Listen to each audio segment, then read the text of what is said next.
Good morning. Shall we please organize ourselves seated as we plan commencing the program?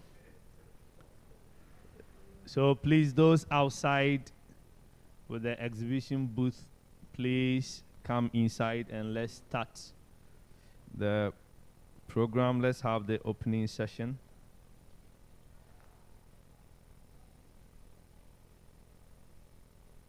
If your colleague has stepped out, please get a person informed that he or she better returns before he comes in when we are done. We are not going to keep long with this opening session.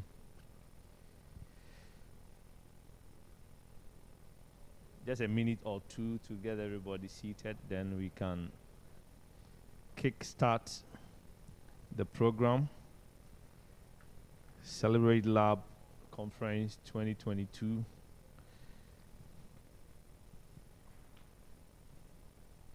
Another great, I would say, post-COVID event. COVID is still around, but it looks like we've declared it dead. Yeah, we will still manage. So don't be bothered if some of us are still in the mask, because though politically it was an open statement that you take charge of your own life, but the Director General of Ghana Health Service equally issued a statement and cautioned that as far as you are in the health facilities, ensure that you are in your mask and adhering to the protocols. And for health workers to have gathered here, having lab scientists around, I think I can have the authority to declare this facility a Ghana Health Service facility. And for that matter, the guidelines of the Director General should hold. And as much as possible, if I find you not wearing your mask, I have every right to prompt and ask the Director General what should be done to you. If you are his employee, probably we will carry it forward, your punishment, when you get back to your facilities. That's just by the way. So good morning and welcome to this great event, Celebrate Lab Conference 2022. This is the 8th in the series, and fortunately we had this event hosted in this same auditorium last year, and I would say that it pleased the ambassadors and everyone who is part of organizing this event that Ghana should have a repeated dose. And thankfully, we are back here having this particular conference going on. And we are very happy to have the Ghana Health Service co-hosting, to have the Ghana Association of Medical Laboratory Scientists equally being a host, and together with other sponsors.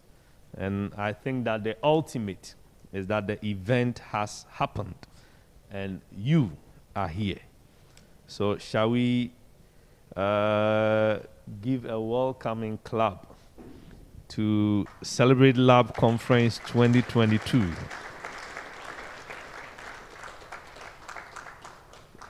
So as you clap, I think you did it very well. This is not the exploding type, that if there is anything on your hand that you had not sanitized could get into other people. I think that we are still maintaining the protocols and the cautions as we move through the program. So at this moment, I want to get somebody to give us an opening prayer. Some of these things, as you are led, usually gives us some spiritual connection than when we say pray. So please, as anyone is led, I think I want to do that. So please, who can help us to pray? A reverend is up. Shall we give it to him? Jacob Akwetama. That's the registrar of the Ghana chapter, West African Postgraduate College of Medical Lab Sciences. Thank you very much. Shall we be upstanding?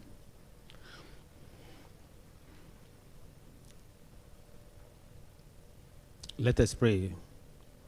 We pray in the name of the Father, Son, and the Holy Spirit. Amen.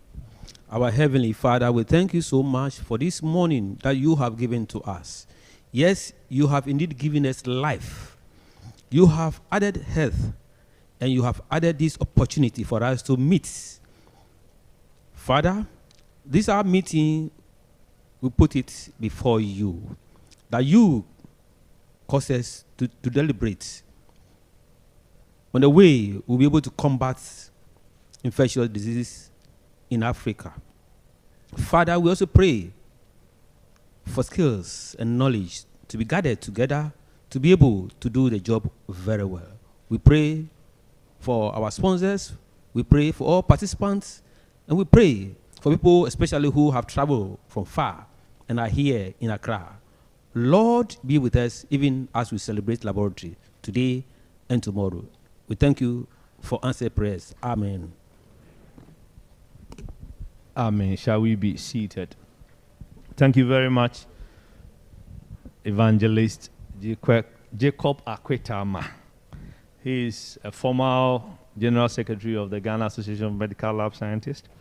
He is with the Trust Hospital, a unionist, now a registrar, and I call him the one that serves as the archive of medical laboratory practice in Ghana.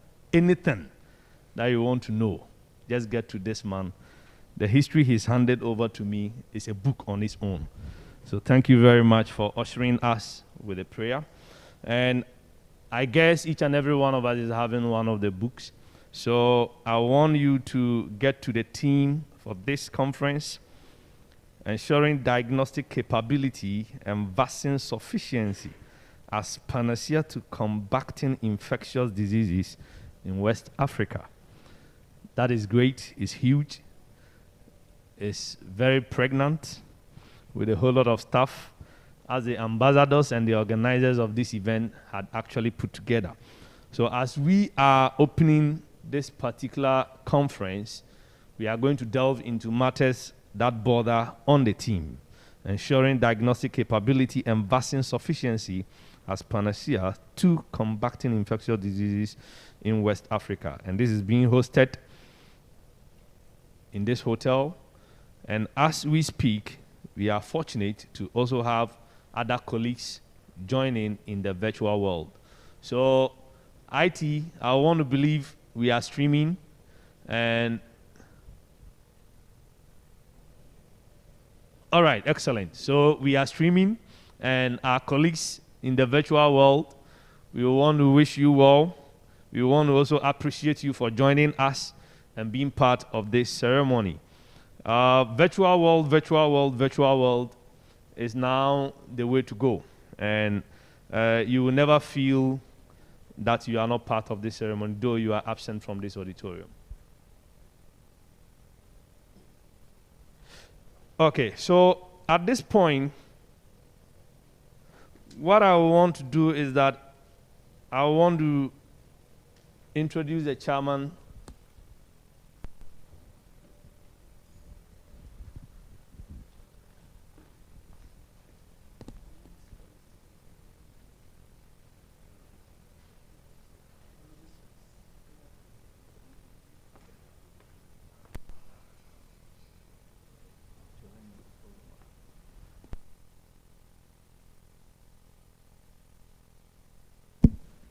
Okay, so as I mentioned, in the virtual world,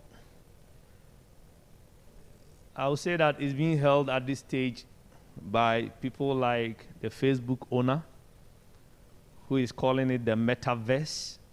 It's not universe, it's a metaverse. And the surprising thing is that actually launched what is called Mana. Mana is like a virtual land that one can buy and own it. So that if you have any virtual event, it can be hired or rented and used for that purpose. So I know in days to come, not years to come, this event that we are hosting, those of you who wouldn't want to use a physical site can rent my land in the virtual world and host your event there, because at least I've bought some 8 plots in the oh, it's not a joke. You can actually buy land now in the virtual world. So that is just to support the fact that our colleagues in the virtual world, you are with us. We can feel you. We know you are around. And we wish you well. We just want to hold on briefly as some of our guests walk in or they are ushered in so that we can carry on with the event. I'm very grateful and honored to take note that we have a representative of Professor Alexander Dodu, who is the Director General of Ghana Standards Authority. The representative is around, so we will get to know him. We are going to have Dr. Patrick Kuma Abuaje, the Director General of the Ghana Health Services. He is around. In fact, he came earlier than expected. I know him to be a man who sticks to time, so I wasn't surprised at all. And we also have the CEO of Africa Bio Enterprises, Ms. Candace Eastman. These are all going to speak to us. We are having Mr. Ngobile Indlovu. That is the CEO of ASLM. It's a big laboratory society in the African world, and he is here with us. We are also fortunate we will be having Dr. Moso Kafala, who is a Country Engagement Technical Assistance Team Lead, Africa Center for Disease Control. So if you say CDC, usually our minds will go to US, but we have the African version, what is our own, fighting for our own, talking about diseases of interest to the African region. And we are fortunate to have one of the Technical Assistance Team Lead, Dr. Moso Kafala. He is also here with us. So we are also fortunate to have a representative of the Minister of Health, Koku Ajimai Manu. So one of the deputy ministers is representing. She's around. Once I've said she's around, then you should definitely know, because there are 2 deputies.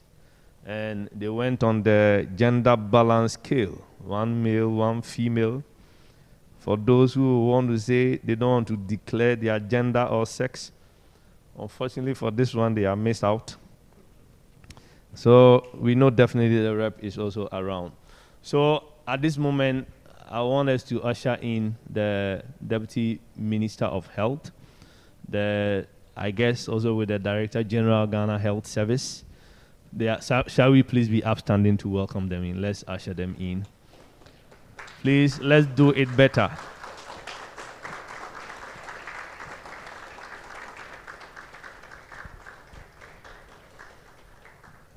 Welcome, DG. Welcome, Deputy Minister. Shall we please take our seats? And welcome, Madam Mata. I've been to her office, but because of the mask, she won't know the person. Yesterday, somebody had to go through a surgical procedure, but it was in a facility that so many people know the person. So the person just called, I have to inform somebody to get him mask before they wheel him to the theater. If not, so many people are asking the wife, what have you even come to do over here? So if for nothing at all, at times when you have to disguise more, the mask is very useful. So at least in this auditorium, you can play a small trick and wear the mask, disguise yourself, so that the adversaries will miss you and will not get you in this auditorium. I think we can now proceed with the event as we have our guest seated. So this occasion was to be chaired by Prof. Alexander Dodu, the Director General of Ghana Standards Authority. And for other equally important engagement, he gave us one of his trusted, one in whom he is well pleased to come and represent, and that is Dr. Paul Osei Fosu. So he is the head Food and Agri Department, Ghana Standards Authority. Sir, you are welcome. I'm fortunate to have worked with him on several occasions. So he is my boss that has been brought to equally chair this function that I am the MC. So you are very welcome. And I think it's quite right that we take the chairman's opening remarks from him. So shall we welcome him, Dr. Paul Osei Fosu.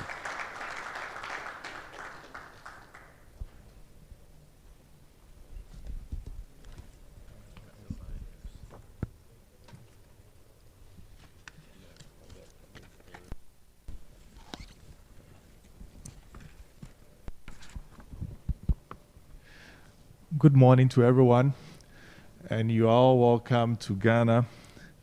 I know probably this is not your first time being here.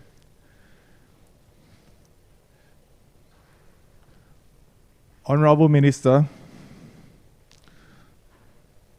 Madam Ellen Johnson-Salia, distinguished guests, ladies and gentlemen, warm greetings come from Professor Dodu, who is currently out of town on an equally important national assignment. He is having a board meeting in Takoradi, and as such, he asked me to come and represent him. And he said he's here with you, and he will ensure that the end results will be achieved. First and foremost, I would like to thank the organizers for putting together such an important conference, DAB, Celebrate Lab West African Conference 2022. This conference is expected to bring together medical lab, researcher professors, academia, regulators, policymakers, medical products manufacturers, suppliers from across West Africa. This year's theme is ensuring diagnostic capability and vaccine sufficiency as Panacea to West Africa is very timely and in the light of the lessons learned during COVID-19. The COVID-19 pandemic has been a wake-up call for us in West Africa and Africa at large. The most difficult challenge in gaining global access to COVID vaccine was the need for a collaborative solution to control and contain the pandemic. There were coordinated multilateral actions to increase developing country access to vaccine. This was not without challenges in many developing countries' healthcare systems. Simply, infectious diseases has always been difficult to control. Aside from vaccine challenges, other issues include a lack of adequate trained medical personnel, poor diagnostic solutions. Key challenges in ensuring vaccine availability for infectious disease include costs, barrier to local production, logistic, and infrastructure. It is critical that labs to be prepared to handle sudden increase in demand in infectious disease, developing quick, reliable, best-in-class diagnosis solution across the infectious disease landscape to accept lab with ensure diagnostic capability. How do we achieve this? This will not be achieved unless standards are adopted, implemented. Example, the ISO 15185/2012, that's medical laboratories requirements for quality and competence, is key, and as such, it's our hope that every lab can be part of it. In view of the importance of this, Ghana Standards Authority and Ghana Health Service has adopted this as a national standard, and we know that only few labs have been implementing it. Ghana Standards Authority is ready to help any lab that is ready to implement this. Those standards are intended to ensure safety, quality, reliable, dependability of service, competence of service providers, eliminate bias on and impartiality, promote and protect the economic interests of citizens and intended end users. Quality infrastructure of lab is key in the early detection of outbreaks in the health sector. This helps in the combating various diseases in the world. Hence, there is the urgent need for the various countries to invest in this area by allocating a percentage of the national income for that purpose. I wish us all a fruitful discussion and an open exchange. I am hoping that the discussion at this conference will assist us in identifying all issues that will aid us in the fight against infectious disease, whilst improving the diagnostic capacities in West Africa. Thank you very much.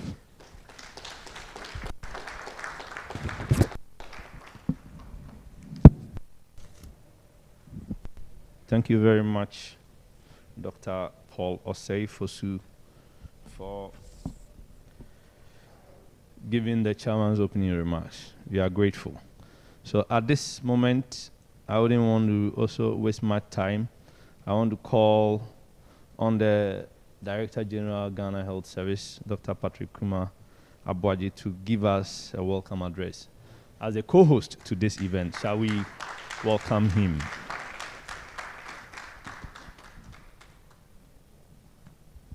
Thank you very much, Mr. MC.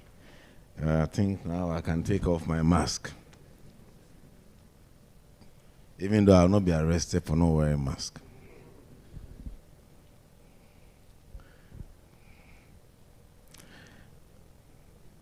I'm sure we have online guests, or not yet. Your Excellency, Madam Ellen Selim Johnson, or representative, a former president of the Republic of Liberia, the Honorable Deputy Minister for Health, Honorable Tina Mensah, Dr. Martha Jansa, Luttrell Director, Technical, Ministry of Health, Directors of the Ministry of Health from Laboratory Medicine, Dr. Ndlovu,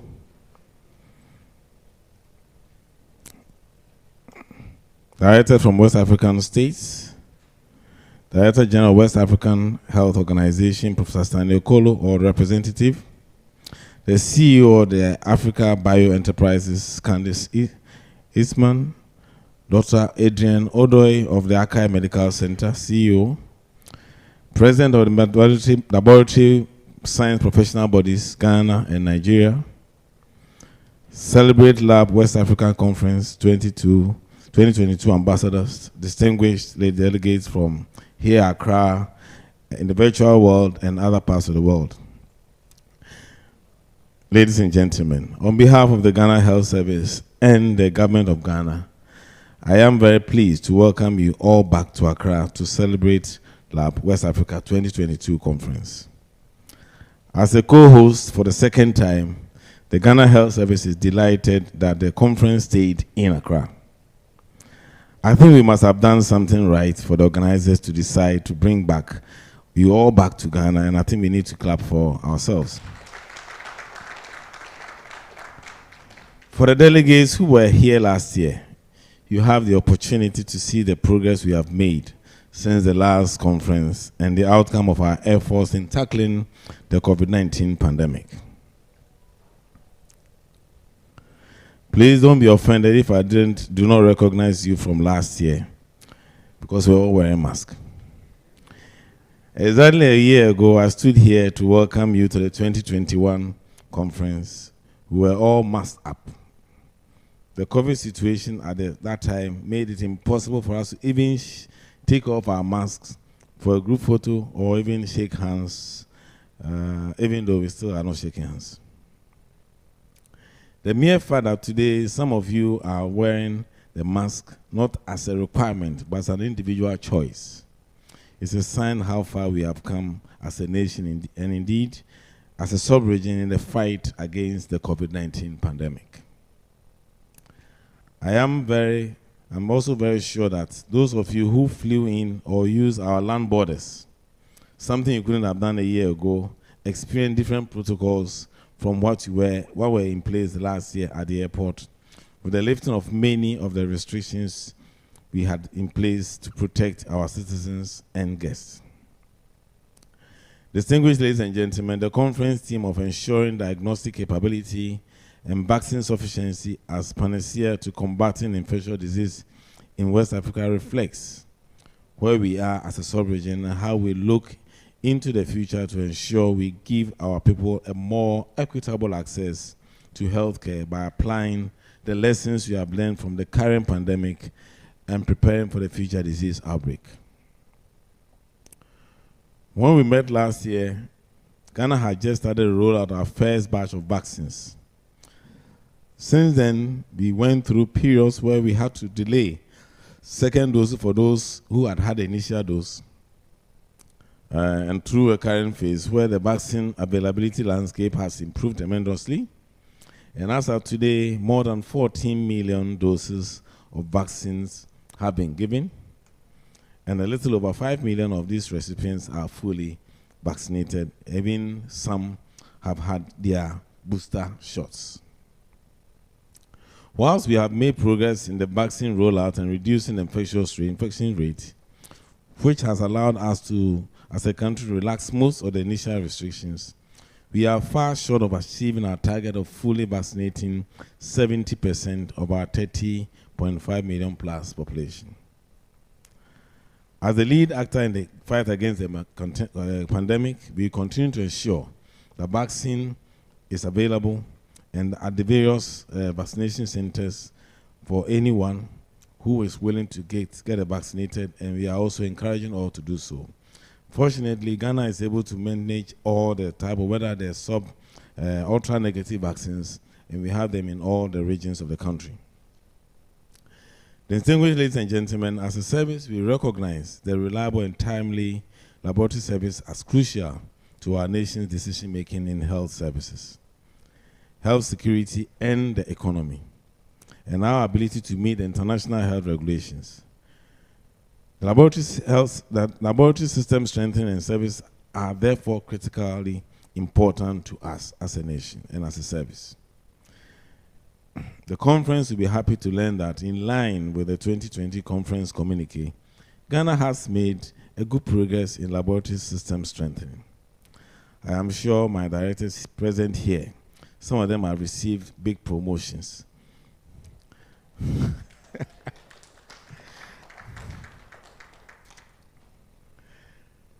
And I'm sure the directors here present, who are ambassadors and speakers at this conference, will provide full update.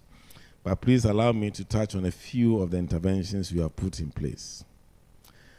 The service has embarked on a structured lab quality management system and using mentorship programs to improve on quality of laboratory services. In collaboration with the Ministry of Health, with our mother ministry, we have also carried out a series of activities to support laboratory system strengthening. And these include: 1, laboratory quality management system, system baseline to determine adherence to good laboratory practices outlined in the international standard ISO 15189 of 2012. We've had training of national and sub-regional laboratory quality management systems and mentorship supervisors on quality and mentorship tools. We've also had the development of the National Laboratory Mentorship Framework. And as I speak to you now, integrated lab services monitoring is currently going on across the country. And of course, with the good labs, we are able to, our research centers are carrying out phase 3 clinical trials across our research centers. The service has also developed a laboratory policy and strategic plan, which is currently undergoing consideration at the Ministry of Health for completion. And that has been a major feat that we must clap all ourselves for the patience and the tolerance that we made in coming up with that policy. Distinguished ladies and gentlemen, the Ghana Health Service will continue to implement the right policies and programs to strengthen our health system to ensure that our citizens get better access to healthcare services beyond the current pandemic. The conference organizers and advisors, we are very honored to serve you as a host institution for the conference for the second time, and we look forward to receiving the outcome of your deliberations. I wish you a fruitful conference. Kwaba, enjoy your stay in Accra, and if you have time, do visit other parts of the country. I thank you, and I think we have a lot to celebrate. Thank you.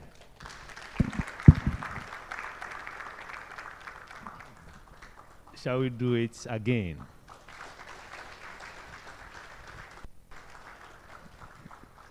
Thank you very much, DG. And if there is anyone to talk, and who usually talks, probably I would have been the one to do that. But I testify to some of the things, in fact, all the things about the lab development and improvement in services and the capacity building and stuff. And DG, I happen to be in one of the facilities undertaking the phase 3 clinical trials, COVID vaccines. So it's not just one of the theories. And it's not surprising that Ghana actually was voted as one of the countries that had fought well the COVID-19 pandemic. And I think that lab scientists could clap for themselves for the great work that we all did, from fights to agreement to arrangement at tables and everything. It was all for the good of the country. And DG, we thank you very much for leading such feat in the country. So at this point, we want to call on Ms. Candice Eastman, the CEO of Africa Bio Enterprises, to actually address us. So Candice, you are welcome to the podium. Coming all the way from Liberia. It's actually an international conference. Thank you, Dr. Dennis. Welcome, everyone. Mr. Chairman, distinguished ladies and gentlemen, all protocol observed. First, I want to say thank you to a top-notch group of professionals for putting together what I know will be an excellent 2-day session of sessions here in Accra at the 8th Annual Celebrate Lab West Africa. I want to ask all of our ambassadors to stand and be recognized.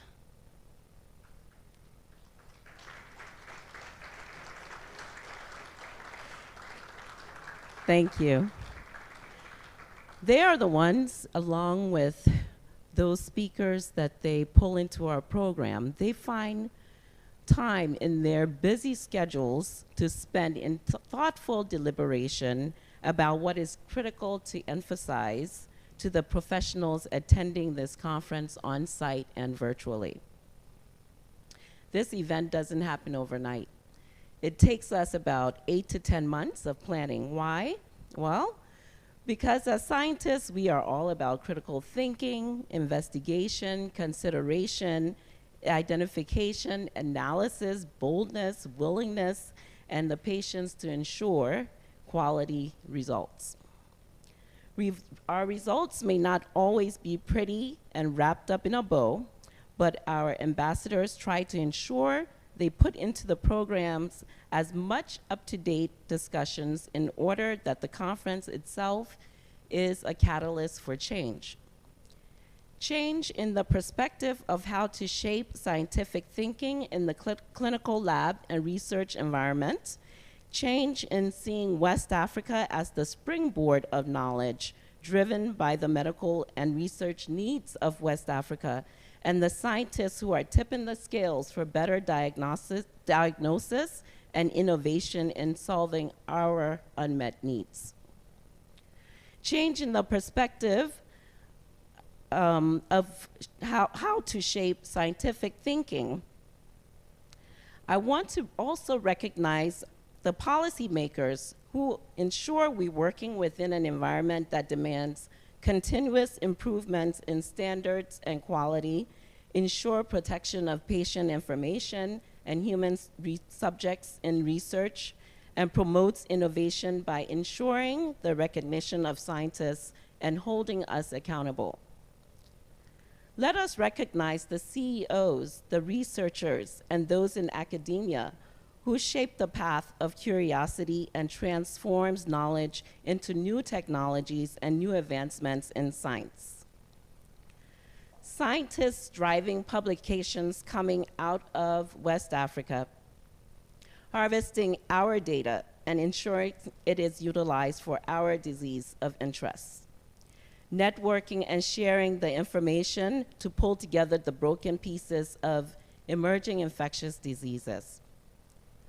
Let's recognize the laboratory professionals in the clinical environment ensuring clear, concise diagnostics in order to assist in differentiating emerging infectious disease, working with doctors and patients for the prevention of communicable diseases throughout disease management. Honing the craft as our environment requires new knowledge.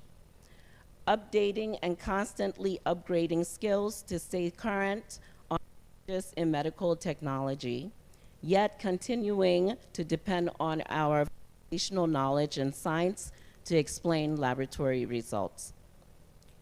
We hope the magic happens here as we put all of our thinking caps on to bring together the bits and pieces that will create an atmosphere where everyone here today understands how their work significantly impacts the works of others in the room. So West Africa makes up 5.1% of the world's population, and it ranks as the second largest region on this continent.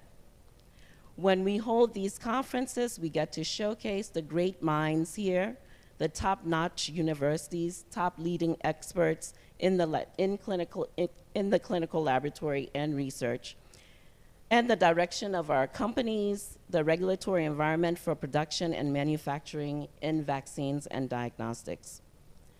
Let's remove all doubts that together we can ensure diagnostic capability and vaccine sufficiency is Panacea to combating infectious disease in Africa.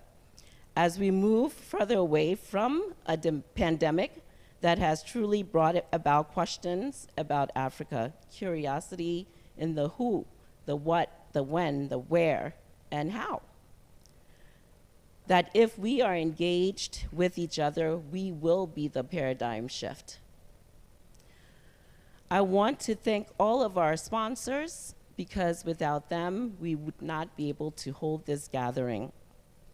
I want to thank the Ghana Association of Medical Laboratory Scientists, Akai House Clinic, Ghana Health Service, all of those who are our co-hosts, our sponsors, M Farmer, GIZ Liberia, NASCOR Liberia, the Africa Society for Laboratory Medicine, Africa Media Empire, DCL Laboratory Products, Shufflex Biomed, Incas Diagnostics, MindRay, Floki, the GIZ of Ghana, The GIZ is the German Cooperation. We also have the HFL, the Healthcare Federation of Liberia, and MDS Lancet. Please give them a hand.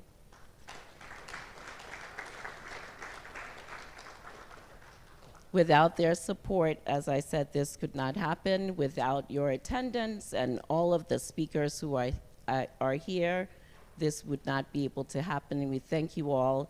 I hope you all have a great, productive time. Thank you. Thank you very much, Candice. And she's one woman with energy, able to think on her feet, bring up great ideas, put them together. And I think that, at least I'm saying this from how the ambassadors' meetings have been going on. And that's actually what has given birth to this event as we are seeing today. Thank you very much, Candice. So I want to prompt that we have Dr. Chris Nyan. He's online.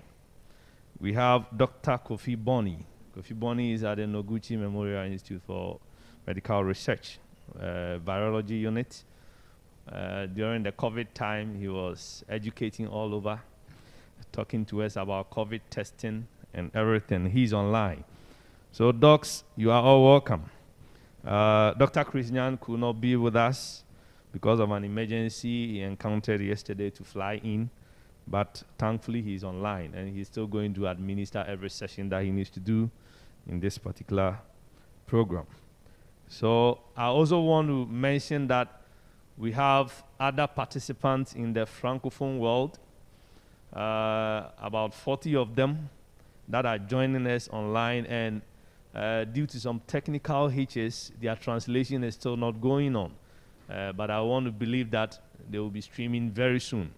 So if you leave this room and go out there, go to the YouTube and the usual Facebook pages, you are likely to have translations of what you have all said in French.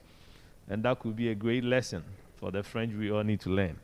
And that is going to be handled over here by lab scientists who are well vested in the French language, Prosper Malima and Clement Ayi, coming from various areas of the country. So I want to clap for them for the great things they are doing. For us to have a great translation to catch the Francophone world, the country bordered by French-speaking nations that find it difficult to speak French. I was not too loud, so don't take it serious. At this point, we were to take a message from the President, Ghana Association of Medical Lab Scientists. Our time is fast spent. He is a great host, hosting the event, and it pleases him and the team, the financial secretary and all the squad, that we can let the time go because they are with us throughout the period. But in brief, his message is speaking to the issues, our quest to get accreditations for our laboratories, making sure that the gains we have made with the COVID build-up and the capacity building, we kind of sustain it, because we don't know, though COVID is not gone yet, but others are looking at how we dealt with COVID, and they are re-strategizing. The infectious diseases, they are the ones I'm talking about. We don't know how they are going to break next time. So we need to keep the capacity we have built so that we'll be able to handle the next infectious disease and the pandemics that are likely to come, so that we'll be successful. So the desire of the president and his message, which is also in the booklet, is that we need to forge ahead, strengthen the capacities we have, add on to the existing capacities, and of course, with all the build-up of, let me use Agenda 111, let's ensure that the lab is factored, the good and quality measures that we have been talking about is equally factored, so that people will equally benefit, even to the least level of our health service delivery. And that is what the president said I should briefly say to us, or as he allows us to pass over his time. So thank you very much, Dr. Abu Abudu Rahmani, the president of the Ghana Association of Medical Laboratory Scientists. And I'm fortunate to be his PRO. But here I am an MC. So thank you very much, President, and all the executives of this professional body, as well as the National Executive Council, the NEC. They are around. So can you please show by hand? The National Executive, yes, for the Ghana Association of Medical Lab Scientists. So, DG, anytime you see anything out there, any letter coming to you, whatever suggestions being made by the president, is only being forced to come to you. But these are the people doing that. So look at them very well. If there is anything, talk to them. Thank you very much, NEC, for showing up and coming to support this great event. At this point, I still have the singular honor to call on our neighbor, our brother, and if I say Nigeria, is Ghana. So the president of the laboratory scientists in Nigeria, he is with us, Professor James Damon. Kindly give us your address at this Congress. Let's give it to him. Thank you. Yeah, no, very brief, yeah. The chairman of this occasion, I stand on the existing protocol for the sake of time. I stand here on behalf of Nigeria delegation that has come to Ghana for this year Celebrate Lab 2022. I must say that we are delighted in Nigeria, and that is why if you look at the delegation of Nigeria this year, is more than what we have last year. I want all the participants of this conference from Nigeria, can you please be on your feet? Yes, we have many, yes, those.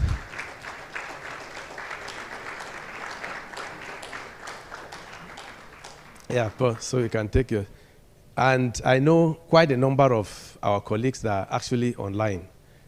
We want to appreciate the Africa Bio Enterprise for coming up with this initiative where medical laboratory professionals in West Africa sub-region will come together to network, to share ideas, and to see how we can strengthen medical laboratory practice in our sub-region. As we are aware that diseases are actually fought and won in the laboratory, and so it is very, very important that from time to time, we need to have this type of networking. We need to have this type of platform where we can meet, we share our experiences from our different laboratories, we learn from one another, and collectively, we can come up with what can help us as a region to be able to strengthen medical laboratory science professions generally. I want to thank you for the opportunity that you have given Nigerians to be part of this. We had actually agitated that this year conference is supposed to be in Nigeria. But since Ghana, our younger brothers, and they said they want, they want to host it this time, we willingly accepted. But we are ready that next year we'll be inviting you to come to Nigeria. I want to wish us a successful celebration, and God bless us all. Thank you, and God bless. Let's do it for him. Thank you very much. Thank you very much. But at least I have to make a disclaimer.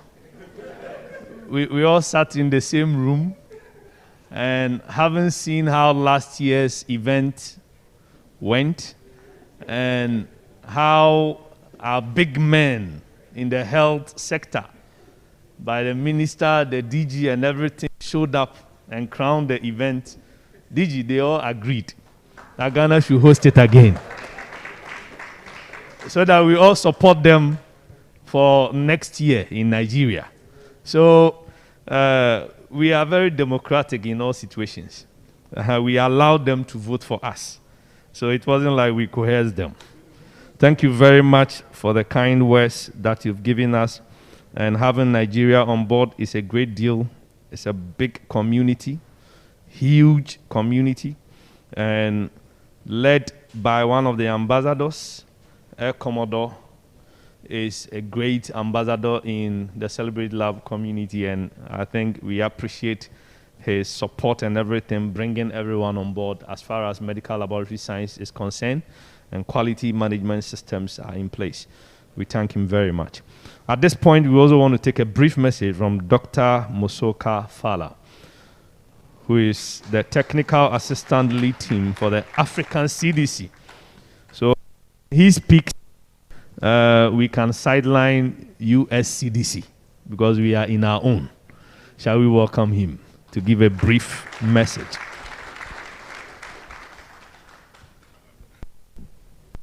Thank you very much for the honor to speak. Probably want to highlight the two key things. One is that our former President, Honorable Ellen Johnson Sirleaf, said, if your dream and a vision doesn't scare you, it's not a dream, it's not a big vision. Part of this discussion, Honorable Deputy Minister, Director of Ghana Health Services, I was trying to forget this, audience online, Her Excellency, Madam Ellen Johnson Sirleaf, guest. It's an honor to be here. I flew in on Monday from Addis Ababa. So I just want to speak on two key points. One, I was part of the discussion when Kenneth was trying to transition from the lab week from Liberia that we held for several years to Ghana. And we were brainstorming through all the section. But again, she's a woman who dreamed big. And it has yielded this result for the past several years. It's an honor to be part of this. The second point I want to make, it will sound like a joke, but it's the reality of the power of laboratory diagnostics. I was part of the team at the time that I was preparing for COVID-19 for Liberia as the director of the Public Health Institute. We had worked day and night setting up system at the airport. And March 15th should have been was a holiday. I slept less and less. A friend of mine brought me a goat. And I said, tomorrow I will try my best. I will try to stay home, get some sleep, call my friends, and so we can cook goat soup. I came home probably around 2 a.m. in the morning when we had, first it was a suspected case. And so I had gone to bed, very exhausted after weeks of working, with a mind that would rest the following morning, and then we'll call my friends, we'll have good soup. I woke up a little bit late that morning. I usually woke up at 5, 6 a.m., but I woke up 8 because from exhaustion. And I saw a message on my phone. Our lab technician, Burgess, said to me, only one, he used a phrase, fire on the mountain. As soon as he said fire on the mountain, I honestly, I jumped up from bed and ran in the bathroom, and I was running to the institute. That was when we had our first confirmed case. The laboratory diagnostic is so powerful, I couldn't drink my soup that morning. It is so powerful that I couldn't rest that day. That's how powerful laboratory is. For those of us that have been in outbreak for the last 8 to 10 years, from Ebola in Liberia to the DRC, and then with COVID at different level, you understand that you are blind without a lab. Without trusted laboratory diagnostician, you are blind. The country becomes vulnerable and at extreme risks if you don't have the ability and the capacity. So it's great that Kenneth has taken this vision to build it for West Africa. Later on, we'll speak a little bit during a section on some of the plans from Africa CDC for West Africa. My boss will be speaking later. But it's a great opportunity that we are expanding this vision. Through this vision, they are investing in young laboratory diagnosticians. Never ever underestimate yourself. You may not be the big guy on the TV to read the news on the confirmed cases, but without you, trust me, we all are blind. So the capacity for laboratory is so critical. A colleague and I was speaking this morning, he said, between therapeutics and prevention, there is a big vault. And that gap has to be filled by laboratory diagnostic. It's an honor to be here. We don't have a section to some of the things and investment that Africa CDC has done. The future prospect for investing in laboratory diagnostics. Thank you very much. We can do it better. Thank you very much, Dr. Mosoka Fala. He's with the African Center for Disease Control. That's the Africa CDC. So those in the virtual world, Anytime you say CDC, one may want to know what kind of CDC you're talking about. We have our own. We have homegrown solutions. Diseases that plague us, we are concerned about that. And we hope that they, as they are living to expectation, will equally improve and improve so that many will come to reference us that this is what the Africa CDC says. That is where we aspire to be. So next time as scientists, if you are saying CDC, be warned. That is not only based in the US. We have one in Addis Ababa. So at this point, we want to call on the CEO of ASLM, Mr. Ngobile Ndlovu. Anytime I mention the name, I want to be sure I got it right. And shall we welcome him? He's also another big man. ASLM is not a small society. And we are privileged to have him at this opening session. And he's actually going to be with us throughout the program.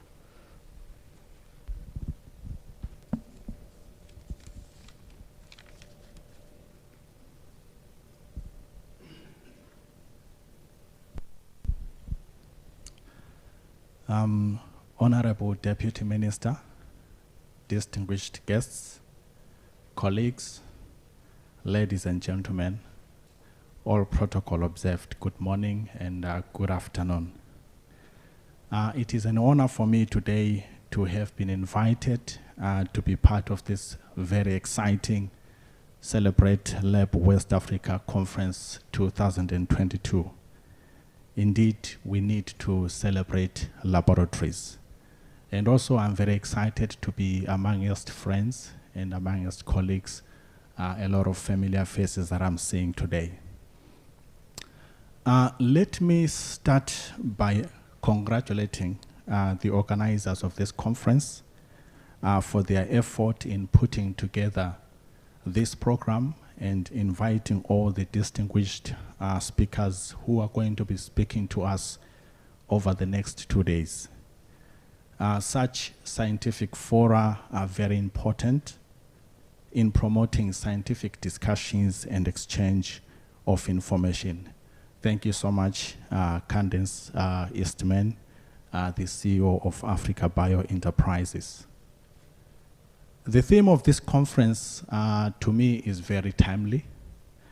And most importantly, it is speaking directly to the current challenges that West Africa and Africa as a whole are facing. COVID-19 has made these persistent challenges more visible and even more urgent for the continent. It is not that these challenges have not been there before, but they have been brought into focus because of the current pandemic.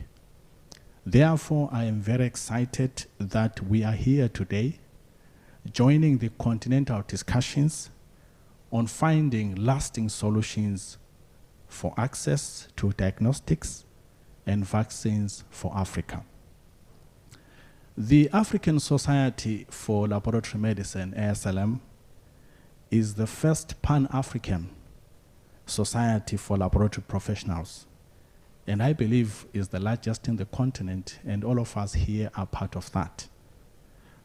It was created in 2011 as an independent, not-for-profit organization.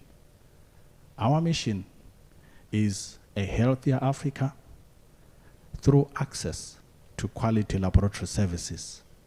And our mission is to improve clinical and public health outcomes in Africa by enhancing professional laboratory practice, science, and networks. Even though our mission is focused in Africa, we are excited and we are very proud that other regions in the world have adopted some of our success stories. Ensuring diagnostic capacity, as indicated in the theme, is an important topic in this conference today, especially as we are now looking beyond COVID-19. At the beginning of the COVID-19 pandemic, in January 2020 to be exact, Africa had no diagnostic capacity to test for COVID-19. A month later, in February 2020, only 2 countries, South Africa and Senegal, had the capacity. This is just the tip of the iceberg, as it demonstrated the widespread scarcity and challenges of diagnostic capacity and capabilities in the continent. So allow me to reflect on a few important points raised in the Lancet Commission on Diagnostics that was published in October 2021.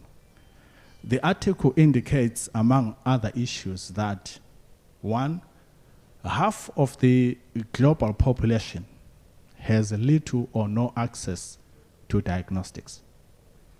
Secondly, about 30% of patients with TB are not diagnosed or reported, contributing to 1.5 million annual deaths globally. 1.1 million premature deaths in low and middle income countries could be avoided annually by reducing the diagnostic gap in 6 priority conditions. And lastly, without access to diagnostics, delivery of universal health coverage, antimicrobial resistance mitigation, and pandemic preparedness cannot be achieved. So where are the issues and bottlenecks to achieving this diagnostic capacity for the continent? Let me just highlight just 3 broad areas I would like to touch on. Number 1, it has to do with the current status of policy environment. Historically, diagnostics have been underappreciated. There has never been a push for access to diagnostics. I mean, beyond those diagnostics in the key vertical programs such as HIV, such as TB and malaria, and of course, recently COVID-19. The first essential medicines list that is used by clinicians was released in 1977. But the essential diagnostic list, a powerful framework, the first edition was published in 2018. That is 41 years later. Secondly, national regulatory authorities and frameworks for diagnostic devices. Many of our countries do not have strong national regulatory authorities for medical devices. Where these authorities exist, its enforcement abilities are often limited. And thirdly, the current status of operational barriers to access. We have challenges with infrastructure, procurement and supply issues, and of course, the health workforce capacity in terms of lacking the right numbers and the types of healthcare workers. So having said all these challenges, let me close by saying some of the 5 things that I think will be very important if we are to work collectively and realize what Africa CDC calls a new public health order. Number 1, we need to improve affordability of diagnostics by promoting action that encourage local production of good quality diagnostics in the continent. Number 2, we need to promote research of diagnostics that are suited for low resource settings. Number 3, we need to develop national diagnostic strategies that are based on an integrated and a tiered network. Number 4, we need to build and strengthen national regulatory frameworks for diagnostics and also working through regional harmonization efforts. And lastly, we need to expand the workforce capacity. I believe it's time, and we have the opportunity, we have the momentum due to COVID-19 to develop sustainable and resilient laboratory and diagnostic systems that will respond timely and effectively to current and future challenges. Thank you. you very much for the great message. At this point, we are preparing to message from the former President, Republic of Liberia. And to do that, we want to call on Dr. Edwin Odoi, founder and medical director, Akai House Clinic, to introduce the keynote speaker so that we can open the session by the Honorable Deputy Minister and also a Member of Parliament for the Wager area. In fact, I'll tell you something after this introduction about the name Nai.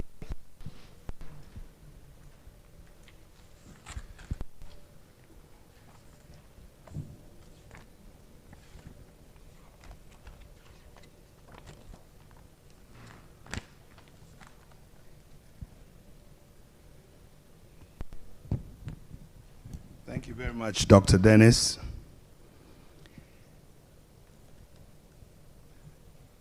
It is my singular and esteemed pleasure to be the person to introduce the keynote speaker for this conference in the person of Madam Ellen Johnson Sirleaf, former President of the Republic of Liberia and Nobel Peace Prize laureate. Known as African Zion Lady, Nobel Peace Prize laureate Ellen Johnson Sirleaf has been a relentless advocate of peace, democracy, rule of law, and women's empowerment. At 82 years young, Madam Sirleaf continues her activism through the Ellen Johnson Sirleaf Presidential Center for Women and Development and various global organizations and boards, including the Elders, the End Malaria Council, Africa Center for Economic Transformation, Global Institute for Women Leadership, Friends of Europe, Emerging Public Leaders, Georgetown University School of Foreign Service, and the Harvard Kennedy School of Government, among many others. She is also a dedicated farmer, tending the rich soil of Liberia to proudly bring produce to market. Madam Sirleaf was elected President of the Republic of Liberia in November 2005 and became the first democratically elected woman head of state in Africa. She was elected in November 2007. As president, Madam Sirleaf returned Liberia to the community of nations after decades of regional and civil war, rebuilding its charred infrastructure, its economy, social and community services, education system, and democratic institutions. She rebuilt its roads, returned power to Monrovia, and invested in the integrity of its institutions to ensure that checks and balances would be in place for any future leader. In addition, she invested tens of millions of US dollars in private resources to rebuild schools, clinics, and markets, and fund scholarships for capacity building programs. By mobilizing over 16 billion in foreign direct investment, negotiating a historic package of $5 billion US dollars in debt relief, and lifting debilitating UN trade sanctions, Madam Sirleaf established the country's international reputation and credibility. In 2014, she presided over the response to the deadly Ebola outbreak, effectively mobilizing international and community-based support for the response. In 2017, after completing 2 terms of office, she handed over the presidency in Liberia's first peaceful and democratic transfer of power in years. Responsibilities. In May 2012, Madam Sirleaf was appointed co-chair of the United Nations Secretary General's high-level panel of eminent persons on the post-2015 development agenda, tasked with crafting the Sustainable Development Goals. In June 2016, Madam Sirleaf was elected the first female chairperson of the Economic Community of West African States, ECOWAS, for a 12-month term. Prior to her presidency, Madam Sirleaf served as assistant and administrator of the United Nations Development Program and as director of its Regional Bureau of Africa, with the rank of Assistant Secretary General of the UN, a post she resigned to contest the 1997 presidential elections. She was also the first African woman vice president of Citibank, assigned to the Nairobi, Kenya office. Following her presidency, Madam Sirleaf has continued to work with various global organizations and boards. In 2019, she was selected to join the Elders, the elite organization of independent global leaders, working together for peace, justice, and human rights.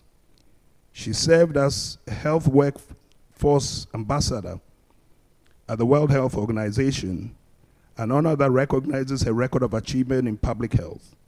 In 2020, she was appointed co-chair of the Independent Panel for Pandemic Preparedness and Response, IPPR, to conduct an impartial and comprehensive review of the WHO-coordinated international response to the COVID-19 pandemic. Madam Sirleaf was awarded the Nobel Peace Prize in 2011 and holds many honorary degrees from more than 15 institutions. She also has a master's in public health administration from the Harvard Kennedy School of Government. And she also earned a degree in accounting at Madison Business College in Wisconsin, as well as a diploma from the University of Colorado's Economic Institute. Madam Sirleaf has written widely on financial, development, and human rights issues. In 2008, she published her critically acclaimed memoir, This Child Will Be Great. She is the proud mother of 4 sons, the grandmother of 12, the aunt of dozens of nephews and nieces, and continues to inspire the young people of her beloved Liberia. Distinguished guests, our esteemed keynote speaker, Madam Ellen Johnson Sirleaf, former President of the Republic of Liberia and Nobel Peace Prize laureate. Thank you very much. Thank you very much, Dr. Odoi. So we will join the virtual world where the former president will be delivering her message. Technical team, can we please have it? Distinguished ladies and gentlemen gathered in Accra, and all of you listening to me from your individual countries across the sub-region and beyond. We have all been witnesses to the challenges our continent faced with obtaining vaccine under the Gavi-COVAX arrangement during the early stages of COVID-19 vaccine deployment. The World Health Organization estimated in February that around 672 million doses of COVID-19 vaccines have been received in Africa, of which 65% were facilitated by COVAX, 29% via bilateral deals, and 6% through the African Union Vaccine Acquisition Trust. While this is huge improvement on where we were last year, Africa's unequal access to vaccines has been glaring and worrying. The continent still lags behind, with only 11% of the adult population fully vaccinated till date, when other countries have authorized second and third boosters. Despite the challenges, I'm sure we will all agree with me that our sub-region, and indeed Africa as a whole, has done well against all the odds in managing the current pandemic. Through determination and resilience, We have gotten better in responding to disease outbreaks. We should applaud our efforts while we work to find solutions to ensure that the challenges we faced during this pandemic end with this pandemic.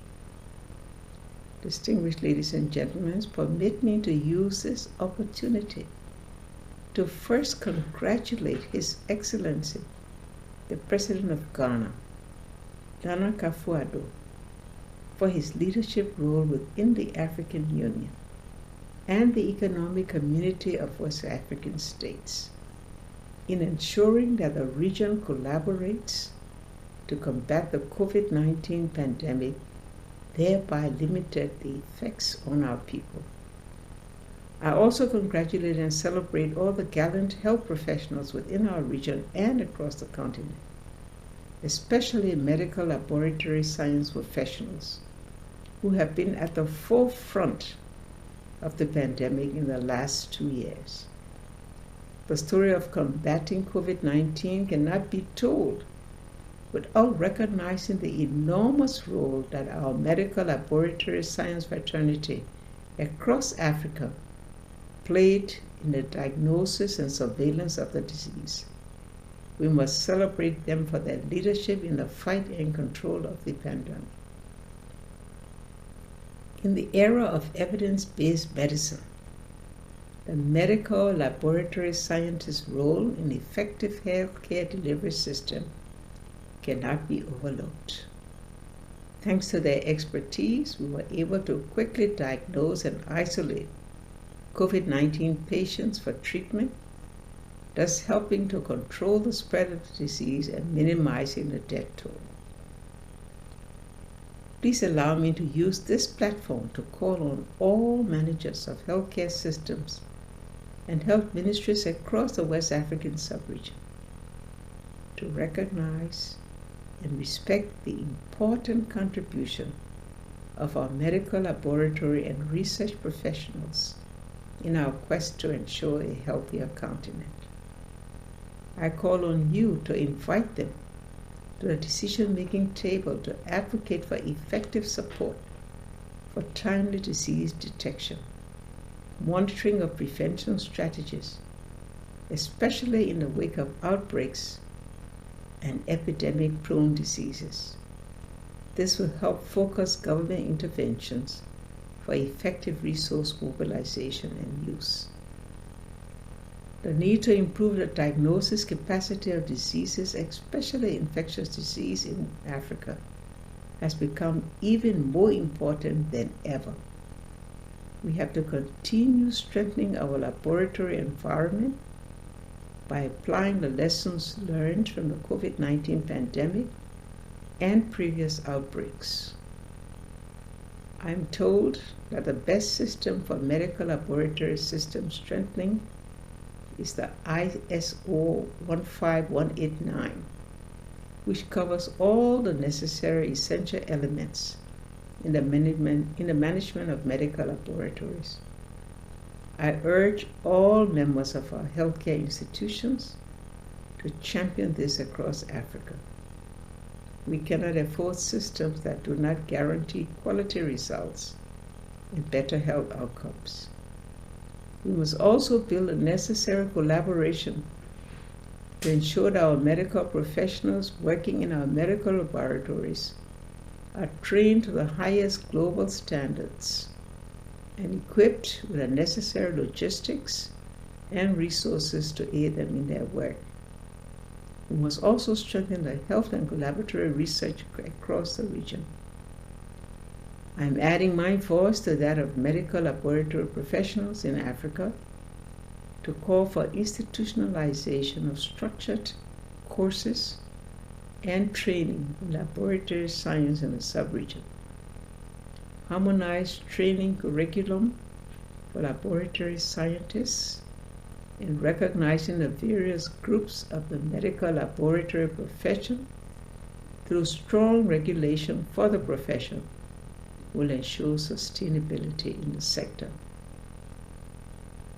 This means we must build the needed capacity to ensure that when the next pandemic comes, We are not waiting at the end of the line for our supplies of diagnostics, devices, vaccines, or drugs. We must work to truly build research expertise in diseases of importance to Africa and in laboratory science and infrastructure to create better diagnostics, drugs, vaccines, and medical devices in Africa for Africa. There is an urgent need to complementing efforts by member states and regional economic communities by providing a public health platform. A very good example of such a public health platform is the Nigeria Center for Disease Control, NCDC. I also commend the Africa CDC for their leadership in the coordination of the Africa Union's efforts to create the enabling environment for vaccine production hubs in the 5 regions of the continent under the Africa Partnership for Vaccine Manufacturing, APVM, to pursue 60% of vaccines used in Africa by 2040. We must stay the course to ensure that Africa builds the needed capacity in readiness of the next pandemic.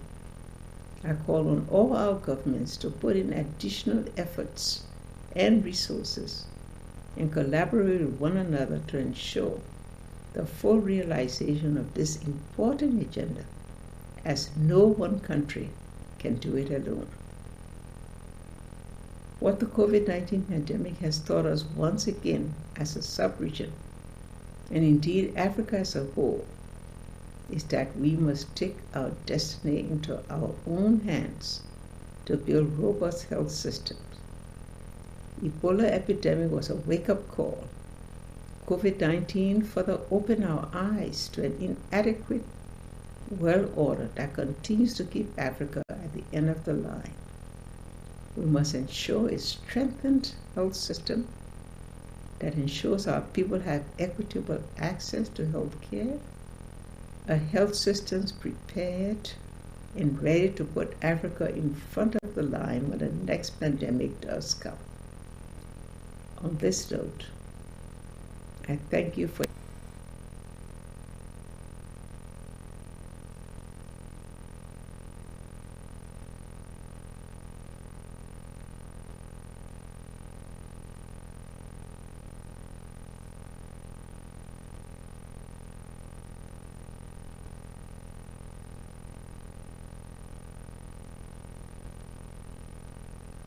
Let's be on our feet with a round of applause as we also welcome the Deputy Minister of Health to deliver the speech for the Minister of Health and also open the session for us.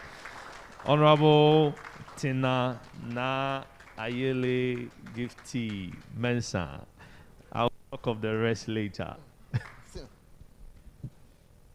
Thank you. Please sit down. Thank you very much. Good morning to everyone here.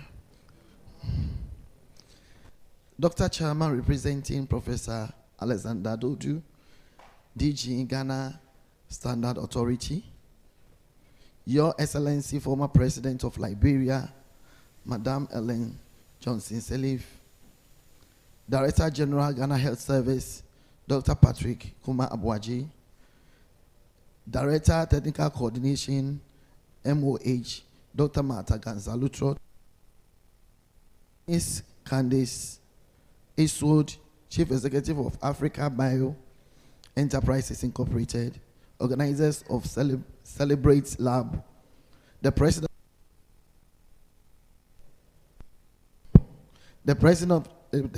of Medical Lab Sciences, Prof. Damien, Dr. Abdul Rahmani, President of Ghana Association of Medical Laboratory Scientists, distinguished guests, media, ladies and gentlemen, all protocol observed. Dr. Chairman, the Honorable Minister for Health, Honorable Kweku Agyeman-Menu, had wished to be here with us on such an important conference. but is on an equally important assignment, national assignment. So he asked me to step in his shoes for this program.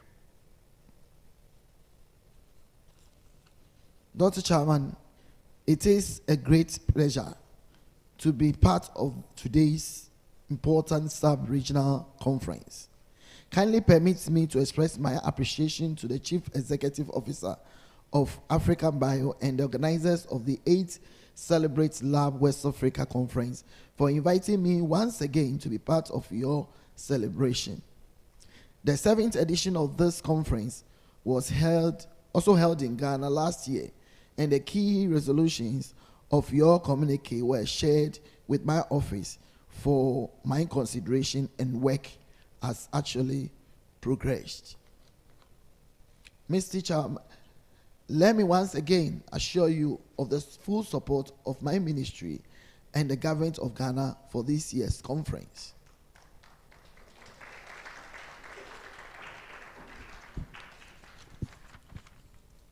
Mr. Chairman, it is significant to note that the very insightful and apt theme chosen for this very conference, ensuring diagnostic capability and vaccine sufficiency as Panacea to combating infectious diseases, seeks to address targets of Sustainable Development Goals 3.3 and Goal 3.8. Whereas Goal 3.3 seeks to address efforts at ending the epidemics of AIDS, tuberculosis, malaria, neglected tropical diseases, combat hepatitis, waterborne diseases, and other communicable diseases by 2030. The Goal 3.8 aims at achieving universal health coverage, including financial risk protection, access to quality essential healthcare services, and access to safe, effective, quality, and affordable essential medicines and vaccines by same deadline. With barely 8 years to go, this advocacy generated from this conference on the theme will certainly accelerate effort towards meeting these targets for Africa and our West Africa sub-region. Mr. Chairman, addressing diagnostic capability and vaccines sufficiency challenge in our sub-region as a cure to combating infectious diseases is integral to the overarching strategy. The government of Ghana is committed to ensuring that the critical mass of well-motivated human resources with the right skill mix and numbers is available to provide testing services by providing employment. Ghana has made significant investments into the root tooling of diagnostic laboratories in the country, including the introduction of new technologies such as the molecular and PLC platforms, high throughput gene expert system across all secondary and tertiary laboratories in the country, guided by One Health approach.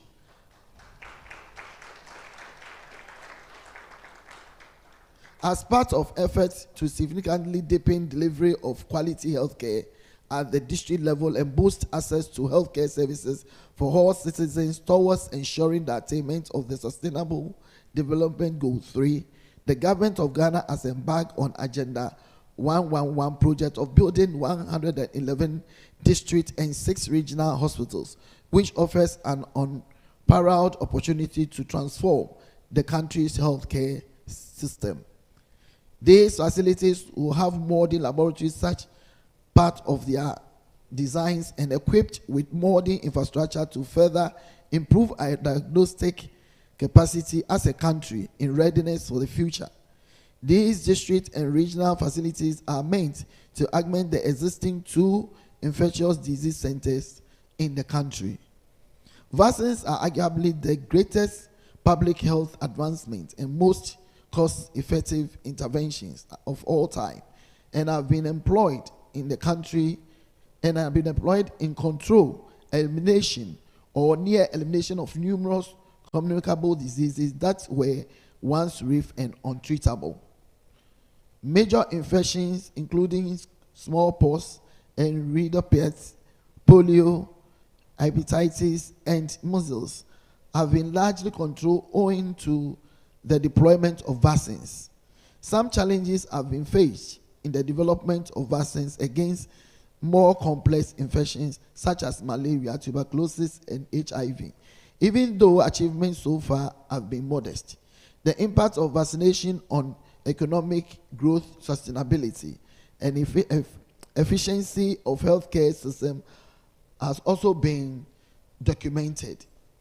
Sufficient and equitable access to COVID-19 vaccines is therefore moral, public health, and economic imperative to manage COVID-19 pandemic.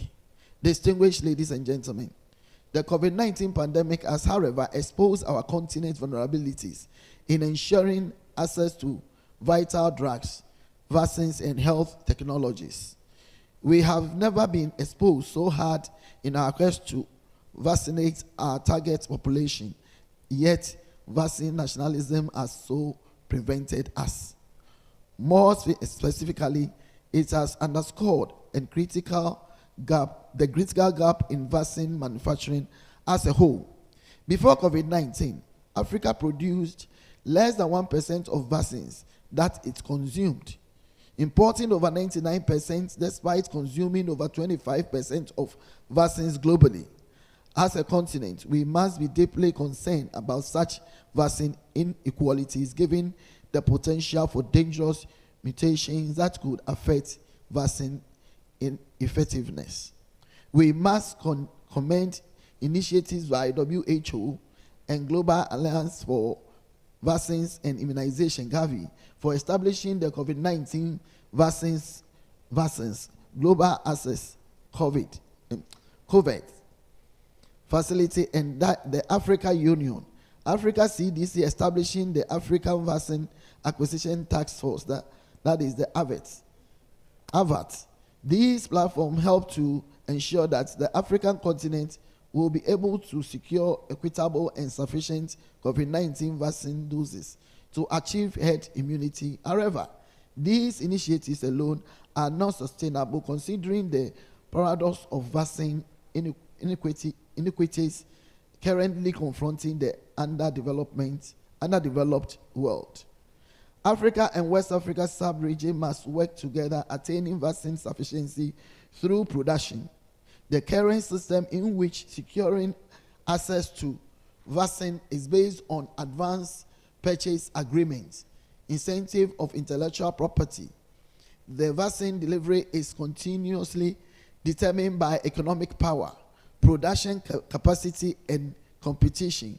Rather, public health needs must be reviewed in order not to relegate low and middle income countries to the bottom of the access list, as it is not sustainable mechanism.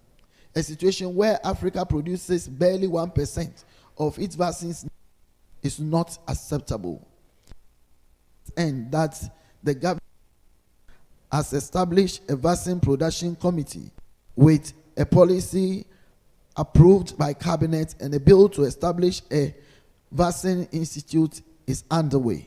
Ghana is in partnership with Senegal and Rwanda in our vaccine sufficiency agenda, with $25 million from the government of Ghana as a seed money, funding support of 5 million euros from the German Development Corporation, and support from other development partners has been secured to take the process forward. A private sector, we have to clap for ourselves as well. A private sector-led consortium plant is expected to be fully operational by January 2024 to produce the country's first COVID-19 vaccines as part of a 10-year roadmap to make Ghana self-sufficient in vaccine production. Not only COVID-19 vaccines, but to meet national and regional needs. Mr. Chairman, capacity vaccine production must be kept in view. The need to produce quality vaccines and medicines are strategic. Medical and building and strengthening supply chain to deliver vaccines, medicines, and equipment efficiently are very important. Finally, the need to work towards vaccine hesitance by the population must be addressed as well. Africa must no longer think in terms of individual national efforts, but broadly in terms of capacities and expertise with a conscious effort of network of practice. The more countries collaborate and network, the more effective their joint effort and synergy will be leading to consistent action.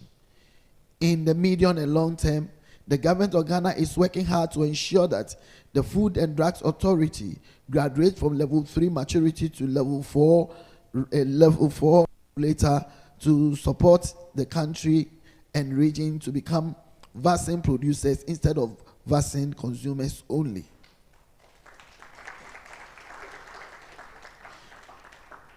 Dr. Chairman, to further strengthen the policy formulation, coordination, implementation, and monitoring of the laboratory and other diagnostic services in the country, the government has appointed one of you through a competitive process as the Director for Allied Health at the Ministry of Health.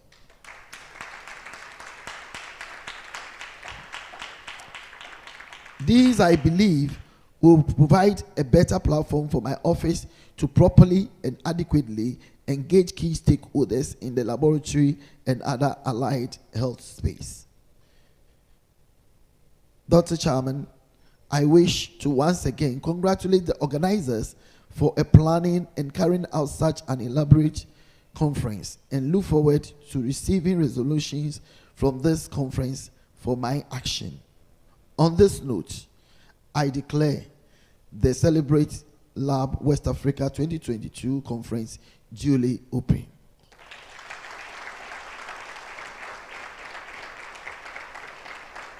I look forward to the communique that may emanate from this conference. Congratulations and have a fruitful meeting. Thank you. Shall we give our Honorable Minister a round of applause? Honorable Minister, thank you very much. MP for Wejagbawe, one of the largest constituencies. So, if we want to say she's a big person, and we are fortunate to have our ladies wing around.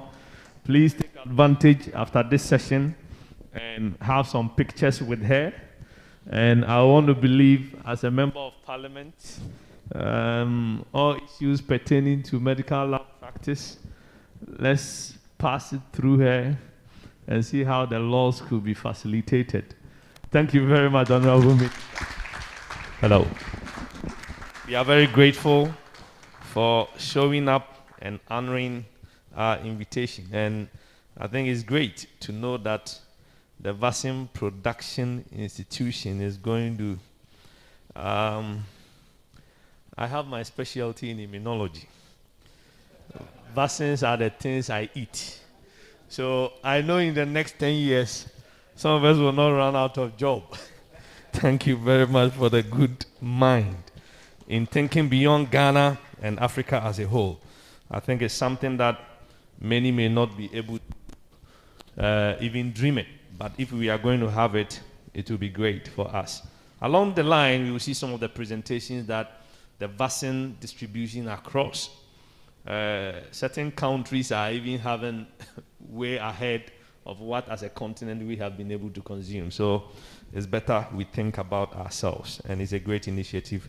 We applaud you and the government for such great thinking. Thank you very much. So along the line, we still have some dignitaries with us, and we are just ending up. We are planning to take up the chairman's closing remark, but it's important I do this acknowledgement. Dr. Sunday Etukudo. Dr. Sunday Etukudo is the provost and the chief executive officer of the Federal School of Medical Laboratory Science from Jos State. Because I can see JOS, so it's Jos State. You are welcome. You are welcome, Honorable. I can say you are welcome. And we also have Raymond Fatu, Project Officer External Quality Assessment Grant for Africa, Lab Specialist IQLS, Lab Quality and Accreditation Consultant. In fact, I told him that that is a paragraph. Raymond, you are welcome. One of my mates, he doesn't want me to be a popular person. He's my classmate. Dr. Bernard Nkrumah, I won't add the rest. You are welcome. He's also a big man at the back there. And fortunately, one of the people doing the translation for the French-speaking audience is, I just got to know he's also been appointed for the CDC in charge of, is it the West African French-speaking countries?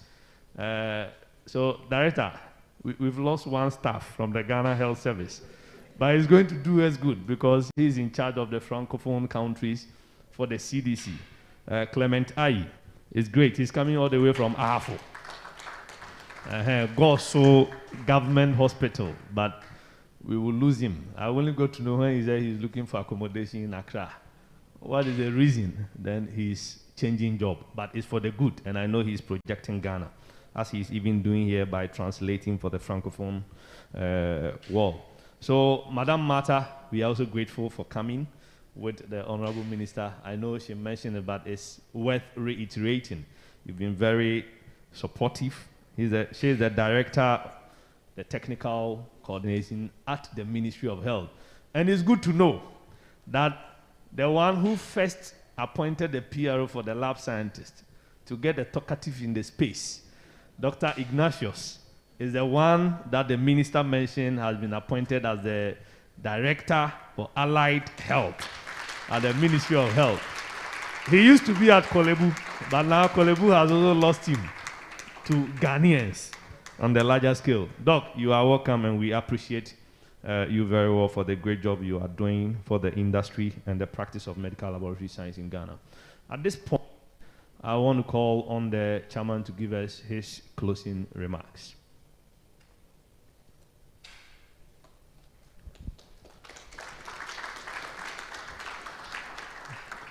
Thank you very much, Dennis.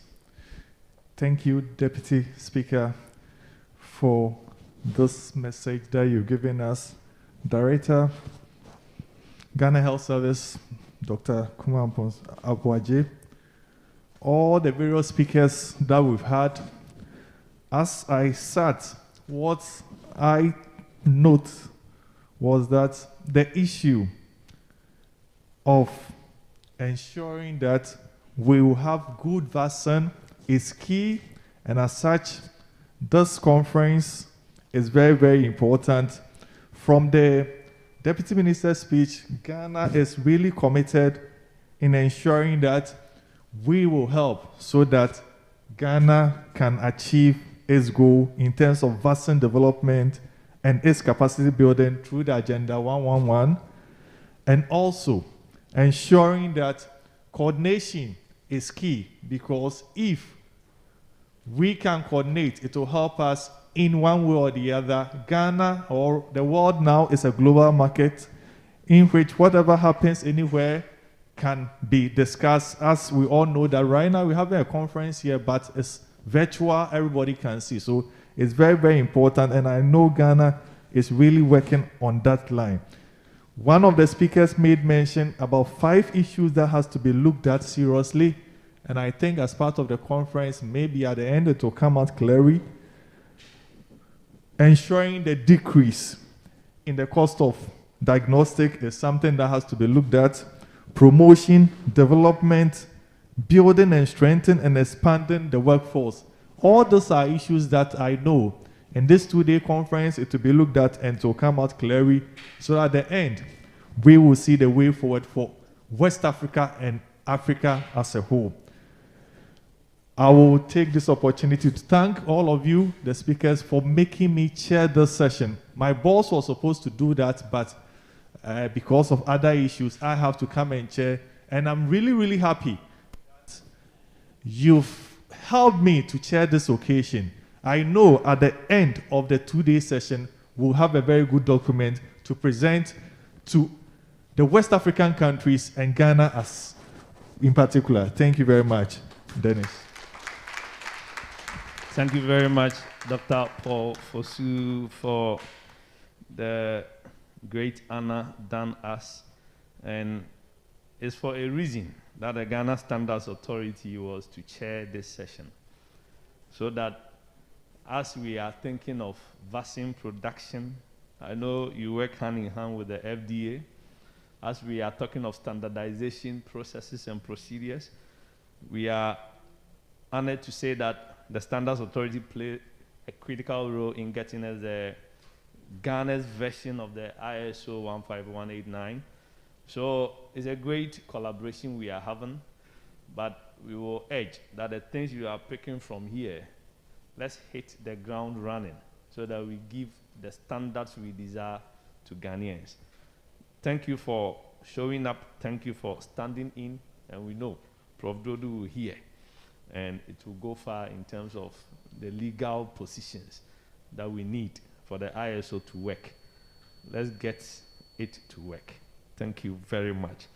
At this point, I want to call on one of the great ladies in the women's wing, Nanaya Ada, to give us the vote of thanks. Thank you. Good morning to one and all gathering here on this occasion. We are grateful first for us seeing this day. We appreciate Her Excellency Ellen Johnson Sirleaf, former President of Liberia, for accepting to be the keynote speaker for this occasion. We are also grateful to all our invited guests and dignitaries for gracing this occasion with their presence. To all participants, we extend our gratitude to you all for being part of this occasion. We also thank the MC, our enable MC. God bless you all for being part of this occasion. Thank you very much. One of the shortest vote of thanks. She understands time, the essence of time, and that's why she will collect the samples at the right and appropriate time and expect samples in her lab at the right time. Thank you very much. So at this point, we are virtually closing up the session, but it's important as we are seated, I make mention of the people, the institutions that have greatly helped and supported in bringing this conference to all of us and to the entire African community, the international world. And as we still acknowledge our colleagues in the virtual world, Africa Bio Enterprises Incorporated, Ghana Association of Medical Laboratory Scientists, Akai House Clinic, Ghana Health Service, that is one of the major co-hosts, M Pharma. Please, the emphasis and the stress is not suggestive of who gave what and how much what. It just happened to happen. GIZ, based in Liberia, GIZ in Ghana. Then we have the National Social Security and Welfare Corporation, Liberia, ASLM, the Africa Media Empire Limited, DCL Laboratory Products Limited, Saflex Biomed, Incas Diagnostic Limited. If I repeat it, it's not for any other reason, but they produce the COVID antigen antibody test, locally made, homegrown in Kumasi with KNUST. We are still not using it though. Midray, Fluke Pharma, MDS Lancet, and Healthcare Federation of Liberia. Together with you, seated here, you made this session great, and we know this conference is going to be great. What we want to do, before we just take up a brief closing prayer for this opening session, is that let's take note. We are going to have a brief break to take pictures with our dignitaries, and when we are done with the pictures, we resume our seat and take the plenary session. It's likely some of our dignitaries are going to leave us, but we are not done yet. The plenary session is what is going to close this particular opening ceremony. So we will take a break, have our pictures, and get back to our seat. And I also want to mention that the registrar, together with the financial administrator, secretary, and everything for the West Africa Postgraduate College of Medical Lab Science, the Ghana chapter. They are with us. Evangelist Akwetama and Mrs. Comfort Nyamiba Upoku. In fact, somebody mentioned Iron Lady for the former president of Liberia in Ghana Health Service. In Ghana, in Greater Accra, the Iron Lady, medical lab scientist. You all see her. Come and pay and I'll show you who that person is. So, shall we get somebody giving us the closing prayer just for the opening session so that we can now take our pictures for our dignitaries to take leave of us. Then we resume the plenary session. Before I nominate, and I may nominate and you may not have, please, somebody should help us with the closing prayer. Okay. Oh, all right. The first one was a man. Oh, one of my bosses, please. Shall we pray? Father, in the name of Jesus Christ, we thank you, O God, for a beautiful day. We thank you, O God, for this session. We thank you, O God, for everyone who participated.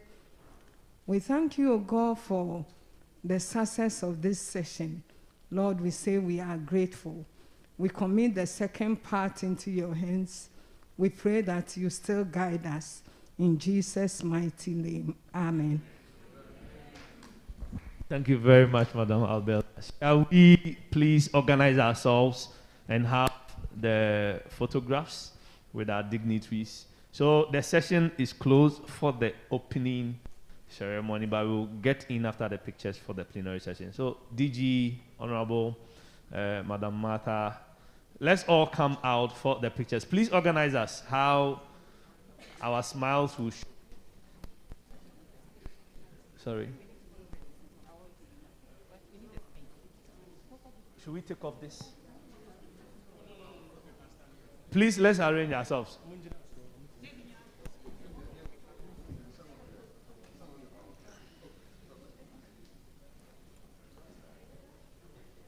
Please come forward and let's have the picture. It's better all of us show up on stage. When we are done, we can start eliminating. Because at the end of the day, all of us will take a picture together. So everybody can come forward. Let's have a bigger conference picture. Then, if you hear your name, you sit down so that the rest will be staying. Let's be quick, please,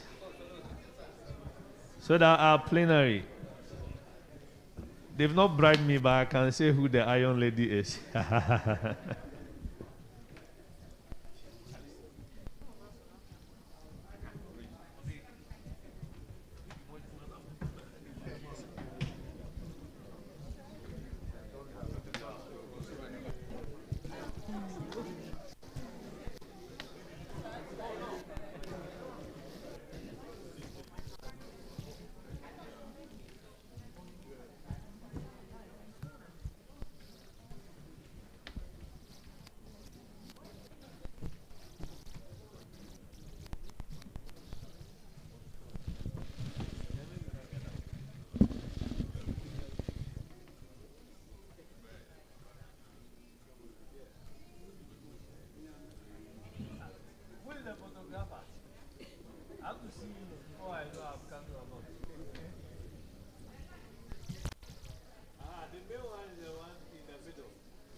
So please, the rest could sit down. Dignitaries, ambassadors could stay. Dignitaries, ambassadors could stay. Yes, if you want to be an ambassador, stay. You know, ambassador is with no special qualification.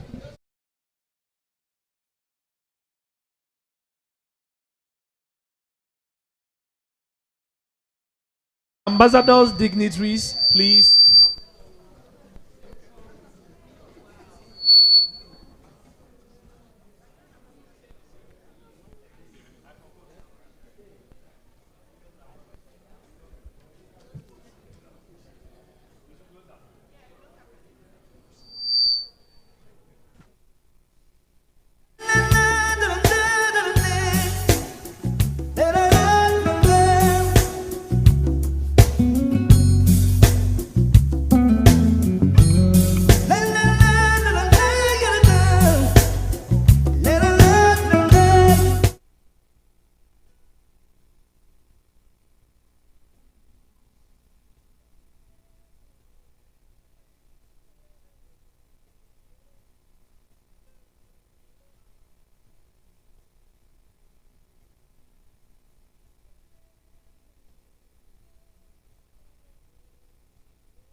Hello.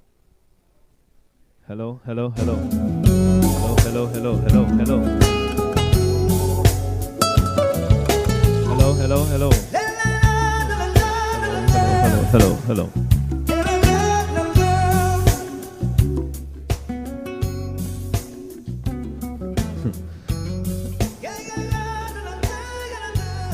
This thing called gender disparity. It will come and bite us one day. Okay.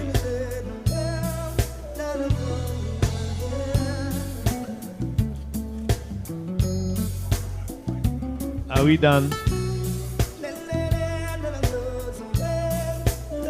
Are we done? Unfortunately, we can't call men's wing. So, thank you very much. Sorry. Okay, just dignitaries, please. Digi, sorry. Just dignitaries, please. The organizers are asking for just dignitaries. Just dignitaries. Yes, good. Is that all? Oh, okay. Just dignitaries. Okay.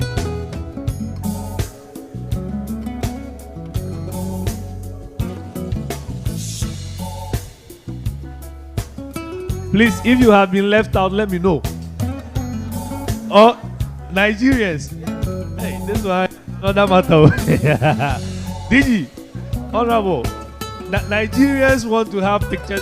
Please, the Nigerians, get ready. Hey, Nigerians, please, quickly. Please, Nigerians, get ready. Hey. Asemo. Are they done? Are you done? Please, Nigerians, kindly join quickly so that the next session is also. Prezo, please, Prof, join them. Nigerians. Please, you finish the picture, please. Finish it.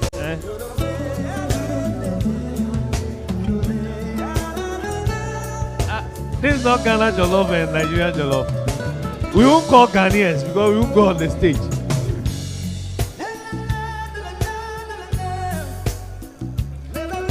With the college executive. I think it's nice. Are you done, please? Nigerians, join, please. Nigerians, please. So that next year when we come, Ghanaians will have their share.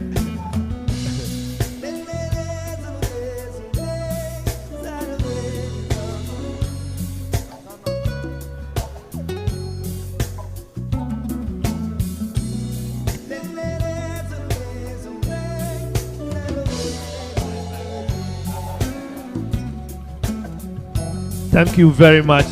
I think we are done. We are very grateful, honorables, for. So Nigerians, take note. We didn't call Ghanaians because we know we will do our share in Nigeria. So please take note of it. Let's not remind you. Thank you very much.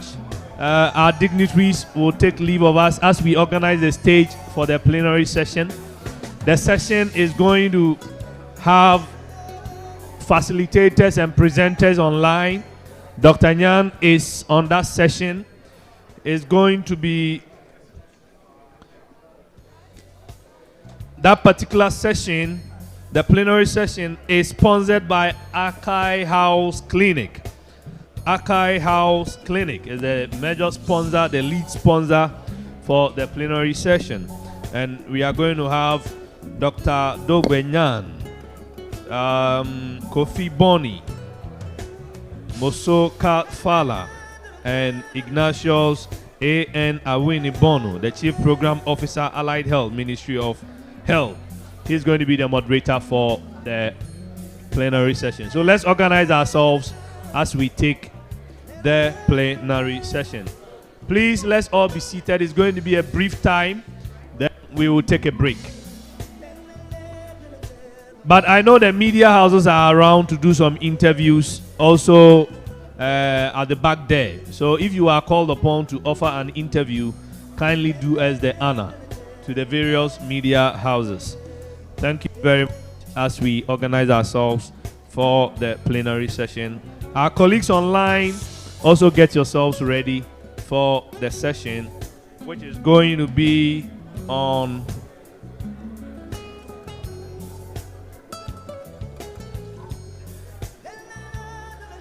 West African Scientific in a Pandemic, Diagnostics and Vaccine Development.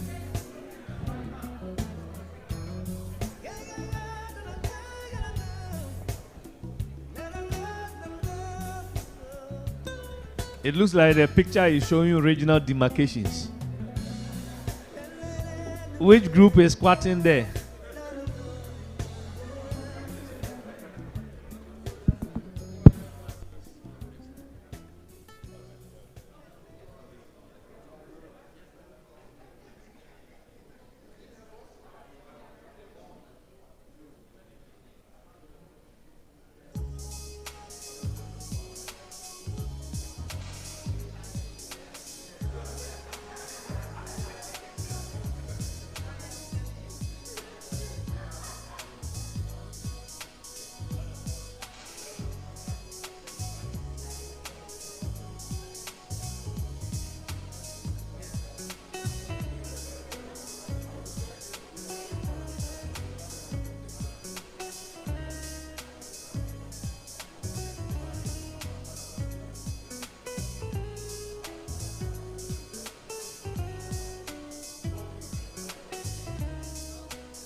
Hello.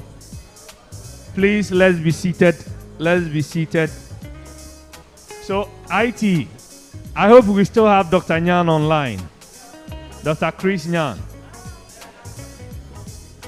Is he still online? Dr. Kofi Boni, also online. Then Dr. Mosoka Fala, please kindly come upstage. I'm organizing the session for Dr. Ignatius. He will come and take over. I think he has to see the minister off.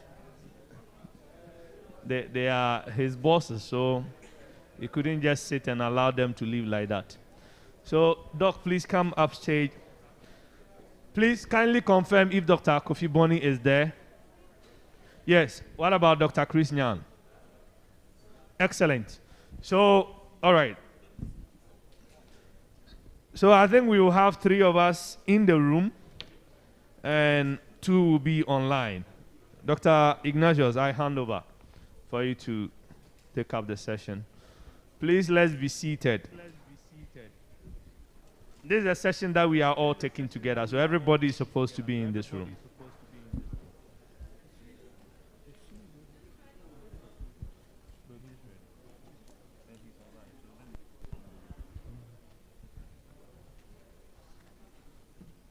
You saw the proposal sent. You saw the proposal outline.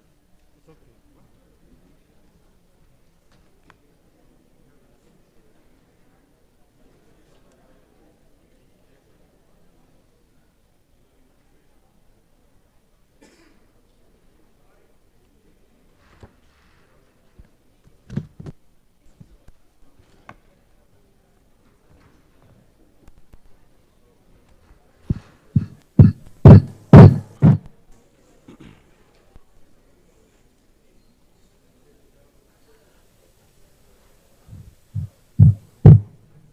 Let's kindly get settled so we can speed up and finish this session. Because of time, we want to shorten the sessions at about 10 or 15 minutes so that we can make up for additional time, because a lot of the discussions will recur in the subsequent discussions as well, and we'll have opportunities to contribute even as we go along. A lot of them have also been presented by the guests that spoke earlier on. So this session is going to be handled both virtually and physical here. And from your program, you'll notice that the subject team for the discussion is the West African Scientifics in a Pandemic Era, Diagnostics and Vaccine Development. The West African Scientifics in a Pandemic Era, Diagnostics and Vaccine Development. And the dignitaries, distinguished panelists that have been put together to handle this, Dr. Chris Dugwe Nyan. I think we've met him many times he's a popular face during our previous congresses, especially last year's own. He's the Chief Executive and Scientific Officer, Shaflex Biomed, USA and Liberia. He is going to join us online, and we will be happy to have him resource us. Shall we give him an applause?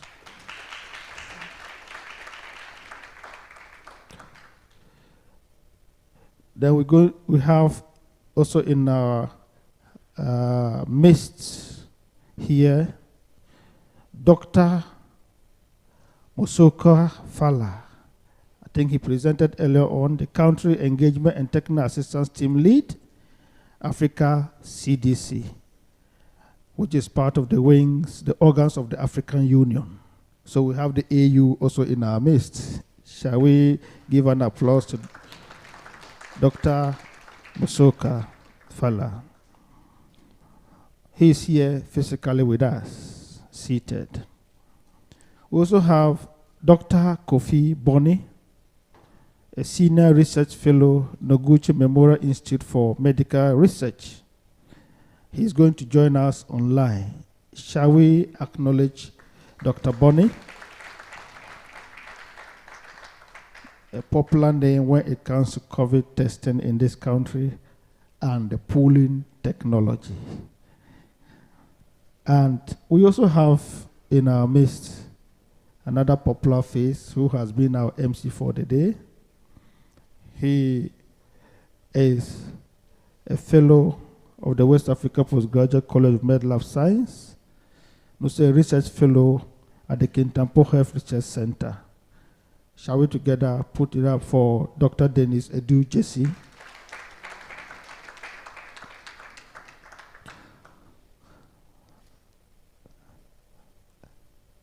what we're going to do is we're going to take a presentation that will be led by Dr. Chris Nyan virtually.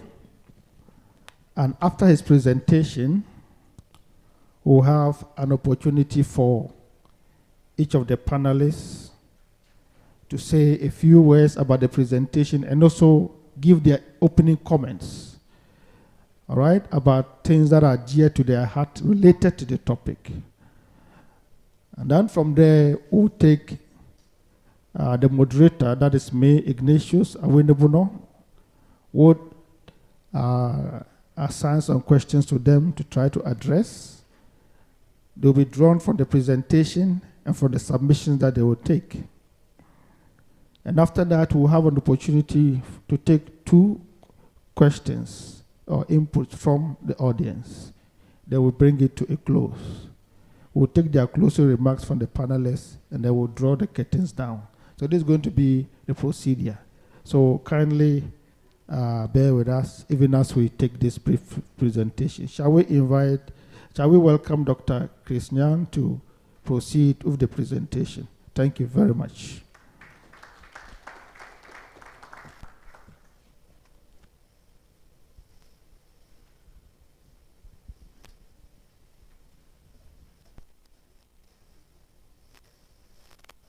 Celebrate Lab Conference again for another year.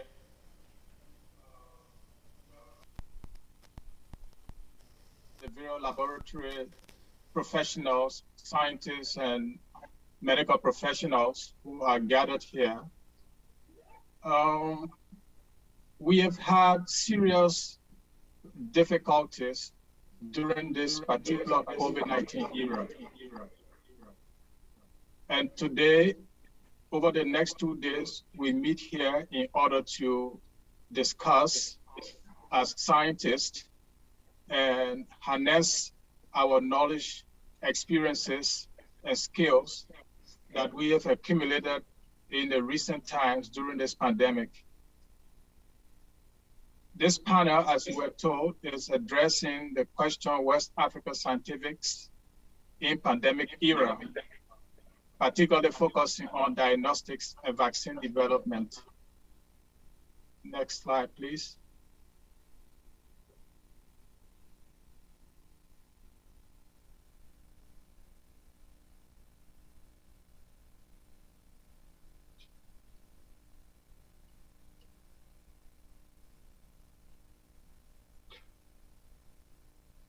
When the pandemic began, in 2019, the world immediately came to a halt, began to scramble in order to address the pending crisis that it will create. The world had seen several pandemics before, but this one was coming at a speedy rate. It began in November in Wuhan, China, and in less than 3 months, we experienced a cross-border transmission into Europe, Asia, the Americas, and Africa. In the United States specifically, there was the first confirmed case around January.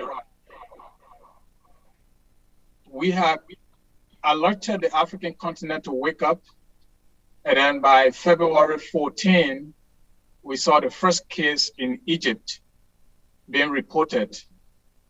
This pandemic was then declared in March by the WHO. And the disease, which was caused by the coronavirus 2, which is the SARS coronavirus 2, was then declared as or designated as COVID-19. On April 2nd, the world hit about 1 million cases. Next slide, please. During this time, medical experts and epidemiologists have projected that the initial cases in Africa or deaths will total about 3.3 million by the time this pandemic is over. Why was this projection? Because when the world was suffering the shortage of diagnostic kits and vaccines, they immediately, as we know, that Africa lacked logistics and tools to fight pandemics and to even man our own healthcare system. We saw shortages in diagnostic kits. We were lacking oxygens. We were lacking personal protective equipment like masks. We look at our fragile health system. And then, of course, that made us to be dependent on donations for diagnostic kits initially from the US CDC and later on from the Jack Ma Foundation when it was found that the US CDC kits were faulty. Next slide, please. That initiated the first challenge that Africa faced, not only from other aspects of the diagnostics of the pandemic, but particularly from diagnostics. If you take the global case presently as we stand, and these data are from the 12th of this month, you will see that globally we have 504 million cases already. And the new cases of that date were about 363, with the deaths totaling 6 million already. And you look at the United States, we have 80 million cases. Currently, the new cases which are occasioned by the Omicron BA2 variant total about 125,000 new cases in the US.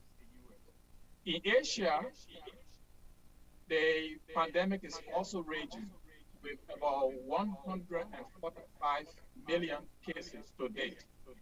New cases occasioned by the Omicron virus BA2 variant currently total 187,000. And if you go down the list, you see other continents. But when you compare that to Africa, we have a total of 11 million confirmed cases.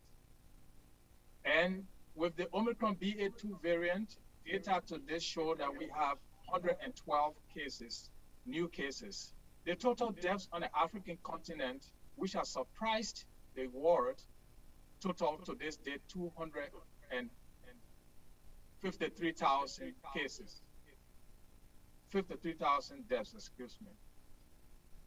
Now, one of our major questions has been, why is it that during the course of this time, next slide please, there was not the support for testing and vaccine development? This is the major question we are faced with today. The United States, the European Union, and other countries infused almost about 5 billion plus in vaccine production. During that time, on our continent in Africa, we sourced some finances from the IMF and World Bank for COVID-19 response. The question remains, what did we do with that money? Liberia, for example, sourced about 30 million plus. Ghana, according to the data, sourced about $1 billion. What happened to that money? Where did it go in our pandemic response? And I'm using these two countries for West Africa, but that relates to the whole of Africa as well. In the same period, we saw public-private collaborations. Did we see that on the African continent? You saw biopharms, the Pfizer, Moderna, AstraZeneca, Johnson & Johnson, Sputnik, Abbott, Kaijin, all collaborating. Not one of these companies you can find on the African continent in the question of vaccine production or diagnostic test production. In the period, we also saw then a lot of research going on, clinical trials. Then we saw vaccine production and distribution all over the world. But in the same period, we also noticed that there was vaccine herding, which we term today as vaccine nationalism, and which are sometimes termed as vaccine chauvinism. Our only hope was left with Gavi and the COVAX initiative. Next slide, please, for vaccine sourcing. COVAX provided us vaccines, particularly to low and middle income countries.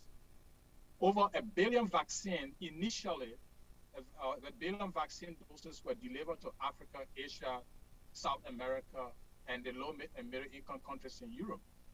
About 1.3 million vaccine doses were delivered to Africa initially. Accordingly, that was enough dose to cover about 145 Gavi countries. The African Union, through the Africa CDC, also secured an initial amount of 270 million doses. But remember our population on the continent, which is about 1.3 billion people. Will this vaccine batch serve the continent? Fortunately, when that production was going on, we began to think among ourselves as scientists when we met in Accra last year during the same time to begin to ponder on how can we sustain our fight against COVID-19 and previous pandemics and epidemics that we have been faced with on the continent when that occurred again. Next slide, please. So to this date, when we look at the vaccine distribution and administration globally, you see, looking at the population versus fully vaccinated persons in that population, the United States alone, which has about 328 million people, has already vaccinated 64% of its population. The United Kingdom, which has 66.6 million people, has already vaccinated about 85% of its population fully. Canada, Germany have done similar thing. Now, when you compare just 2 continents to Africa, South America have done quite a good number of work in the vaccine arena. Europe, which has a total population of 747.8 million, has vaccinated 60% of its people. But look at Africa, which has 1.3 billion, has only vaccinated 15% or a little over of its citizens or population fully. Why does this gap exist? These are questions that we are addressing here today. And it is my hope that most of our policymakers will remain in these sessions throughout the time so that they see some of these statistics, not that they have not come in contact with them, but see these statistics being put in the perspective from the laboratory scientists and medical professionals who are on the field from that aspect. Next slide, please. So it begs the question, can Africa support her own homegrown scientists who are also studying the same B and T cells and the same B and T cells that have been studied in the Western world? Can we support our own innovators in the biotechnology area and the area of biopharm? There will be a lot of questions coming from the moderator, but just as a conference and as a people, can we ponder over this question? Will we continue to rely on talks of technology transfer and in terms of licensing a waiver of intellectual property rights from the Western countries? That dependency syndrome that we took over after colonialism into neo-colonialism, will we continue to rely on that? Can we create a Pan-African innovation ecosystem through collaboration between countries, between regions? What contribution, of course, we as African scientists make in this process? How prepared are we if we were provided these fundings today? Yes, Ghana has already initiated the Vaccine Institute. Rwanda, South Africa has been in the lead as well. So generally, as African scientists, are we prepared? What are the lessons that we can learn from these challenges of COVID-19 and past epidemics that we have faced in the region? As we ponder on these questions, it's not that Africa did not make any effort. As Africans, we've always been innovative from time immemorial. Right on the continent, we've had several innovations in the area of diagnostics. We cannot speak of innovations in vaccine production presently, but as we saw, Shoflex Biomed from Liberia had always had this innovation of a rapid multiplex test that could detect multiple infections at the same time. This test has been around for the last 5 to 7 years. Then Incas Diagnostics, right in Ghana, which produced the rapid diagnostic test for COVID-19 as well. Both antibody first and then antigen test. During the last conference in Ghana, it would interest this body and our colleagues to note that we met with the FDA chief or the FDA representative. Incas Diagnostic test, which is homegrown, that has a sensitivity of up to about 85%, was yet to be put online in Ghana during the height of the COVID.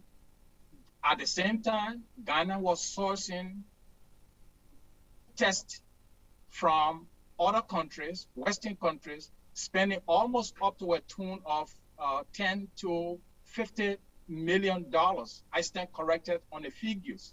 So why are these tests not on the market? Is there a policy gap, a communication gap between policymakers and what we actually have on the continent? Senegal made other efforts. South Africa made efforts. So we have to ponder over this as we address the question of vaccine production and diagnostic test production in Africa. Thank you very much.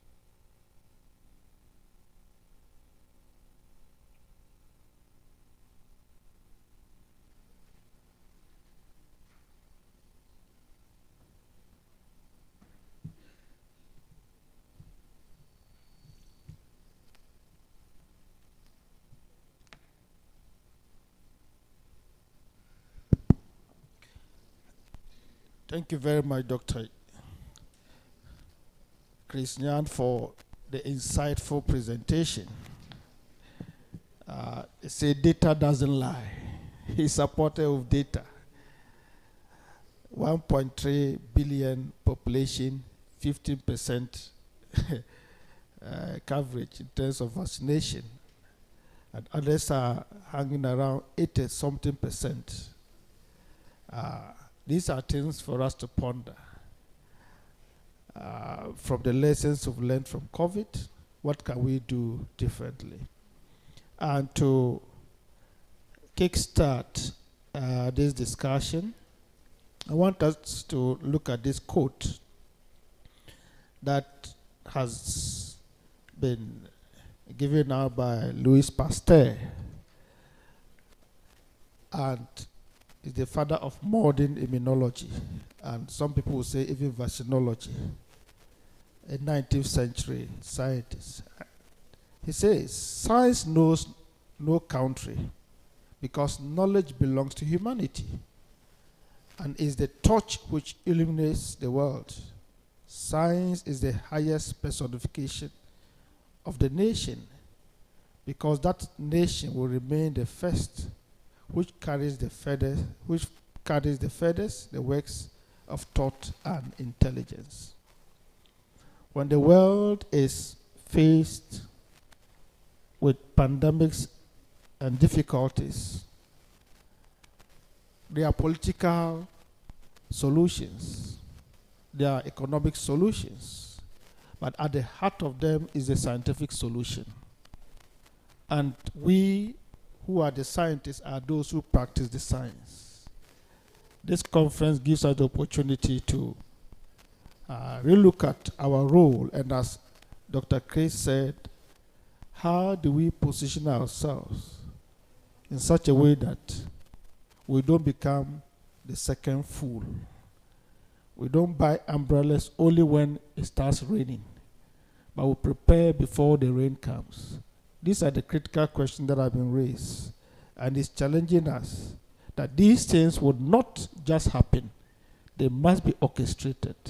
And those who orchestrate it are those sitting here. This is the reflection he's given us. We want to take opening comments from the panelists here within the room and also virtually. They will give their initial comments and also react to some of the things that, even though it's part of their presentation, they will also make some additional comments based on the presentation. And we'll have just about 5 minutes for each presenter to make these comments, so that we'll be within time.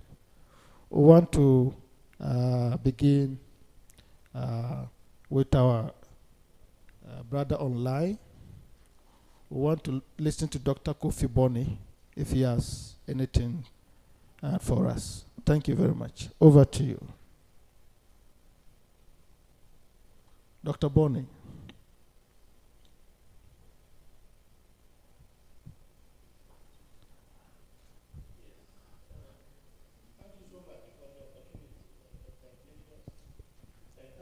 Much to the organizers for a very good, well-organized conference.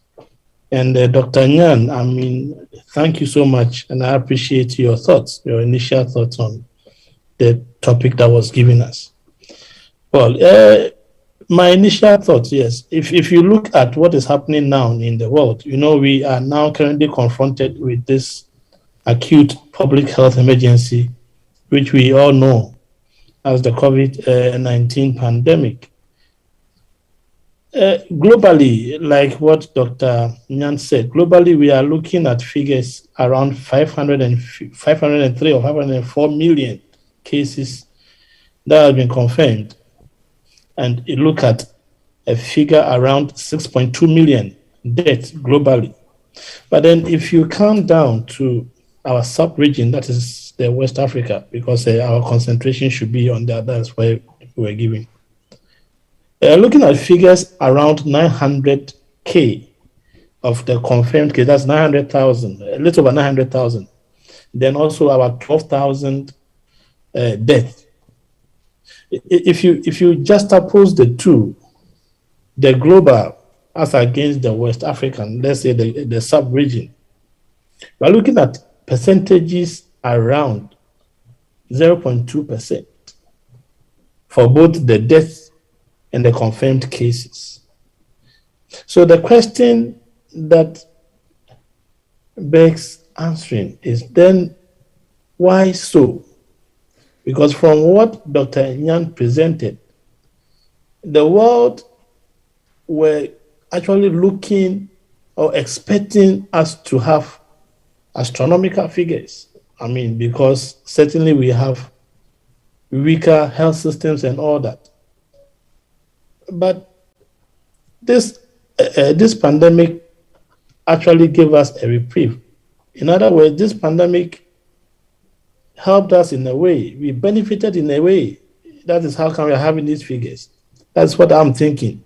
It delayed for us in Africa. Egypt had it somewhere at the early part of February 2020. Then Nigeria, we are talking about the sub-region. About 3 days later, Nigeria had the first case. So from the time that the world had it to the time that we had it, it gave us ample time for us to prepare. Well, we had issues with logistics, but we prepared. We prepared because of the experience we had. Mind you, we're out of not too many years away from the epidemic we had with Ebola. So more or less, there was some resilience and responsiveness to what we did, and that gave us some edge with regards to the numbers we have. Yes, people can always talk about the youthful population as well as the climatic conditions contributing to what we have. But then we have to also look at the fact that, yes, we have some experience with more or less building resilience to some of these pandemics, and also getting into what we call the preparing very well because we had some kind of experience backing us. So initially, I'll just give these thoughts. As we go along, I'll come up with other thoughts concerning what we just discussed. But I want us to look at the benefits that we also derive from this. With the delayed emergence or the delayed occurrence of this pandemic in our part of the world, that's looking at the sub-region, and that gave us some time to maybe put our hearts together or help us to prepare and build some resilience in our system, and also being backed by experience from what we had in some years before helped us to more or less fight this and kind of reduce the numbers of both the cases that we recorded and also the numbers of death. Yes, we can have others as contributing factor, but I'm looking at it from that angle. Thank you. I will continue with the discussion as we go along. Thank you very much, Dr. Bonney, for raising this critical question, the paradox of it. We're expected to die more, but we died less. So many theories have been propounded. Some say, oh, it's African weather. Others said, the youthful population. Several reasons, our immunity system. But Dr. Bonney is proposing that probably it gives us the opportunity to prepare, because the coming out of virus into Africa or the episodes in Africa came later. These are things for us to reflect on. It means that we must give some credit to our leaders for preparing, if we want to go by Dr. Bonney's theory. We'll come back to that later on. We want to hear from Dr. Edujesi on his initial thoughts and reaction to the presentation. Thank you. Thank you very much, Chair, for the session, and thanks to the team for this up, Dr. Nyan, for doing this presentation virtually, and my colleagues who are also in the room to join us for the discussion. So apparently we are looking at, in this pandemic era, what are we to look at in terms of building capacity, in terms of ensuring that we are kind of established with even the capacities that have been built diagnostically, and also with the vaccine development drive. With the initial comment on this presentation, it's clear that if you want to look at Africa as a continent, and you are comparing it to even a particular country in the European region, and you look at the way they've been able to distribute very wide vaccines against even what is happening across the continent, then you get to know that it's high time we start thinking about ourselves as well. It's high time that the institutions that we have around that are to look into some of these things are empowered to do what they need to do. Fortunately, I think we are honored to have one of the reps from the Africa CDC with us.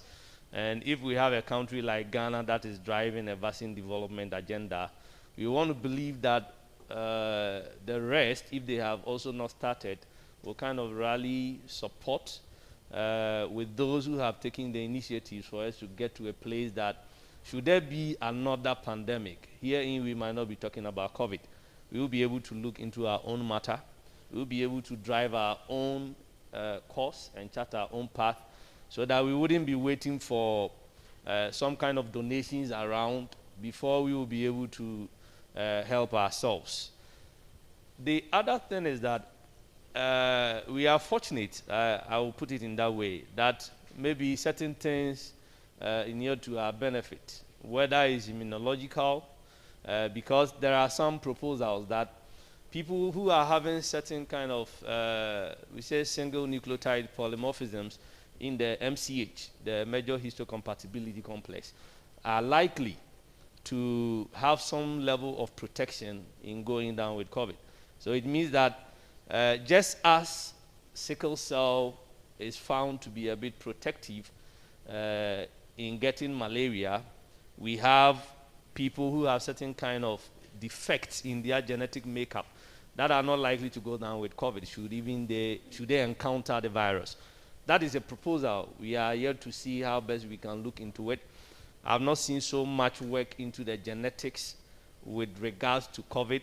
I know WACBIB has started a cross-sectional study that they are looking over a 3-year course. These things will all come to help us get more information as to some of the things that might have contributed in us going over the fight against COVID.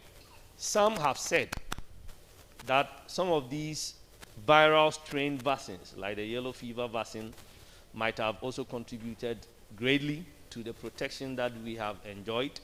Others too had a proposal with the benefits. You know, there are something we call the non-specific benefits from vaccines. If you look at the BCG, the tuberculosis vaccine that we take, it tends to provide some level of protection against some viral conditions. And some had even proposed that the BCG that we have taken might have given us some level of protection even in this COVID era. So people who had taken the BCG, if they had not even gone in for any COVID vaccines, are likely to have some level of protection. These are things that bring up the questions of what kind of research do we need to do so that we can now speak to the issues rather than just throwing it all over. And before you realize, you go into it and you realize that the data will not be supporting some of the claims that we are making. So it raises another question of how we have to equally set up, empower our research institutions. And of course, if we are empowering, that means that we need resources.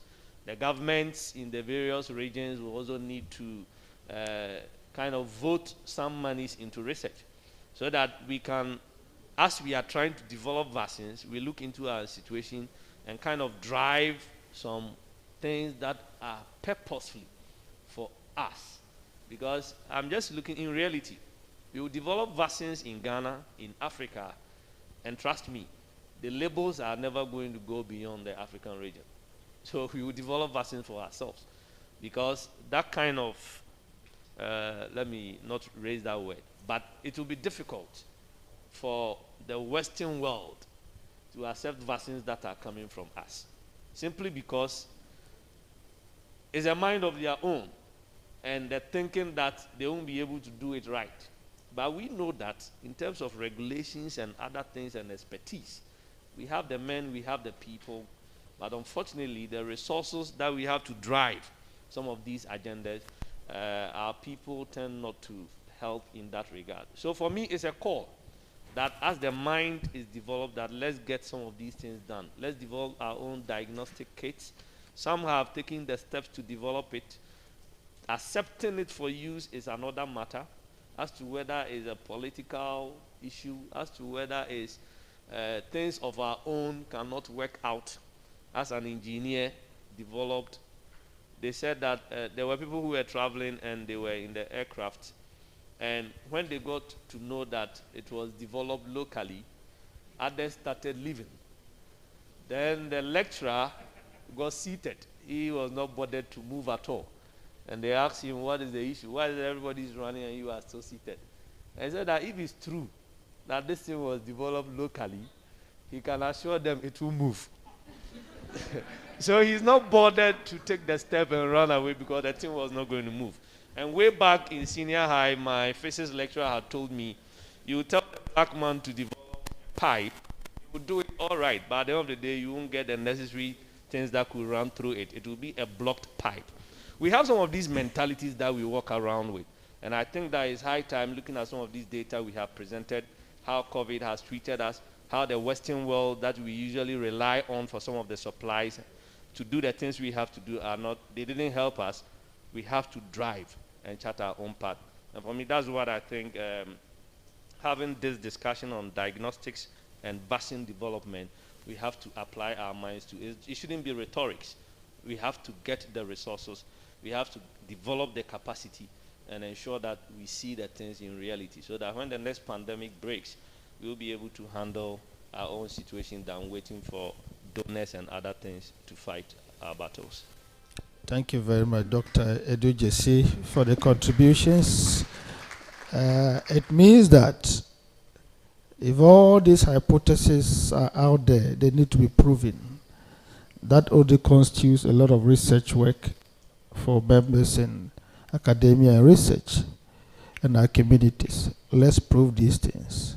And if some of these things are true, it means that we can also be vulnerable to certain other outbreaks that will wipe out our entire continent. These are things for us to reflect. Africa CDC is here. These are people who championed at least the aspects of the COVID vaccine. We heard of some of your platforms that were used to promote at least vaccine equity. And I've read a few things from your publication. So maybe you also want to add some very insightful things based on the presentation and your mind about the topic. Over to you, Doctor. Thank you very much. I will try to break it into 3 parts. Every time I go to bed, I worry that there will be a point in time there will be a new variant that may be more virulent and kill more people in Africa and will not be ready. I just came from DRC where this renowned scientist told me we are protected. In DRC, less than 1% of the population have the vaccines. 2.7% of the healthcare workers are vaccinated. The rest are not given vaccines. And we have this sense of security that the bullet has passed us. But as of the latest, because every Monday and Thursday, Africa CDC will look at vaccine in each country, we're about 17% now, where other countries are 80 and 90%. They say the way to predict the future is to look at the past. We had the variant, the B1, B2 variants were there. All of a sudden, Delta came when Africans were relaxing. And we tracked the death based on the Facebook, the number of graveyard.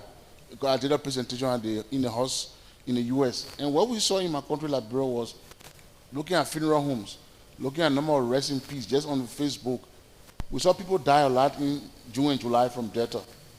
So we shifted to December to Omicron, massive infection. I got infected in one of the countries I was traveling. I still don't know how, but my boss told me the risks we have to take for the continent. What makes us think that there will not be another variant that may be more deadly that will kill all of us? So there's no way we should burst open our bubble and say that we are still vulnerable as long as we are not vaccinated according to the numbers set. That's 1. 2, countries that have low vaccine coverage are most likely to develop the next variant. You know, so Africa and Botswana developed the Omicron among the HIV/AIDS patients.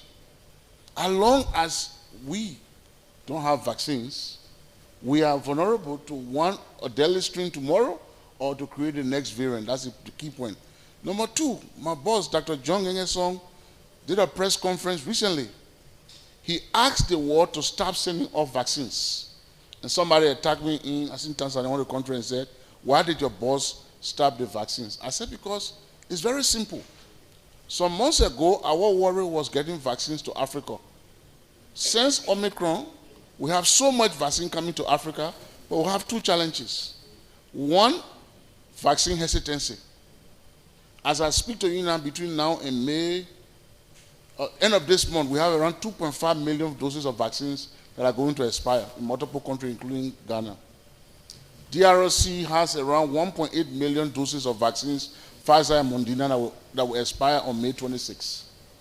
So they have given us so much vaccines, but the demand are going down because we have the security. That's 1. The second issue, so you said, let's work on demand generation. Let's build people's mind to know that you have Delta before, you have Omicron. There is something coming in the corner. So protect yourself. And I think the reason why I didn't die when I got infected was I got vaccinated, because I always used to be afraid. I'm hypertensive, I'm diabetic, obviously I'm overweight. I've never gone to the US because I was too afraid I would die. But finally I got it.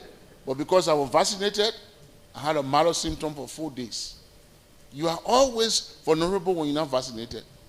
You know, I was in this place in DRC, I asked the healthcare worker, raise your hand. I said, it's the greatest hypocrisy you have that you want to vaccinate people and you're not vaccinated. So the low vaccine coverage, the last mile distribution, which is our problem, need to be resolved.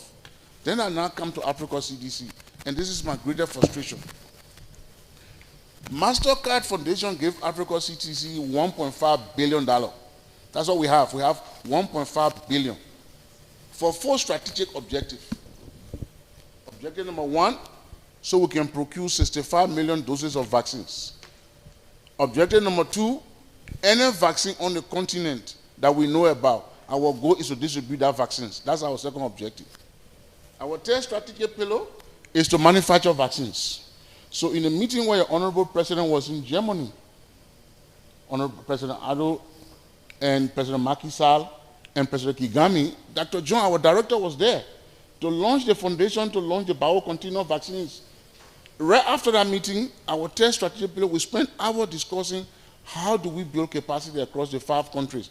We have the money, we have the funds to build capacity. Finally, our fourth strategic pillar is to build Africa CDC and the country capacity in terms of diagnostics, data, and network.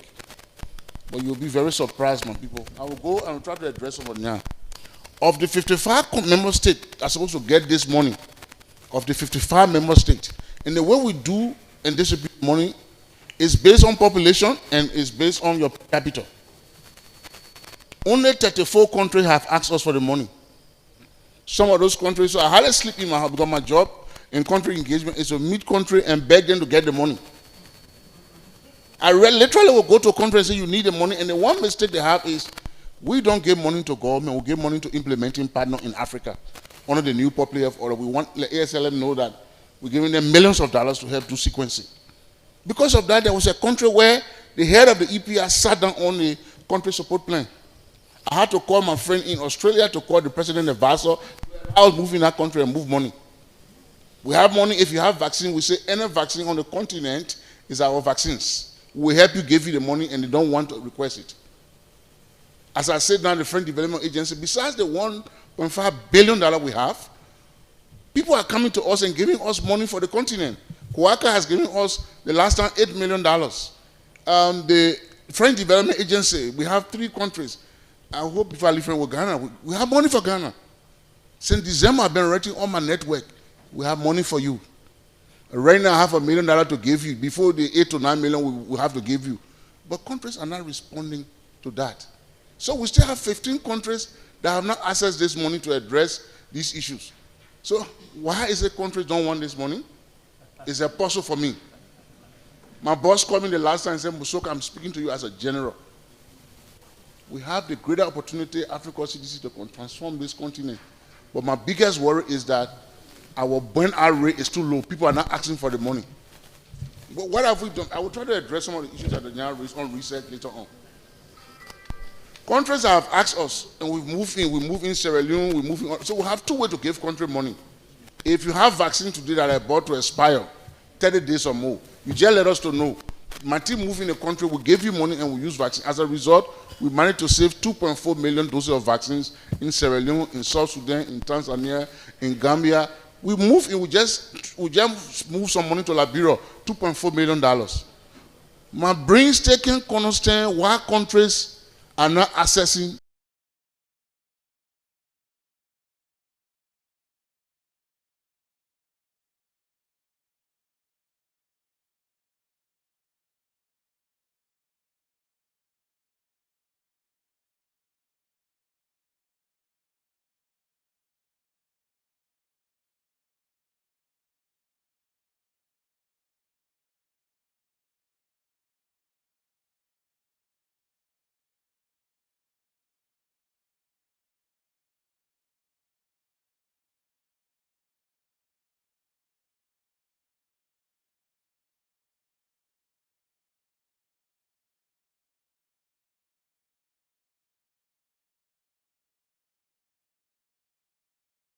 Cameroon. The only sad thing for me, we don't have any NGO from West Africa. Unfortunately for us. The only group that was giving money to us out of the continent, UNICEF to procure vaccines and then ancillary for us, WFP to distribute vaccines. Why countries are not coming for the money? That's that. We start here, issue of research, we get specific interventions we are doing. The funds exist. Countries need to access the funds, but I think it comes down to this fundamental issue. We think we have escaped the bullet. We think that we're okay, but it worries me every day. 17% of 1.3 billion people vaccinated. We have had 4 different variants. Why would we think that there will be no new variant that may be deadly and kill all of us? Let us begin to rethink this and let's see whether we can take the vaccines. I will later come in my future opportunities we have at different level for the continent. We've been investing so much up. The Gates Foundation gave us 30 million. We have around 27 million for the master to support genomic sequencing on the continent. Why are we not accessing this fund? Why do I have to beg people? Why do we have to call in? Why do we have to fly to? Many of us have our horses in Addis, but we don't sleep there.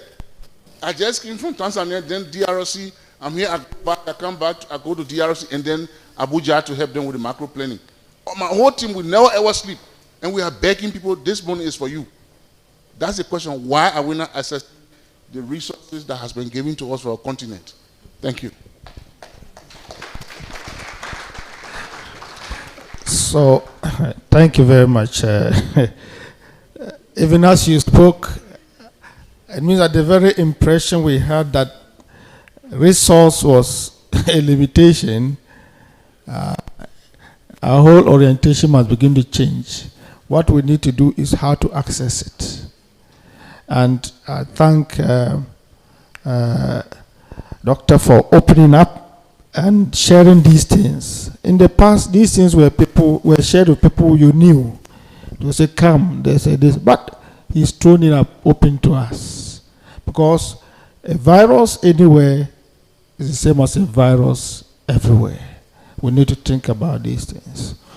And at this point, I want to, because of time, we want to take 2 contributions from the audience, questions or contributions for our panelists. Probably these questions would elicit the responses they will need. You can direct it to any of the panelists. Dr. Bonnie Noguchi, Dr. Nyan, who is also a researcher and an entrepreneur. You can also direct it to Dr. Edujesi, a researcher, and then Dr. Musoka from CDC. Please direct your questions and let's quickly so that we can close in time for the next session. We are far behind. 3 questions already. So we'll take just these 3. So, Your Excellency, please.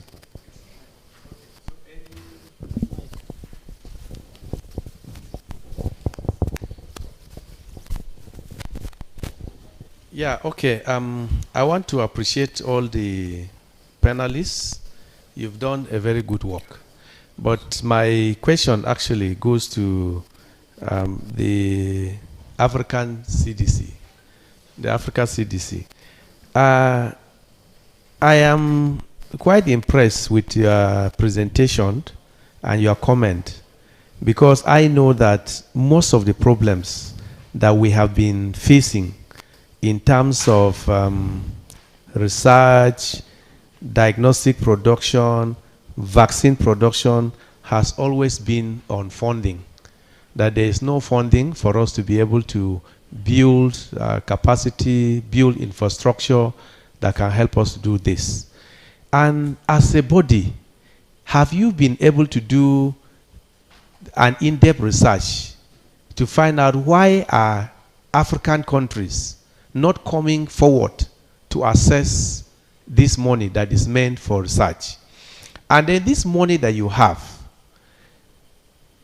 do you have a provision that it can actually support, like Association of Medical Laboratory Scientists in the various countries, to help them? Because part of our mandate is actually to ensure that we go into research in terms of producing actually diagnostic, because that is where our members also have capacity. So I want your comment on that. Thank you.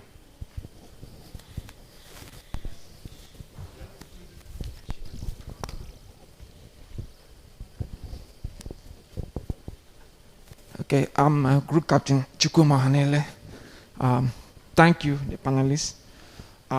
My question also goes to Dr. Fowler of African Center of Disease Control. But before then, I make a little comment. Vaccine production and distribution in Africa, I think, should be situated within the context of the infrastructural, technological, and scientific development of the continent.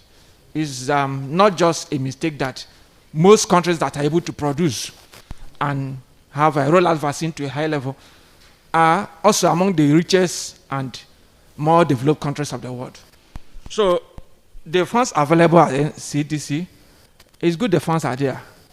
But maybe one of the reasons why they are not being sourced as expected is imagine giving a country money to procure aircraft, and the country has no airfield, no airport. It's not likely to take that fund. The basis for production, distribution of vaccines do not exist in many of our countries. So even when you offer assistance to develop or produce, the basis are not there. In fact, country that has a factory that produces bottled water, is going to be easier for that country to reroll that factory to produce soft drink. The water is already there, the factory is there, just add a little sugar and some flavor, you have a soft drink. When these bases are missing, there is going to be a tall order to expect Africa to really advance in this vaccine production and distribution as we expect. So as health workers too, I think we should also do that advocacy to know that our health system cannot be far more advanced than the technological and scientific basis of the countries we belong to. So I think I've said my observation. So Dr. Fowler, your fund is interventional fund.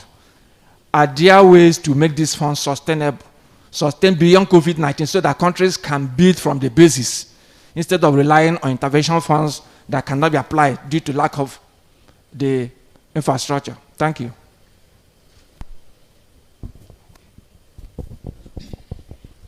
So I'm Arthur Brown, and I have just a few concerns, and that is directed to Dr.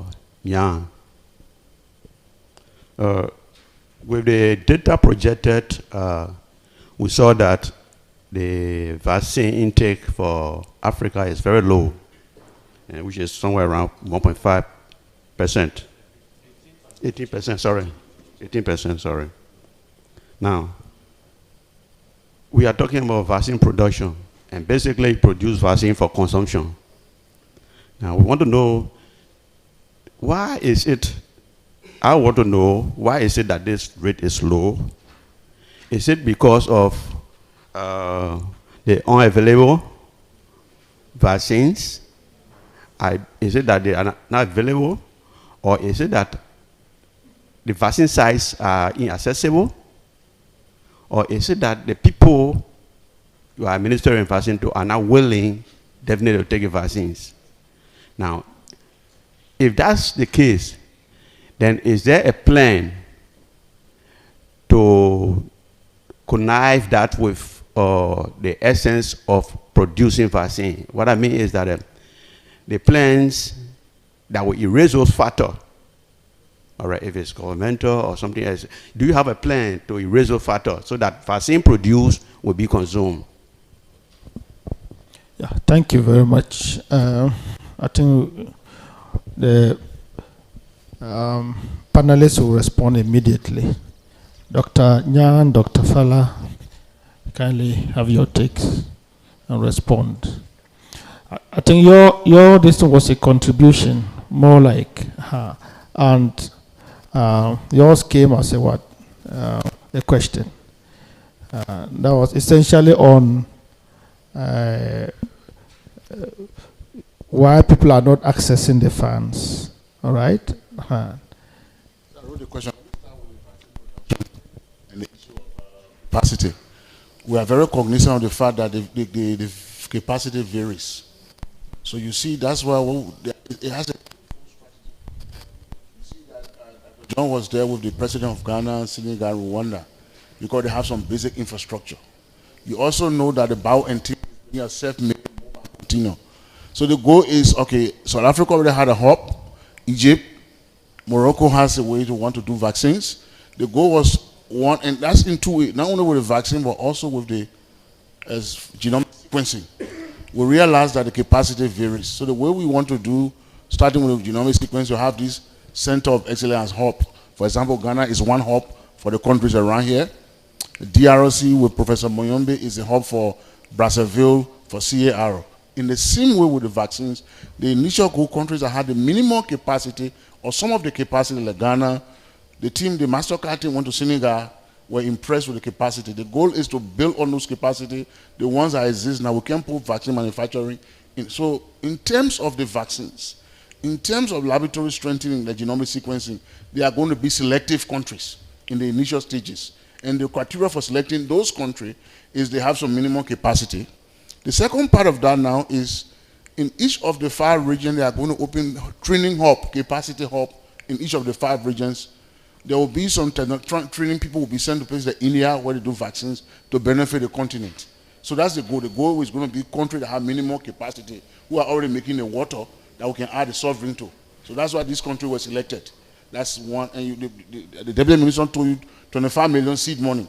So we specifically discussed Ghana in one of our meetings. So Africa is going to offer the package to go from there. So in terms of sequencing and manufacturing, are going to be selective countries. Then eventually those training hubs that will be built to benefit the continent, some people will come back.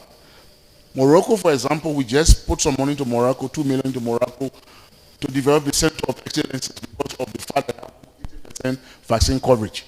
And so we're going now looking at vaccine effectiveness. It's a study that we're doing now in Morocco to look at first dose, second dose, and booster to see effectiveness. So some funding was pumped there. We took member state to Rwanda to see Rwanda the ability to immunize 100% of the people of Kigali. So in summary, it's selective countries, and then use that to set up training centers for the rest of the country. Where the money is, so the first question is every country will access equally funding for vaccine distribution. That is equally.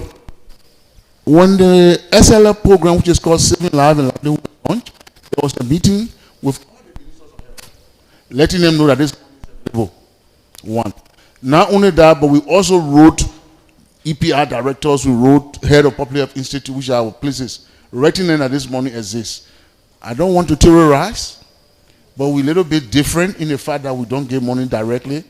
We've selected implementing partners, and our demand for of our MAE system and means of verification are extremely demanding because we say that our reputation is tying with the money. So I don't know is that the reason why we are going against the normal, because most of the UN gave the money, but we are saying no, we have this implementing partner on the continent. You as a country is your vision. I was in Tanzania. Tanzania want to vaccinate 70% of their 60 million people by December. I was there helping them to plan for vaccinating. We put 3.2 million into COVID vaccines center. Overall, we have 6 million for Tanzania. So I don't know what is stopping it, but in terms of information availability, is there. And we try to reach to people that we know in all these countries and write to them. For example, Guinea, I've been fighting night and day, but my friend Professor Sakuba Keita is no more there. We're writing Guinea, we're begging them. This is the money, this is the procedure to. Not only that, but the quickest money we give people is when your vaccine is at risk. Once you know your vaccine is at risk, within 2 weeks we can move money to you, because 1 week we know the vaccine is at risk. 2 we send what we call the SWAT team. They come in your country, we'll do the macro plan. By the 3rd week we move the partner in the country and we'll give them funds. So it's an open secret. The ministers were invited. Then we say reach out. It's the bigger question we have to ask ourselves: what is stopping us? Do we want it for us, or do we at the end of the day want for the people to be vaccinated, or also are we contented and saying that we are safe? So in DRC, the innovation we're doing, we want to couple COVID vaccine with measles vaccines and see how it will help us to go through. I don't have the time to go on the new strategy we are using health system and using the COVID money to put the money in the country to health system. Thank you. Dr. Nyan, I think a question was directed at you. Is Dr. Nyan online? Hello? All right. I am online. Okay.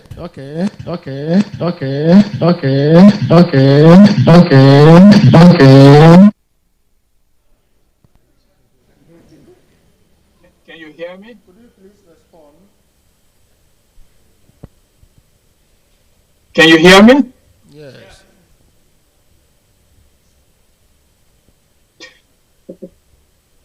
Well, thank you very much for that question. When just before the Omicron variant, we had the Delta surge. We had just come from the conference in Accra, and I had gone to one or two other African countries before going to Liberia. The question as to why the vaccination rate in Liberia is low, or on the opposite side, the intake is not high, can be placed on several factors. We've spoken of vaccine hesitancy, which is global, but it expresses itself in specific forms in various countries.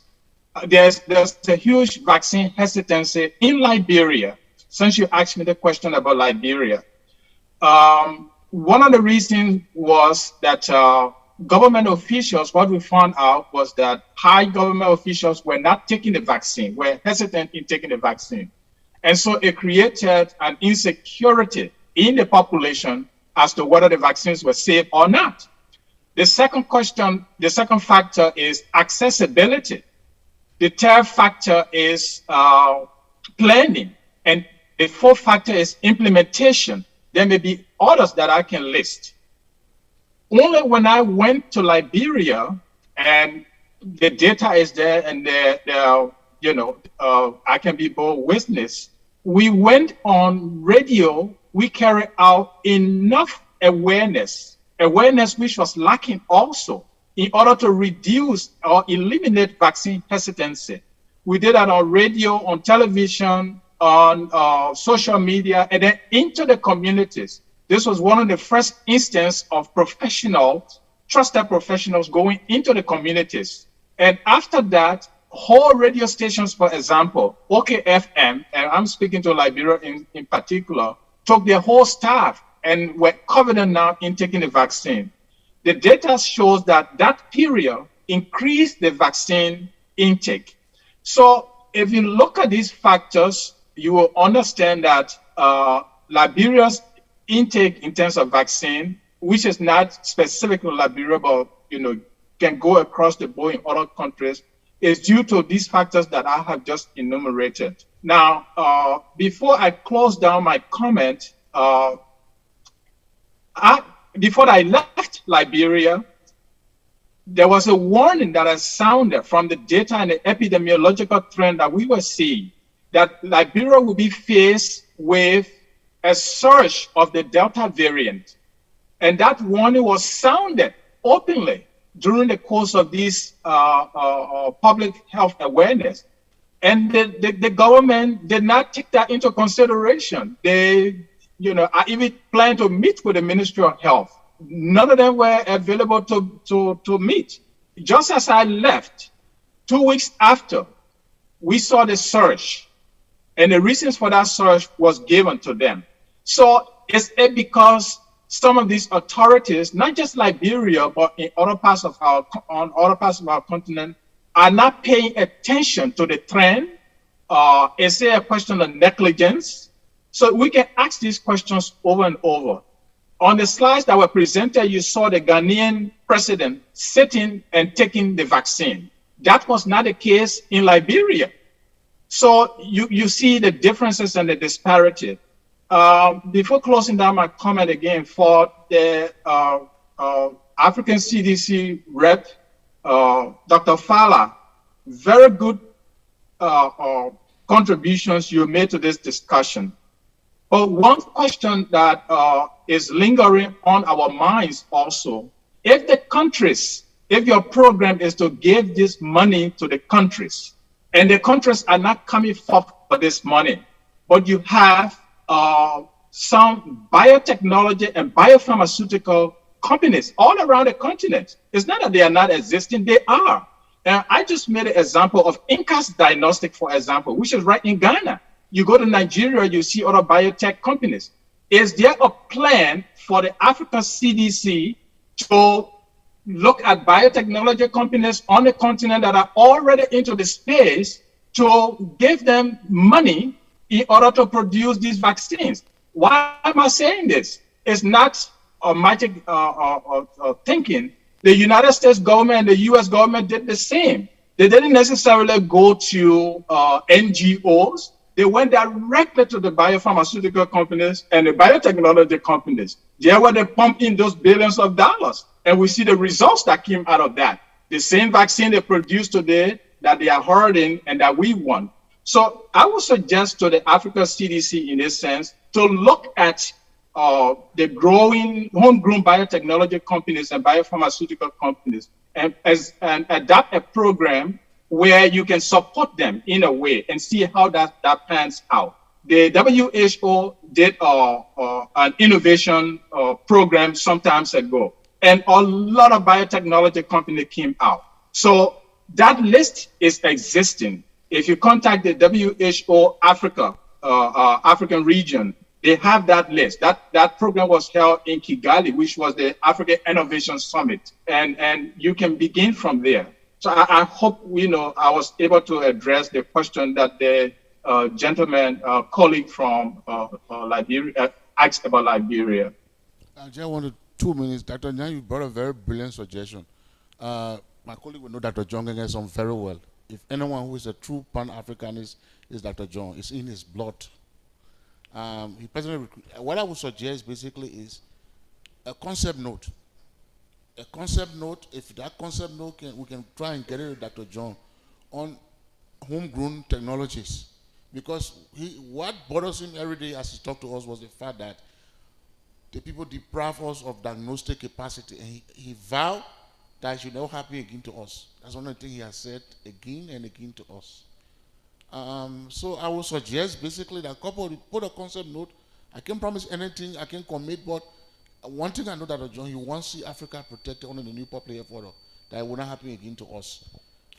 We'll look more at the bigger strategic pillars, but there are other ways that they can access funds. I know, so I will really, really urge you, and I wanted to say this, I wrote it down in my note, you and Ingress are the pathway to approach Dr. John. That we can do this. I know we're talking about the issue of the vaccine manufacturing, the biotechnology. I would really urge you to put a concept note. And probably my colleague from African Society of Laboratory Medicine, we can use our network and get it in to begin to start this discussion. Dr. Nikes, we can start a discussion. Jen is here, we can start a discussion. But please, by all means, try to use this opportunity that we have creation on the continent. Let's start a discussion. I can't promise, but this is a good discussion to really, really push with Africa CDC. And we are available, we can try to push it through our network there. Thank you. Thank you very much. Time is really constraining us, and we would not be able to continue the discussion with this panel. I know there will be more discussions, because this is the overarching topic that have been broken down into other thematic discussions. So we'll have the opportunity to delve deeper into them even as we go forward. But what I just want to conclude by saying is that necessity is the mother of invention. So says Plato. And if we are faced with this condition, and which is not coming as the last time, but will keep recurring, emerging and re-emerging diseases, infections will keep afflicting us, both on a routine basis, even as we manage malaria, even as we manage TB routinely, but they will also come in the form of outbreaks. We must be prepared for these two types of infections that face our continent. The issue is, do we allow ourselves to be taken by surprise again? I'm sure this whole conference has agreed that no, we shall not allow that. And this has been clearly expressed to us by CDC, by ASLM, and by other continental and sub-regional bodies that are being formed to address this particular issue, that we need to begin. Africa must vaccinate Africa. And this is the agenda we are moving. And Africa is unique. We are moving into an era where we are even beginning to have personalized medicine. That means it's getting to a point you need to do genetic sequencing determination before you can even give a particular vaccination. And if we don't have the capacity to do that, we'll be left crying, and nobody is going to hear us. We must prepare ourselves for the next pandemic. But these things would not just happen by chance. They must be orchestrated. The agents that orchestrate these things are here. And that is what I want us to go with. This is not somebody's business to go and solve. It is for us to begin to engineer in our thoughts what we will do to be able to address this matter. How we're going to get the political support and Ghana, all the things we need to be able to support. Thankfully, we've been given an open check that there's so much to draw from. Dr. Fala has given us options. The deal of governments, the deal of NGOs, and another proposal has come from other colleagues that you could look at with biotech companies. For all you know, there are other repertoire of suggestions that could come in the form of concept notes to Africa CDC and their development partners, and so that they can consider them.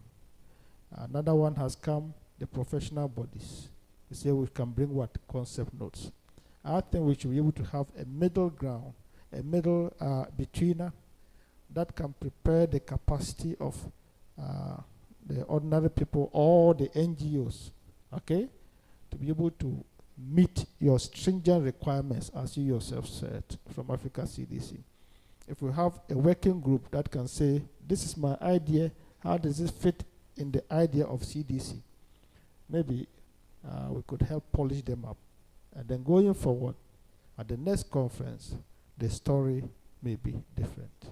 Africa must work towards vaccinating Africa and taking care of itself. Not just an issue of nationalism, but also an issue of partnership. We must look at this. Thank you very much. And I want to thank my panelists.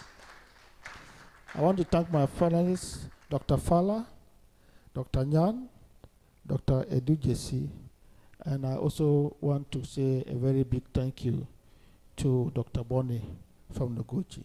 Thank you so much, and especially the audience for your attention. Thank you.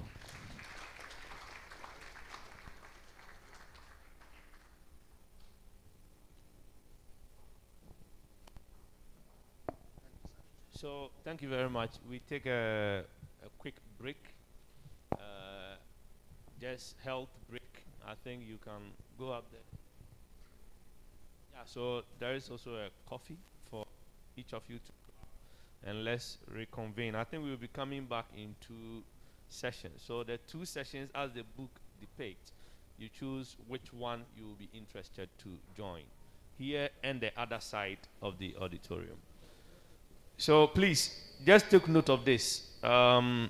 Akai House Clinic is also providing some complementary health services out there. You can check your BMI, that's the height and weight, the blood pressure, and also do a blood sugar screening. Just walk by in the period we are here today, tomorrow. They have a booth out there, and check these vitals. It's necessary for you to do that. Thank you. So we are on break for the next 10 minutes. Grab a coffee and prepare for the next session.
the Federal Republic of Germany introduced the BMZ 2030 reform strategy.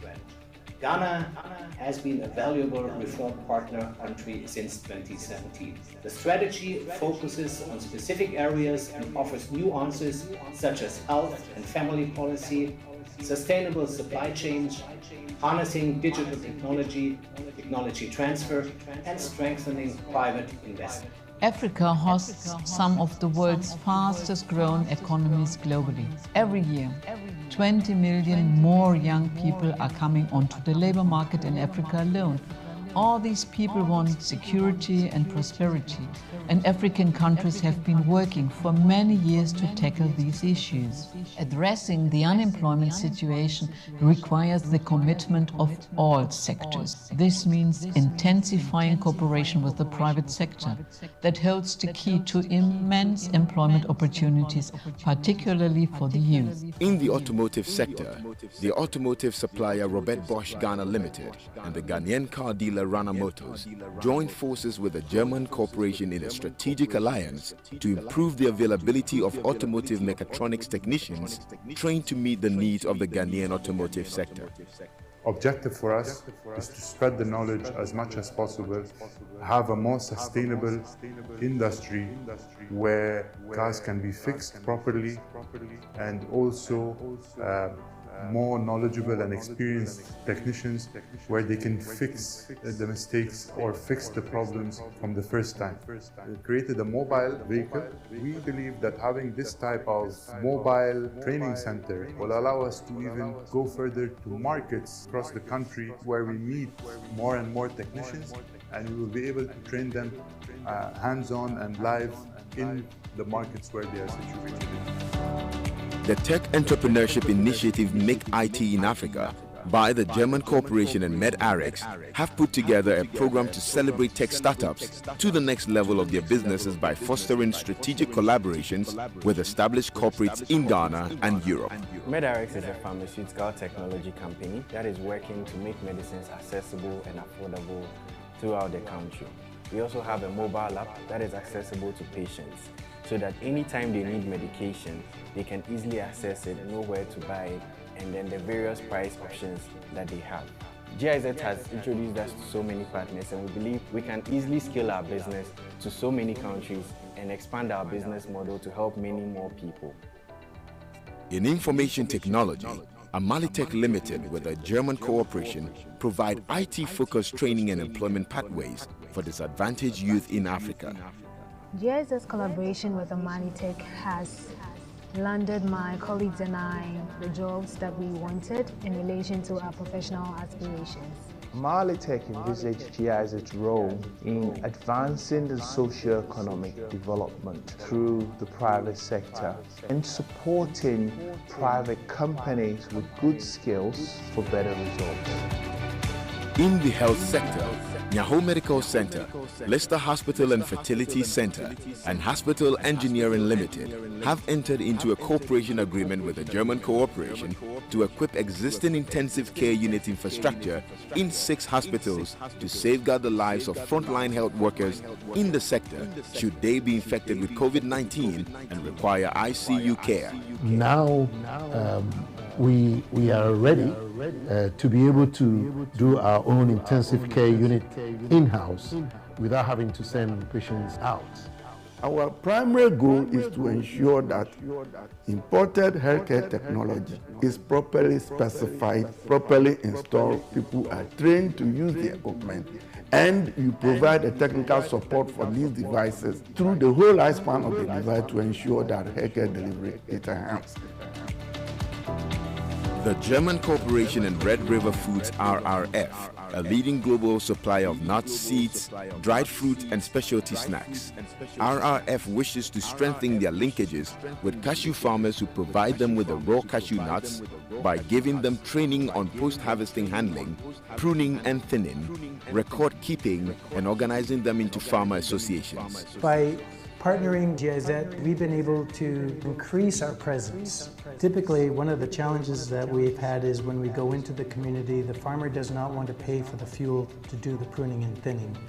But with the support of GIZ, we've been able to give that petrol to the farmer omo boy pa fa sa mo anu ni ma ka sa djuma kwa etimi nyen kodu ba bia e kodu. So, together with our partners, we are exploring diverse opportunities and trying to address these issues. Together, we can unlock countless employment possibilities and opportunities for decent jobs. I say, sustainable growth is our focus.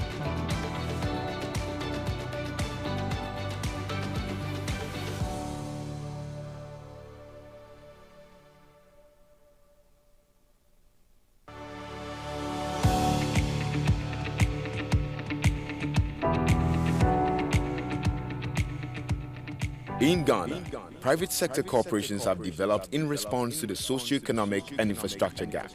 This is a spotlight on GIZ Corporation and private sector in Ghana.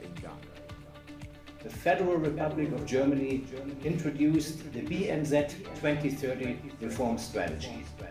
Ghana has been a valuable reform partner country since 2017. The strategy focuses on specific areas and offers new answers such as health and family policy, sustainable supply chains, harnessing digital technology, technology transfer, and strengthening private investment. Africa hosts some of the world's fastest growing economies globally. Every year, 20 million more young people are coming onto the labor market in Africa alone.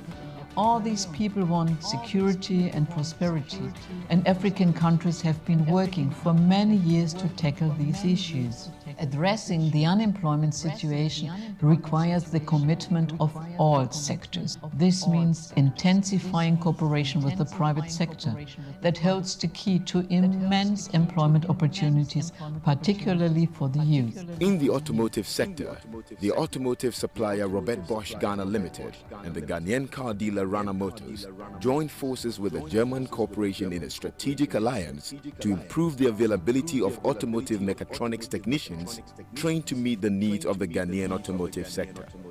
Objective for us is to spread the knowledge as much as possible, have a more sustainable industry where cars can be fixed properly, and also more knowledgeable and experienced technicians where they can fix the mistakes or fix the problems from the first time. We created a mobile vehicle.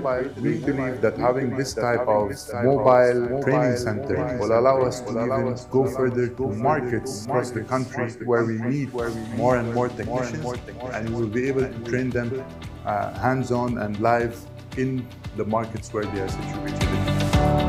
The Tech Entrepreneurship Initiative Make IT in Africa by the German corporation and MedRx have put together a program to celebrate tech startups to the next level of their businesses by fostering strategic collaborations with established corporates in Ghana and Europe. MedRx is a pharmaceutical technology company that is working to make medicines accessible and affordable throughout the country. We also have a mobile app that is accessible to patients, so that anytime they need medication, they can easily access it, know where to buy it, and then the various price options that they have. GIZ has introduced us to so many partners, and we believe we can easily scale our business to so many countries and expand our business model to help many more people. In information technology, Amalitech Limited with a German corporation provide IT-focused training and employment pathways for disadvantaged youth in Africa. GIZ's collaboration with Amalitech has landed my colleagues and I the jobs that we wanted in relation to our professional aspirations. Amalitech envisaged GIZ's role in advancing the socio-economic development through the private sector and supporting private companies with good skills for better results. In the health sector, Nyaho Medical Center, Leicester Hospital and Fertility Center, and Hospital Engineering Limited have entered into a cooperation agreement with a German corporation to equip existing intensive care unit infrastructure in 6 hospitals to safeguard the lives of frontline health workers in the sector should they be infected with COVID-19 and require ICU care. Now we are ready to be able to do our own intensive care unit. Hello? Good afternoon. So we are moving straight into this session. This session is titled COVID-19 Past, Current, and Future in Review for West Africa. The panelists are as follows. We have, okay, Dr. Fala, you are still coming back. You are the lead panelist. Dr. Mosoka Fala is the country engagement technical assistant team lead, Africa Center for Disease Control. So please, sir, you are welcome to take your right seat. We also have Dr. Gifty Boateng, Head Public Health Reference Laboratory. Dr. Mohamed Abdulaziz, Director, Division of Disease Control and Prevention, Africa Center for Disease Control and Prevention, Africa CDC. We have Dr. Ignatius. Okay, he's already here. Dr. Ignatius is the Chief Program Officer, Allied Health, Ministry of Health, Ghana. Then Professor Seni Wanda, Head of Biomedical and Public Health. I don't know, is Prof around? Okay, so please, just come forward and take your seat. We don't have time, and so let's just be brief about it. I want to also acknowledge the sponsor of this session. This session is sponsored by GIZ, Ghana.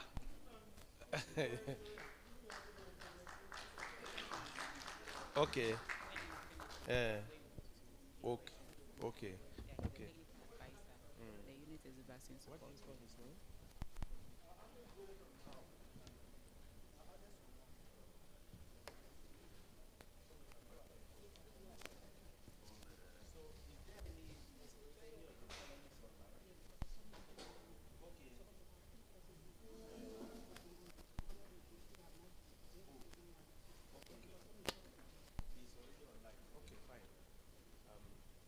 So it's all right.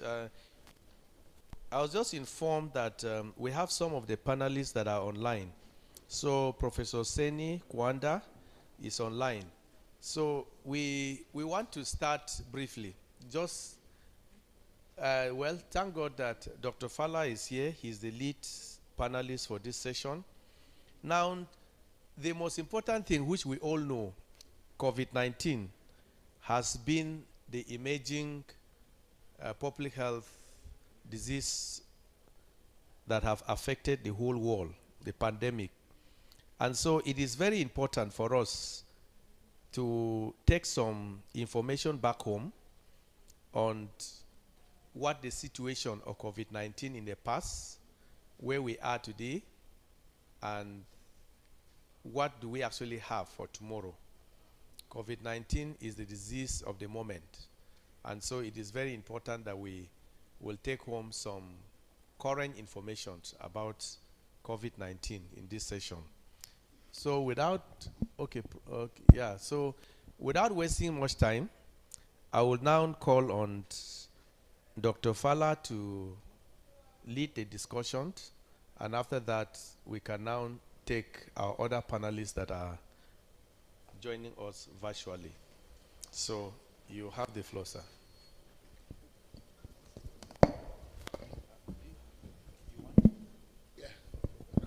Hello, thank you very much.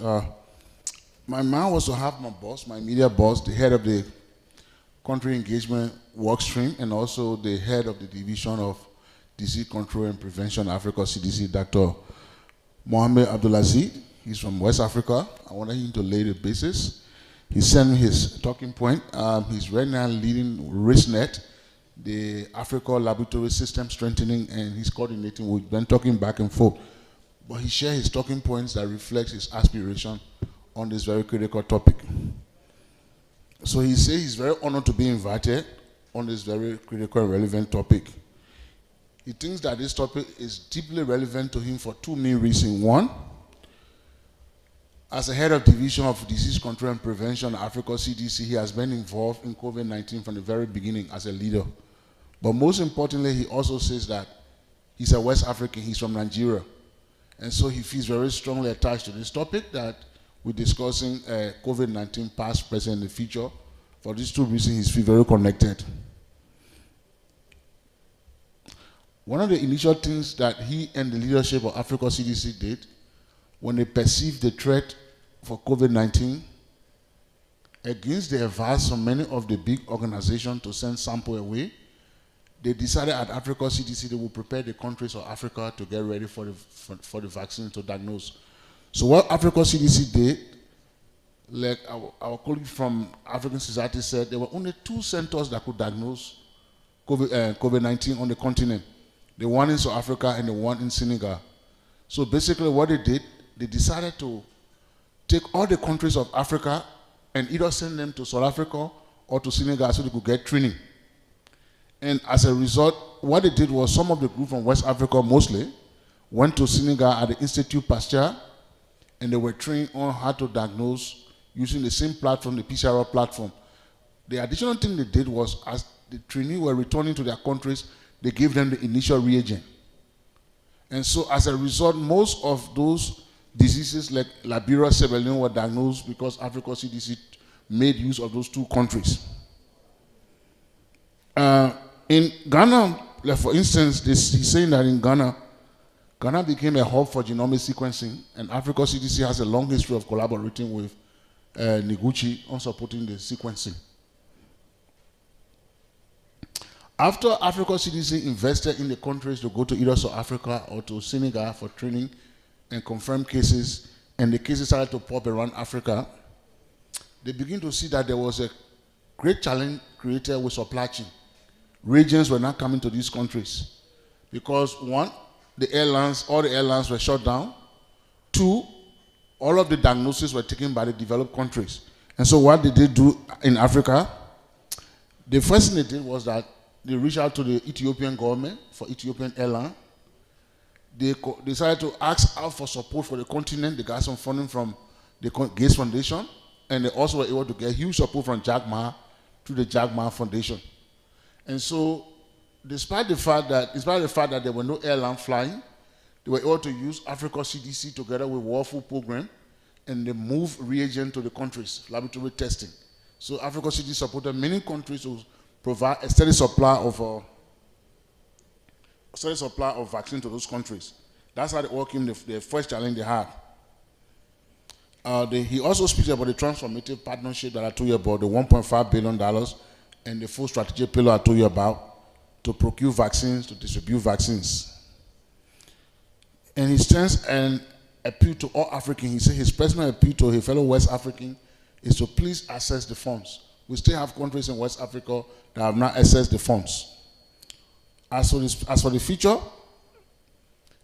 is ensuring in the new public health order, building capacity on the continent, building public health institutes, harnessing domestic resources, and building transformative, respectful, action-oriented partnership. That's the new public health order. The partnership must be action-oriented, it must be respectful, the partner must respect us, and it must be mutual. So as a result of that, they are trying to invest millions of dollars into genomic sequencing across the continent. Certain countries have been selected. For example, Ghana Nikuchi is one of the center, DRC. They are also supporting countries with DHIS2 through a company in South Africa called HIPS of Africa to empower DHIS2 support. They are also developing a community of practice. These community of practice are regional in nature. So Africa CDC have the 5 regional collaborating center. For West Africa, the collaborating center is in Abuja. And they are putting these countries together across the very region to be able, in Southern Africa, for instance, in Zambia.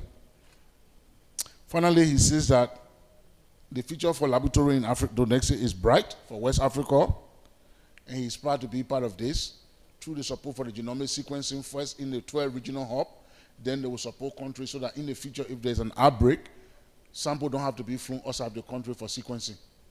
So I thought to use this basis from Dr. Abdulaziz and then we can go further in looking at some of the key issues on the past, the present, and the future. Thank you.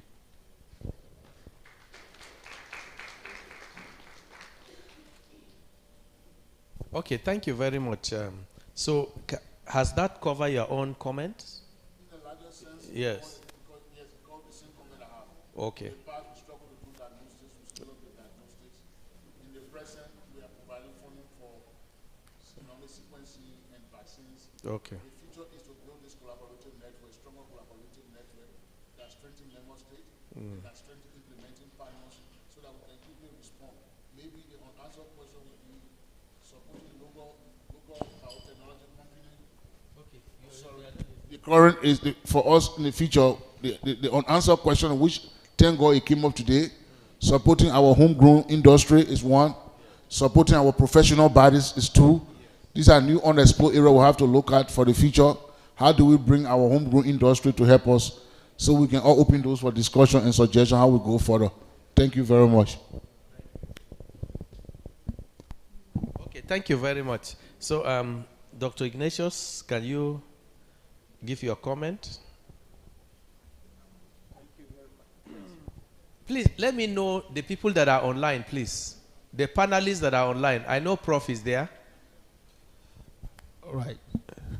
Thank you very much. Because I have contributed already, I will keep my comments brief so that you can hear more from the new entrants.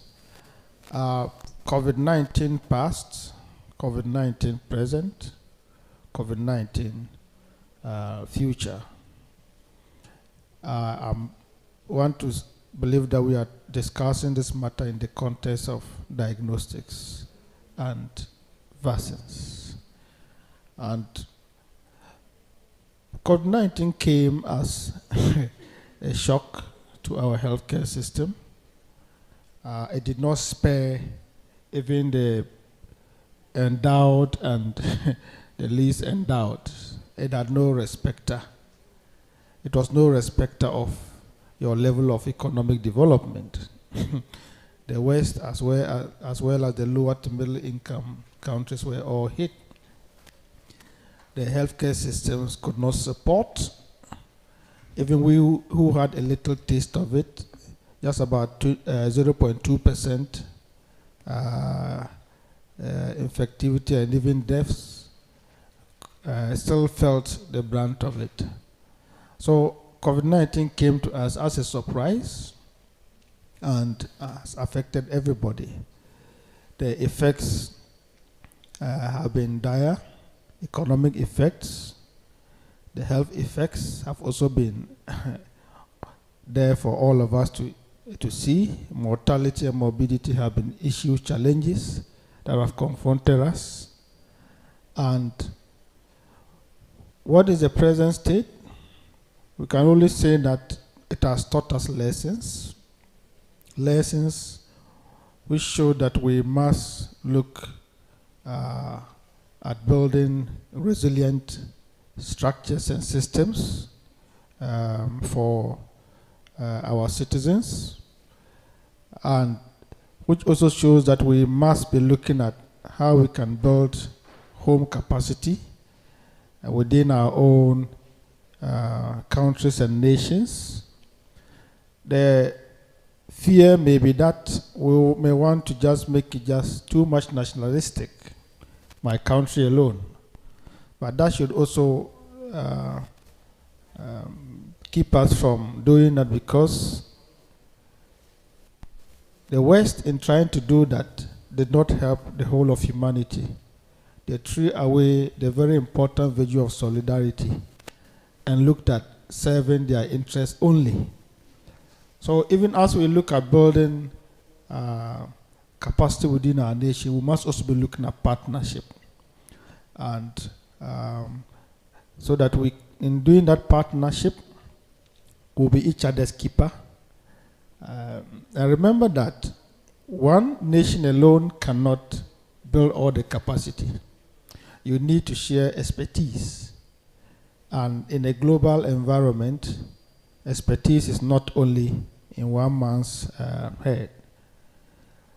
Now, what is the future of COVID-19 or infectious disease prevention and control? COVID has taught us lessons, and those lessons should guide us going to the future. That we don't need to wait to buy an umbrella only when it is raining. You may not get the person selling the umbrella to even buy the umbrella from. So it's better to prepare ahead and look for it while you still have the opportunity.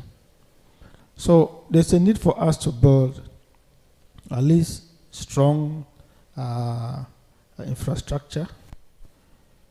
Thankfully, if you look at the Abuja Declaration 2001, it calls for us to improve investment into healthcare system, even to the point of 15% of GDP. Most Africans, we are doing even below 5. Those that are even ambitious are going close to 8 or 7, which means that we are going far. And if COVID has come and we'll be able to push some resources in there, the issue is whether it's just a one-off flux or we're going to sustain it going forward in subsequent budgets. And what will this investment into the healthcare system do? It must address matters of preparedness, at least at a minimum level, so that we would, just like because of COVID we are discussing immunology, we have certain memory cells that are there in the system that has made our system to build a certain minimal level of immunity, so that when we are exposed again, we can easily scale up. So we should be able to build our systems and structures to a point that is scalable. We can easily scale up when we are met with what? The pandemic. And in our context as lab professionals, special attention should be given to matters of what? Diagnostics. To matters of what? Vaccines. And this cannot happen without issues of research. Research is central. Whether it is basic research or it is meant to improve the system, research must be central. Thankfully, we have the issue of funding support that is available. What we now need to do is how we can access the funds, and that will require another capacity building in terms of how of it. We know the why of it. We know the where of it. It is the how of it that we need to look to solve that particular problem. So research, everything we need for research, we need to look at that. We also need to look at the proper infrastructure, and that will require at least some minimum level of what laboratory structures that must be put in place. Normally, these structures do not just happen without policies. And in Africa, policy support for laboratory services is still a challenge. Then the WHO has raised up these matters and even prescribed that laboratory systems should be cited even at the heart of healthcare, that is the Ministry of Health, in our global institutions. So we need to get the right policies, the right research foundation. These things also don't just happen like that. Even when you provide a research resources for research, you provide the infrastructure, you provide the policies. You need the human beings, that is the workforce, to be able to get these things done, including training of that workforce. So I think going forward, what the future holds is bright on condition that we are able to get these proposals implemented. But for me, I think two things would always make the future look the way you want it. That is an issue of vision and passion. I can see passion within the fraternity, laboratory fraternity in the sub-region. I can also see vision. Once we have the two of them coinciding, the future is bright for the lab sector. Thank you very much. Okay, thank you very much for your comment. So at this point, we will go into the other panelists that are actually online. They are joining us virtually. So we will, is Prof around? Professor Seni? Yes. Okay, so, yeah. So we can allow him to address the audience now. Okay, you have my presentation. Is it possible to present my slide? Okay, yes, sir. Yes, you can go ahead. So, can you make him a co-host so that he can share his slides?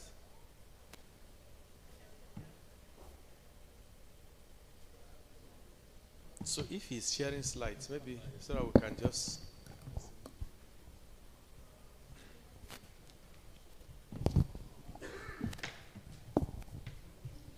Can you present my slide?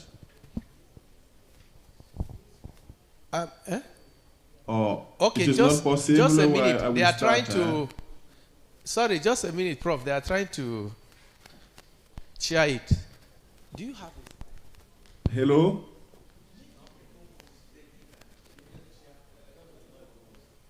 Okay, so... You can share your slides now, Prof. You are a co-host now. Organizer. Thank you to invite me. I am Professor Sini Kwanda. I am the head of the Biomedical and Public Health Department at National Research Institute for Health Science based in Ouagadougou, Burkina Faso. It is my pleasure to present my talk about this conference, which is a very important conference. Unfortunately, it is my first time to participate to this conference. I think we need more information about this important conference. So we know that the occurrence of COVID-19 is unprecedented in this century because this pandemic was caused by a new virus. Nobody knows this virus exactly before this pandemic. And scientific people, biologists and others didn't know this new virus, how to prevent the transmission, how to treat the disease, and what are the characteristics of this virus. China, where the pandemic started, to fight this virus, use innovation to tackle this virus. China has the capacity to produce equipment, supplies to mitigate the spread of the disease. Europe and America have money, they have funding to purchase to products as they want to prevent or to treat this virus. At contrary, for Africa, it is the situation was dramatically different. We, as other presenters talking before, we received donation from China, particularly Jack Ma Foundation and WHO for vaccine. We have a COVAX initiative. This pandemic showed the limits of the African country health system to face to the disease. We have a lack of supplies. For example, for diagnostics, for equipment, oxygen, equipment, mask for prevention, and also the capacity of management of the supplies. This is the issue in for African health system. I think the situation of the COVID-19 is something like, if the COVID-19 continue, we face of most of number, we cannot expect it calculated the number of deaths. Fortunately for us, perhaps due to environments of the COVID, the virus, we don't have this number of deaths compared to Europe. The slides, please slide. For the future of the COVID-19, considering the previous experience, we have clearly the issue of preparedness of Africa to face COVID-19. And for now and future, the big issue is about variants.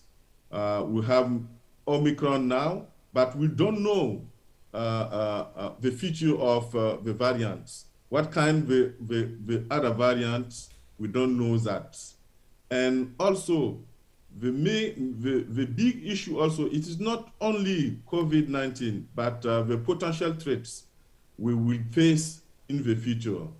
This is something that is important to think about, because the future is tomorrow, it is in 1 month, in 1 year.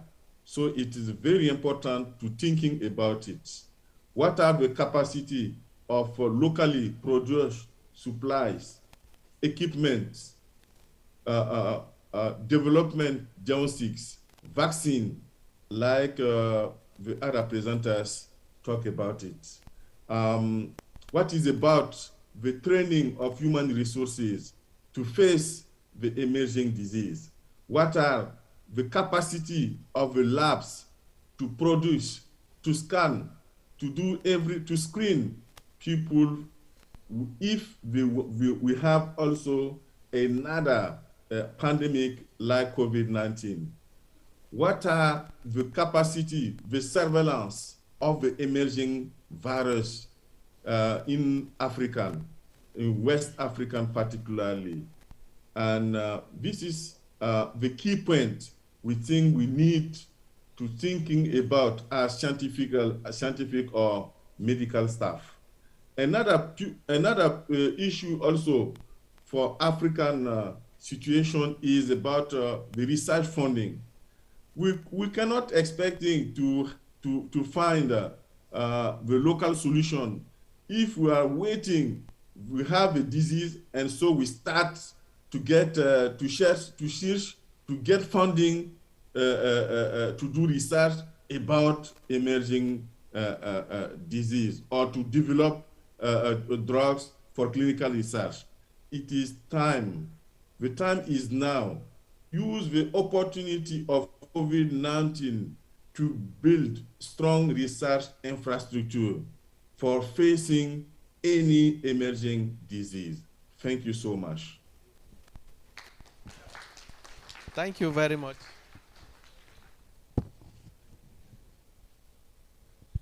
So we can just come back. Okay. Thank you very much, Prof. You have spoken very, very well. And I know that the audience have listened to you very keenly. Now, we are done. And so we have an instruction from the from the Secretariat. We have to end this session by 1:30. They have all spoken to all of us, and we have all heard them. It is in record that when COVID-19 came, almost all the countries in the world, there was a problem with our health sector. The COVID-19 actually exposes how weak our health systems were, most especially our laboratories. it was actually very difficult for you to have up to 10 laboratories in each country that can be able to do the diagnosis of COVID-19. I know that in Nigeria, it was only 4 labs, the whole of the country. A population of over 200 million people. Only 4 laboratories can be able to make the diagnosis of COVID-19. And I know it is not limited to Nigeria alone, even in Ghana too. Almost all the countries, there was these challenges of how do you make the diagnosis, because that is actually very key. For every epidemic, for every illness, the diagnosis, for you to make accurate diagnosis is actually very key. And I am also very happy that COVID-19 promoted the medical laboratory science profession. Before COVID-19, nobody want to say anything, do anything with the lab. When you talk, they don't want to. But COVID-19, everybody all over the world, the emphasis was, let us have molecular biology lab. Molecular biology lab. But the question is, do you just build the lab alone? There are people that work inside the lab. Who are those people? So, and that calls into mind for us to see how the capacity of medical laboratory scientists needs to be built up, so that we can have, by the time we have robust laboratory, we should be able to also have the human capacity that can be able to make accurate diagnosis of COVID-19.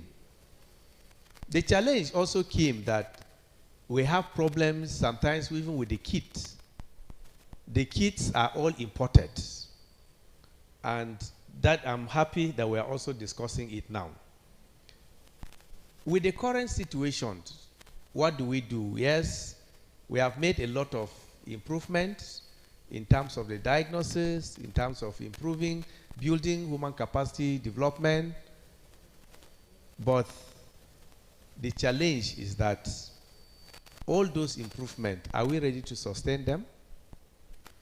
We need to network. We need collaboration and partnership so that we can be able to sustain what we already have on ground. And then we project into the future. Very, very key when you are talking about COVID-19 and other infectious diseases. Number one, you talk about the diagnosis, you talk about prevention, and where that is where vaccine comes into being. Vaccine is used for prevention. Now, we have seen from the previous presentation, Africans, all the African countries, only 15% are vaccinated. There are many reasons associated with that. Because the vaccines are not even produced in Africa, there are some communities that are even afraid of even taking those vaccines, even when the vaccines are available. And so we need to think inward. And I'm very happy that Africa Center for Disease Control are part of this presentation. They need to also expand the scope of people accessing funding from the center in terms of building our own capacity. Like I said, the diagnostic, we cannot grow as a region. We cannot grow even as a country when all the diagnostics that we use, we depend on importation. That everything we have to be importing them. So the future is actually very bright if only we are ready to come together, to love one another, to network, to collaborate, so that most of those things that we depend on the West, let us see what we can do in country, in region. Can we be able to produce the diagnostic that we require to do the diagnosis? Vaccines are also very important. Laboratory personnel, researchers, we are also key in the production of vaccine, can't we look inward and see how we can build infrastructure, build capacity, that we can now start building, producing this diagnostic equipment, even the PPE. PPE was also a very major problem with COVID-19. And so why can't we think inward? So, and that is where the issue of research comes into the burning banner. So all of us, we must think inward, doing research that the product of research can go into product development. And so it's very, very important. Our meeting here is going to help us because we have Africa Society for Lab Medicine, we have the African Center for Disease Control, other organizations that are here. You cannot grow as a country, we cannot grow as a region if we don't network, if we don't collaborate, if we don't partner with one another. So it's a very good opportunity for all of us that we are here to learn. We are stopping by, well, so ideally, let me call the sponsor of this session just to come and say hi to us before we can now move on. I don't know, the representative of GIZ, Ghana, GIZ, if you are, please just come and give us a word on this.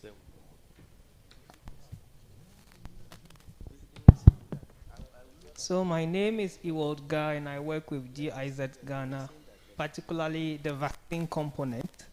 And GIZ is very happy to be associated with this conference.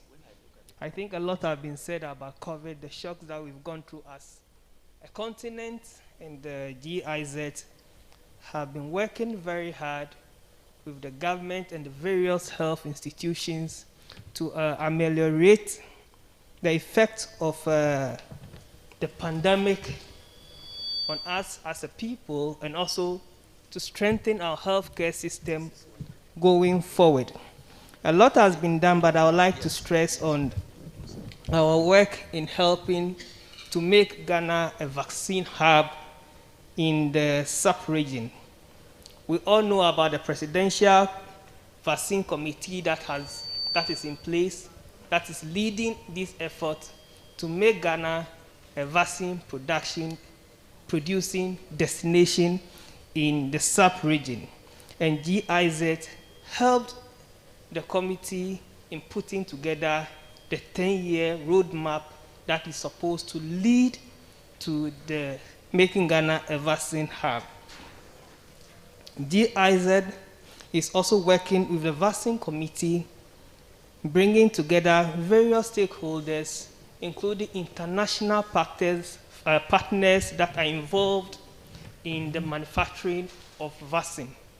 And as we speak now, DEK, which is a consortium of Ghanaian pharmaceutical companies, have been selected by the Vaccine Manufacturing Committee to produce Ghana's first fill and finish COVID vaccine.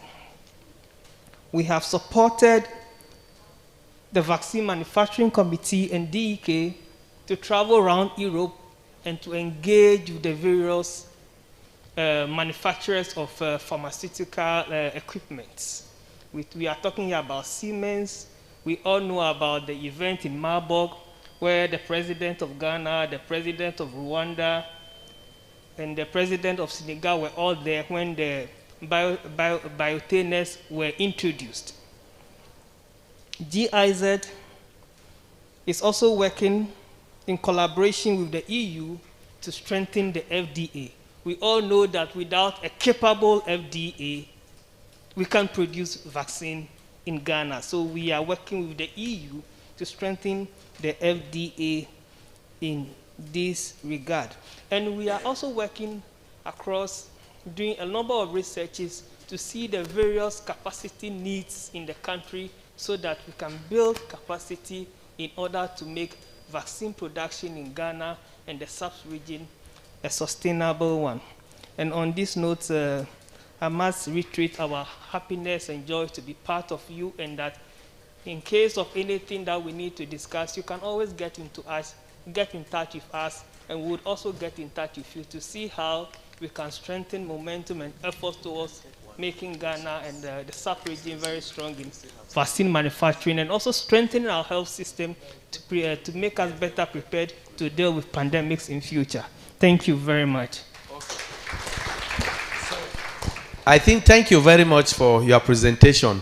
We have 7 more minutes, so I think we can take like 2 questions so that the panelists can give us their closing remark. So, Dr. T.Y. Rahim, no, you and any other one? Only, okay, 2. So, the 2 of you, please, can you? Okay, so can you still come so that we can just take the 2 questions at once? Well, thank you very much. I really appreciate the session. The question I have is either the speakers that participated actually, Professor Seni. And the 2 of them along the African Center for Disease Control. Okay. Now, Professor Seni mentioned the Jackman Foundation. And the African CDC also mentioned of funding opportunity. Yeah. Now, what are the platforms for announcing such opportunities? What platform do we look out for as scientists to enable us access such funding opportunities? Okay. Thank you. Okay, thank you.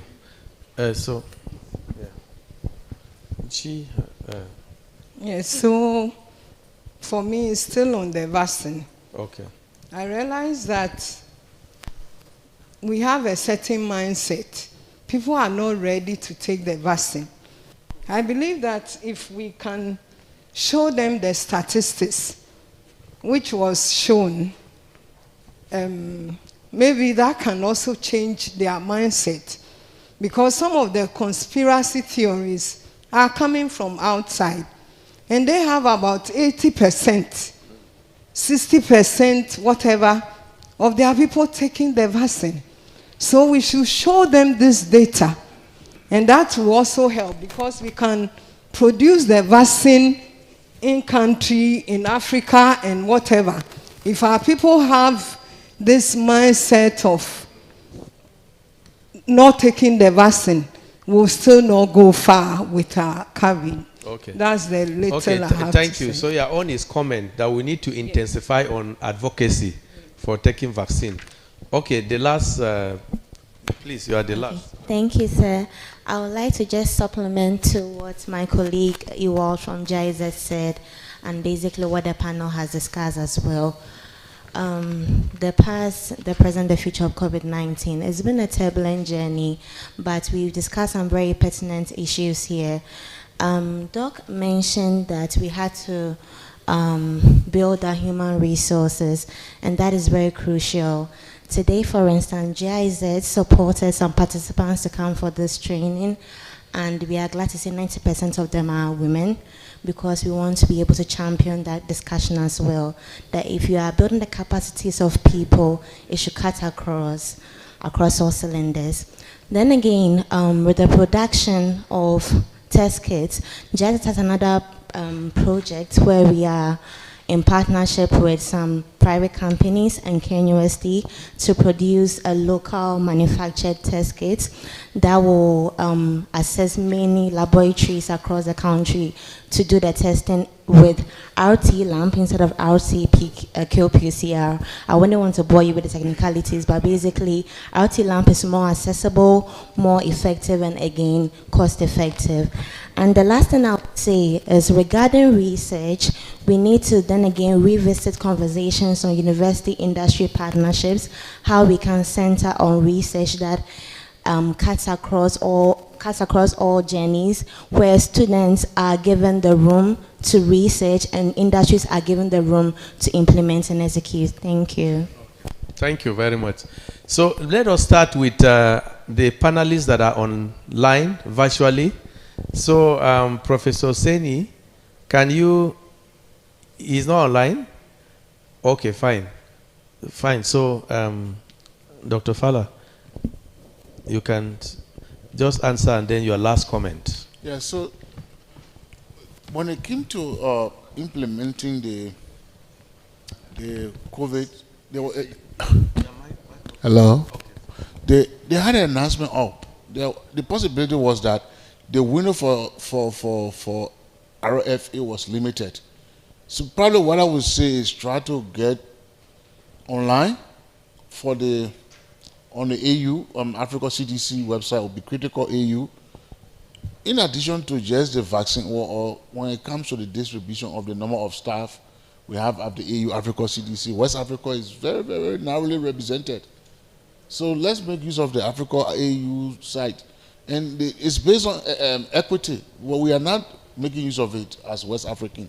So I will encourage continue to go and check the website, Africa CDC or africaunion.org, and check for those opportunities. I have to come into this conference has opened my eyes that in the future, there's one thing we need to do with investing a lot for vaccine manufacturing. But we know that to test the efficacy, effectiveness of vaccines, you need a laboratory. Yes. So we need to build, one of the conversations that can come from this conference is how do we harness the opportunity for laboratory diagnostics. Yes. You know, right now I was in a meeting, we're in a conference, a joint mission with WHO, UNICEF, and Gavi. There is so much money in the World Bank. But honestly, the money is using the COVID-19 momentum to look at waste management, to look at integrating with other vaccines, to look at coaching. Unfortunately, there's nothing in that discussion for laboratory diagnostics. So I hope that we can use this opportunity and use the expression that we were using the momentum of COVID-19 to strengthen laboratory diagnostics. And some of the people you need to reach out to, Gavi has a lot of money that is going around. Gavi has money. Then they have the partnership they call the COVID-19 Delivery Partnership, CVDP. I know the director who has the PQ. So what happened is that Gavi, UNICEF, and WHO came together and formed this body, and they call them the CODP. They are now going to country. Now, one group you can start a conversation with. Dr. Ted Chading is the president. He's like an assistant secretary of the UN. He will here now travel. So the Gavi platform has the money. World Bank also now having money for countries. So if this fellowship can start to push the argument from a vaccine perspective, health system, and say we shouldn't be left apart. So I just gave my only thing is that let us use the COVID momentum to help us to strengthen laboratory diagnostics. It's a piece that is still left out. My colleague Jen is there. I know I don't want to embarrass him, but Jen is here for a key reason to try to see that piece of diagnosis shouldn't be left out. So let us use the momentum of COVID to benefit, because the opportunity may not always be around. Use this momentum, come up with some resolution, and I can point you to some of these resources. I'm not saying the answer is there. I don't know if you know about the Pandemic Prevention Institute. So the Rockefeller Foundation now is moving millions of dollars into what they call the PPI. And one of those they're going to be working with in Nigeria is Professor Christian Hape. He's one of the centers they've selected. So again, the Rockefeller Foundation, so use the momentum. If any parting what I want to say, use the momentum of COVID selfishly for laboratory diagnostics. Thank you. Ignatius, closing remark. Yeah, thank you very much. I can only re-emphasize what Dr. Fala has said, and also just add that COVID came unannounced, even though it gave us warnings in the past. We went through similar experiences in the 1918s. We went through outbreaks, and even we had warnings coming from our routine infectious disease situations, periodic outbreaks even of CSM. So we've seen many epidemics and even major ones. But the issue is that we allowed COVID to make us react. Now, after reacting, It is time for us to act now. No longer react, but to act for the purpose of the future, so that we can put in place the necessary policies and whatever we need to do to ensure that we are not made to react again going into the future. As for epidemics, we must expect them. How they will come, when they will come, is what we don't know. But we need a certain minimum or basic level of infrastructure and preparedness so that we can be able to support the process when it comes. A chain is as strong as its weakest point. And if the laboratory system is weak, the health sector will easily break at the point of the laboratories. So we need to strengthen the whole health sector, especially the laboratory sector. And tying this to two things: strengthen diagnosis and strengthen diagnostics. And by diagnostics, I mean properly the equipment and all you need to run. And the diagnosis is the processes that we may need to augment the diagnostics. The future is bright, and as I keep saying, we cannot leave it to chance. We must orchestrate it. Thank you. Yeah, okay. Thank you very much for that last comment. Finally, we have all heard from the discussants. I want to appreciate you all for your contribution, and this is going to be an ongoing discussion throughout the conference, so that we can also see how we can have some small meetings and see how we can start networking and also to collaborate and partnership, which is very key. So thank you for your sharing your wealth of experience. We have all heard from them. They have done justice to this topic, and I believe that all of us have learned one or two things that we will take back home so that it can help us to serve humanity better. We have come to the end of this session. I want to thank you, Dr. Ignatius. I want to thank you, Dr. Fallon. I want to thank you, Dr. Seni, that has joined us virtually. I want to thank GIZ for sponsoring this session. We appreciate your presentation, and we hope that all of us that attended this session, you will also see us as we move out. Give us your cards so that we'll go with it. Thank you all. Now, the announcement is that we are immediately after this session, we are going to the restaurant to take our lunch.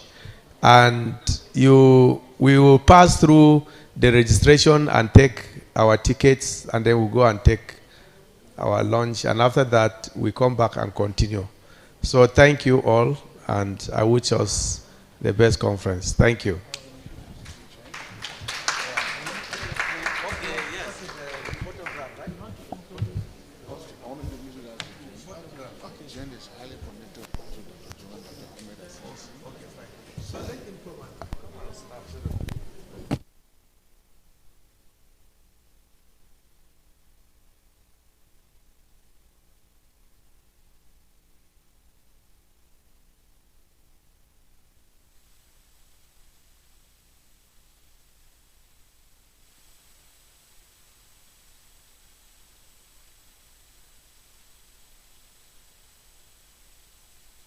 The BNZ 2030 reform strategy.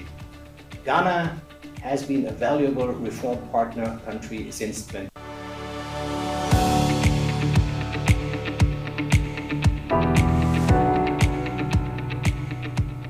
In Ghana, private sector corporations have developed in response to the socio-economic and infrastructure gap. This is a spotlight on GIZ Corporation and private sector in Ghana. The Federal Republic of Germany introduced the BNZ 2030 reform strategy.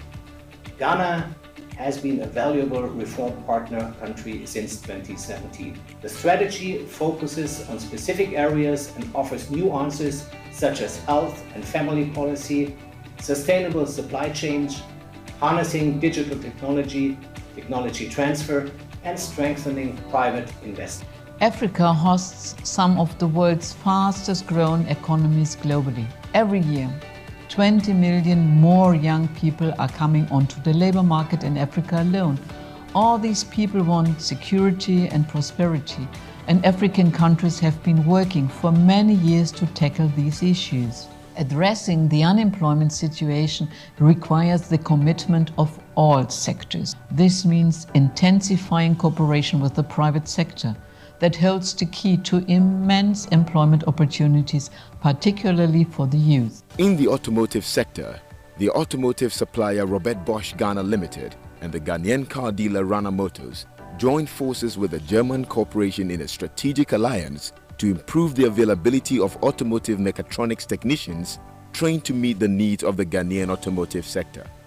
Objective for us is to spread the knowledge as much as possible, have a more sustainable industry where cars can be fixed properly, and also more knowledgeable and experienced technicians where they can fix the mistakes or fix the problems from the first time. We created a mobile vehicle. We believe that having this type of mobile training center will allow us to even go further to markets across the country where we meet more and more technicians, and we will be able to train them hands-on and live in the markets where they are situated. The Tech Entrepreneurship Initiative Make IT in Africa by the German corporation and MedRx have put together a program to celebrate tech startups to the next level of their businesses by fostering strategic collaborations with established corporates in Ghana and Europe. MedRx is a pharmaceutical technology company that is working to make medicines accessible and affordable throughout the country.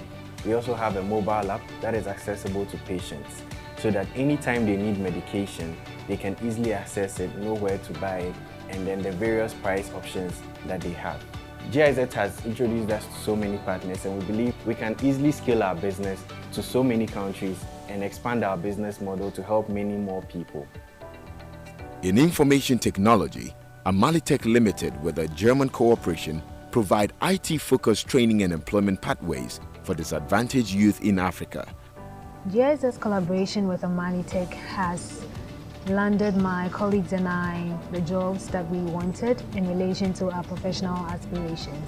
Amalitech envisaged GIZ's role in advancing the socio-economic development through the private sector and supporting private companies with good skills for better results. In the health sector, Nyaho Medical Center, Leicester Hospital and Fertility Center, and Hospital Engineering Limited have entered into a cooperation agreement with a German corporation to equip existing intensive care unit infrastructure in 6 hospitals to safeguard the lives of frontline health workers in the sector should they be infected with COVID-19 and require ICU care. Now we are ready to be able to do our own intensive care unit in-house without having to send patients out.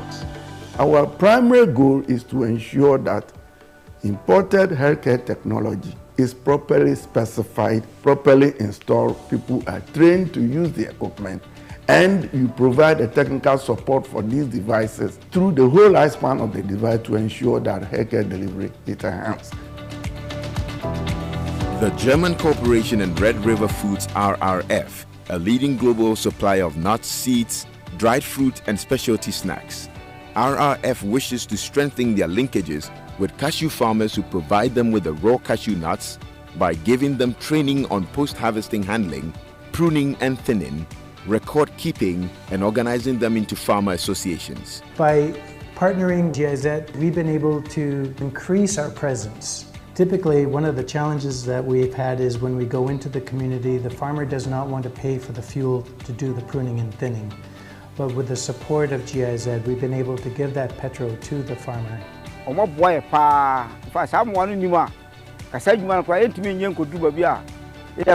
So, together with our partners, we are exploring diverse opportunities and trying to address these issues. Together, we can unlock countless employment possibilities and opportunities for decent jobs. I say, sustainable growth is our focus.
In Ghana, private sector corporations have developed in response to the socio-economic and infrastructure gap.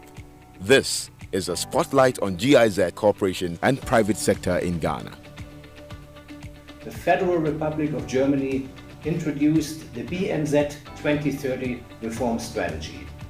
Ghana has been a valuable reform partner country since 2017. The strategy focuses on specific areas and offers new answers such as health and family policy, sustainable supply chains, harnessing digital technology, technology transfer, and strengthening private investment. Africa hosts some of the world's fastest growing economies globally. Every year, 20 million more young people are coming onto the labor market in Africa alone. All these people want security and prosperity, and African countries have been working for many years to tackle these issues. Addressing the unemployment situation requires the commitment of all sectors. This means intensifying cooperation with the private sector that holds the key to immense employment opportunities, particularly for the youth. In the automotive sector, the automotive supplier Robert Bosch Ghana Limited and the Ghanaian car dealer Rana Motors joined forces with a German corporation in a strategic alliance to improve the availability of automotive mechatronics technicians trained to meet the needs of the Ghanaian automotive sector.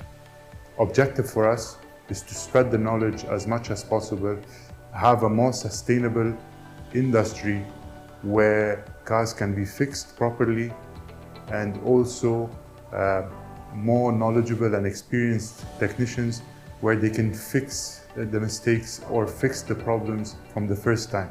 We created a mobile vehicle. We believe that having this type of mobile training center will allow us to even go further to markets across the country where we meet more and more technicians, and we will be able to train them hands-on and live in the markets where they are situated. The Tech Entrepreneurship Initiative Make IT in Africa by the German corporation and MedRx have put together a program to celebrate tech startups to the next level of their businesses by fostering strategic collaborations with established corporates in Ghana and Europe. MedRx is a pharmaceutical technology company that is working to make medicines accessible and affordable throughout the country. We also have a mobile app that is accessible to patients so that anytime they need medication, they can easily access it, know where to buy it, and then the various price options that they have. GIZ has introduced us to so many partners, and we believe we can easily scale our business to so many countries and expand our business model to help many more people. In information technology, Amalitech Limited with a German corporation provide IT-focused training and employment pathways for disadvantaged youth in Africa. GIZ's collaboration with Amalitech has landed my colleagues and I the jobs that we wanted in relation to our professional aspirations. Amalitech envisaged GIZ's role in advancing the socio-economic development through the private sector and supporting private companies with good skills for better results. In the health sector, Nyaho Medical Center, Leicester Hospital and Fertility Center, and Hospital Engineering Limited have entered into a cooperation agreement with a German corporation to equip existing intensive care unit infrastructure in 6 hospitals to safeguard the lives of frontline health workers in the sector should they be infected with COVID-19 and require ICU care. Now we are ready to be able to do our own intensive care unit in-house without having to send patients out. Our primary goal is to ensure that imported healthcare technology is properly specified, properly installed, people are trained to use the equipment, and you provide a technical support for these devices through the whole lifespan of the device to ensure that healthcare delivery is enhanced. The German corporation and Red River Foods RRF, a leading global supplier of nuts, seeds, dried fruit and specialty snacks. RRF wishes to strengthen their linkages with cashew farmers who provide them with the raw cashew nuts by giving them training on post-harvesting handling, pruning and thinning, record keeping, and organizing them into farmer associations. By partnering GIZ, we've been able to increase our presence. Typically, one of the challenges that we've had is when we go into the community, the farmer does not want to pay for the fuel to do the pruning and thinning. But with the support of GIZ, we've been able to give that petrol to the farmer.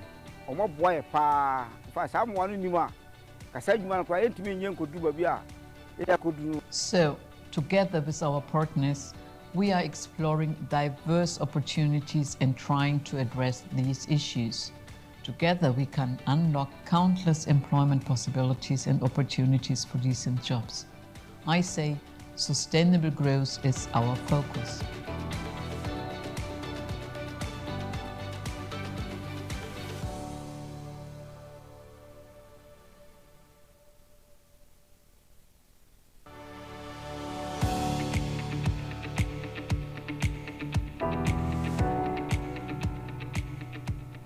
In Ghana, private sector corporations have developed in response to the socio-economic and infrastructure gap. This is a spotlight on GIZ corporation and private sector in Ghana. The Federal Republic of Germany introduced the BMZ 2030 reform strategy. Ghana has been a valuable reform partner country since 2017. The strategy focuses on specific areas and offers new answers such as health and family policy, sustainable supply chains, harnessing digital technology, technology transfer, and strengthening private investment. Africa hosts some of the world's fastest growing economies globally. Every year, 20 million more young people are coming onto the labor market in Africa alone.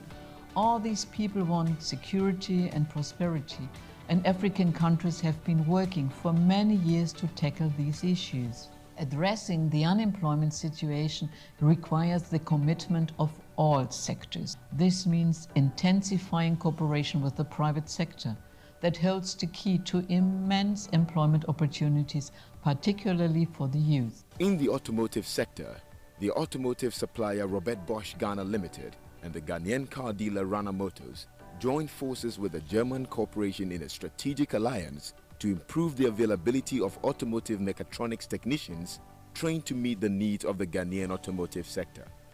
Objective for us is to spread the knowledge as much as possible, have a more sustainable industry where cars can be fixed properly, and also more knowledgeable and experienced technicians where they can fix the mistakes or fix the problems from the first time. We created a mobile vehicle. We believe that having this type of mobile training center will allow us to even go further to markets across the country where we meet more and more technicians, and we will be able to train them hands-on and live in the markets where they are situated. The Tech Entrepreneurship Initiative Make IT in Africa by the German corporation and MedRx have put together a program to celebrate tech startups to the next level of their businesses by fostering strategic collaborations with established corporates in Ghana and Europe. MedRx is a pharmaceutical technology company that is working to make medicines accessible and affordable throughout the country. We also have a mobile app that is accessible to patients so that anytime they need medication, they can easily access it, know where to buy it, and then the various price options that they have. GIZ has introduced us to so many partners, and we believe we can easily scale our business to so many countries and expand our business model to help many more people. In information technology, Amalitech Limited with a German corporation provide IT-focused training and employment pathways for disadvantaged youth in Africa. GIZ's collaboration with Amalitech has landed my colleagues and I the jobs that we wanted in relation to our professional aspirations.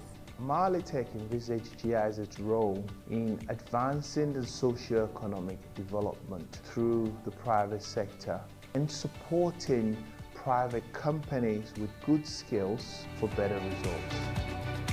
In the health sector, Nyaho Medical Center, Leicester Hospital and Fertility Center, and Hospital Engineering Limited have entered into a cooperation agreement with a German corporation to equip existing intensive care unit infrastructure in 6 hospitals to safeguard the lives of frontline health workers in the sector should they be infected with COVID-19 and require ICU care. Now we are ready to be able to do our own intensive care unit in-house without having to send patients out. Our primary goal is to ensure that imported healthcare technology is properly specified, properly installed, people are trained to use the equipment, and you provide a technical support for these devices through the whole lifespan of the device to ensure that healthcare delivery is enhanced. The German corporation and Red River Foods RRF, a leading global supplier of nuts, seeds, dried fruit and specialty snacks. RRF wishes to strengthen their linkages with cashew farmers who provide them with the raw cashew nuts by giving them training on post-harvesting handling, pruning and thinning, record keeping, and organizing them into farmer associations. By partnering GIZ, we've been able to increase our presence. Typically, one of the challenges that we've had is when we go into the community, the farmer does not want to pay for the fuel to do the pruning and thinning. But with the support of GIZ, we've been able to give that petrol to the farmer.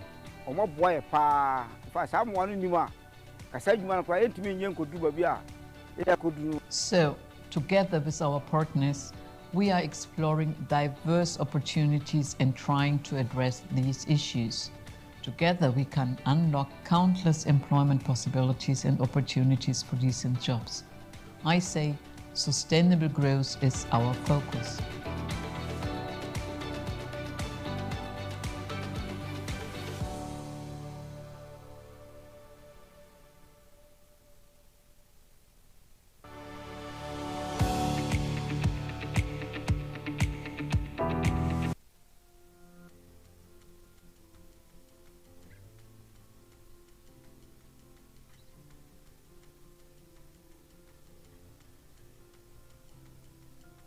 So today we are here in Old Nzulezo.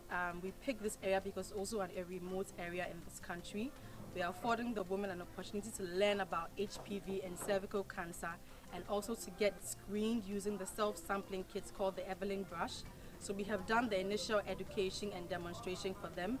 A number of them have come out to be counseled again. They've had their history taking, and they have also gone in to take their own samples using the Evelyn brushes.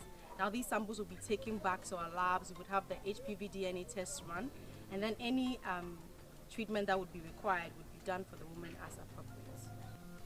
We chose an area in Ghana known as Nzulezo. Nzulezo is a village built on stilts, and we are undertaking the 10,000 Women Initiative, where we intend to screen 10,000 women in Ghana and in Nigeria for cervical cancer. We are going to be using the HPV PCR test to be able to determine which kind of subtypes the women have, which predisposes them to cancer.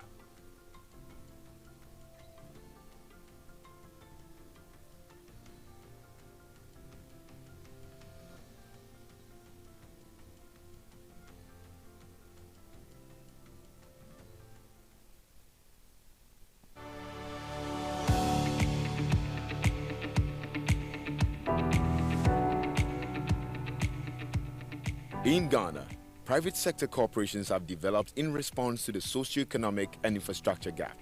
This is a spotlight on GIZ Corporation and private sector in Ghana. The Federal Republic of Germany introduced the BMZ 2030 reform strategy.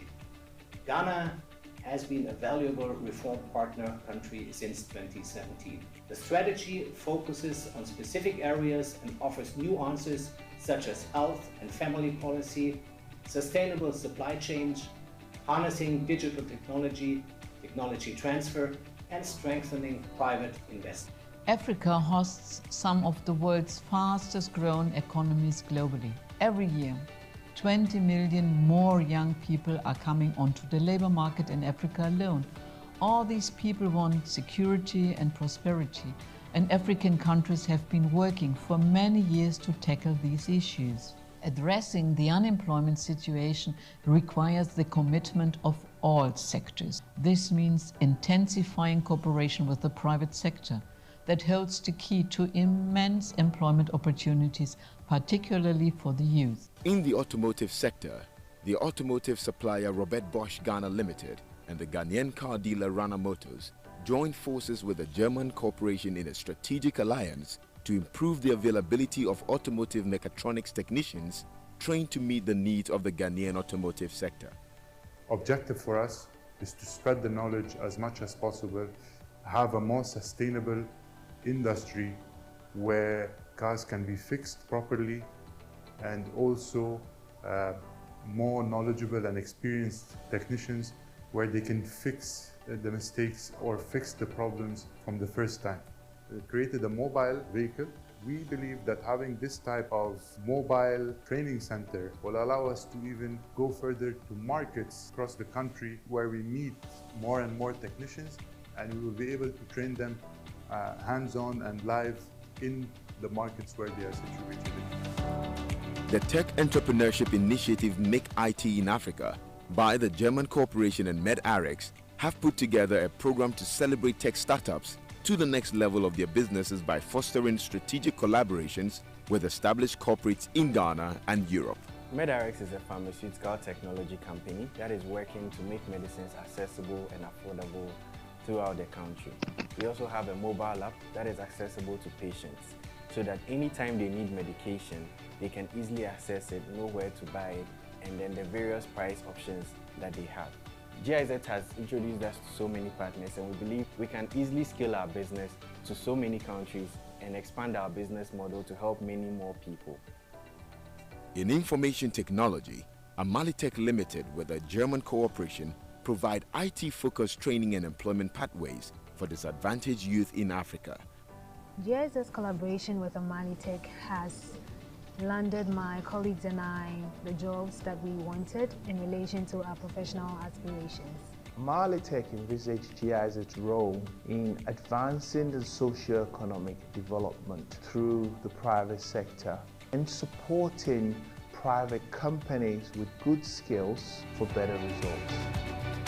In the health sector, Nyaho Medical Center, Leicester Hospital and Fertility Center, and Hospital Engineering Limited have entered into a cooperation agreement with a German corporation to equip existing intensive care unit infrastructure in 6 hospitals to safeguard the lives of frontline health workers in the sector should they be infected with COVID-19 and require ICU care. Now we are ready to be able to do our own intensive care unit in-house without having to send patients out. Our primary goal is to ensure that imported healthcare technology is properly specified, properly installed, people are trained to use the equipment, and you provide a technical support for these devices through the whole lifespan of the device to ensure that healthcare delivery is enhanced. The German corporation and Red River Foods RRF, a leading global supplier of nuts, seeds, dried fruit and specialty snacks. RRF wishes to strengthen their linkages with cashew farmers who provide them with the raw cashew nuts by giving them training on post-harvesting handling, pruning and thinning, record keeping, and organizing them into farmer associations. By partnering GIZ, we've been able to increase our presence. Typically, one of the challenges that we've had is when we go into the community, the farmer does not want to pay for the fuel to do the pruning and thinning. But with the support of GIZ, we've been able to give that petrol to the farmer.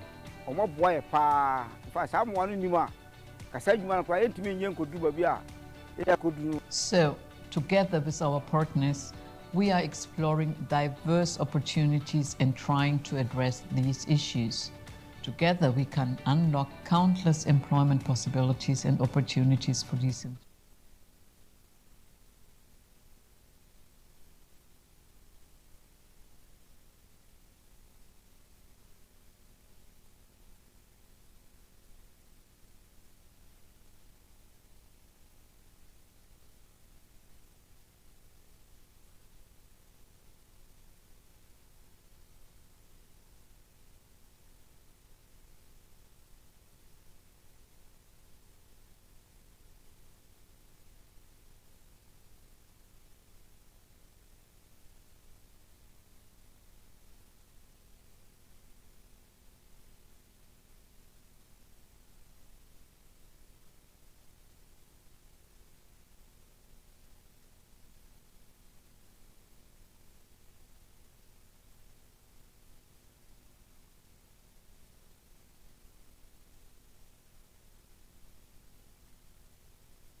Can you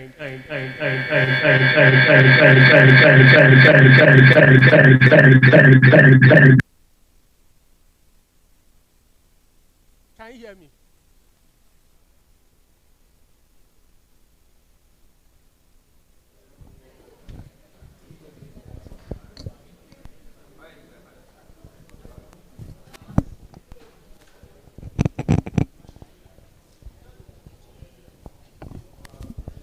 Hello, good afternoon.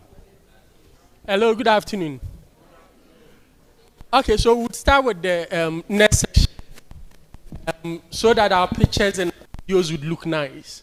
I would indulge you move a step further, come a bit close to us. Let's try to fill the spaces in front of us. Please. Kindly move one step forward or two so that our video, those on Facebook and the rest, would see us and then the projection will be properly done. Okay. Please come forward. Please. I'm pleading with you. Kindly come forward.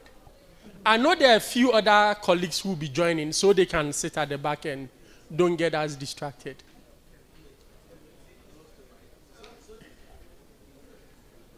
Thank you very much. As you are rightly aware, we are a little behind schedule. So we'll try to work within time as much as possible. My name is Felix Sovo. I work with the National Tuberculosis Control Program, and I have the privilege of chairing this session. Without wasting much time, I would like to introduce my panelists, and then I'll tell you a little about the area we want to discuss this afternoon. So, if Dr. Denise Edujesi is around, could he kindly join us as one of our panelists? Dr. Denise Edujesi. Then Dr. Alexander Martin Odum, if you are around. Dr. Odum, if you could kindly join us up here. Dr. Anto, if you are available, kindly join us. Okay, so he is joining through a virtual platform.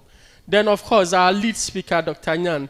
So Dr. Nyan would do an initial presentation on the topic, and then we'll try to discuss it as much as possible. As your moderator, I see there are a lot more people who probably have insight into the area or topic we want to discuss. So we would make some time to take your comments and questions and to ensure you also enjoy the session. Last but not the least, we have Blessing Udo, if he's also available, or he's also joining us through the virtual platform. So this afternoon, we have the privilege of discussing automated PCR technologies for diagnosis and then surveillance. And our focus is on the 3 priority diseases, which probably are heavily funded across the African region. So we are looking at HIV, we are looking at tuberculosis, and then malaria. Some have termed it ATM. So you can keep that one if you forget anything at all. ATM, so the 3 diseases, TB, HIV, and then malaria. So we would first take a presentation from Dr. Yan, if he is ready. I understand we have a little difficulty with our projector. So he will do the presentation. Kindly pay attention to it. Note the key points you'd want to put down. And then any questions that come up, you can put them down as well. Along the line, I would invite my colleague panelists. They would pass few comments, and like I said, you would have the floor to ask all the questions. Thank you, Dr. Yan. Kindly go ahead.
much lighter to transmit.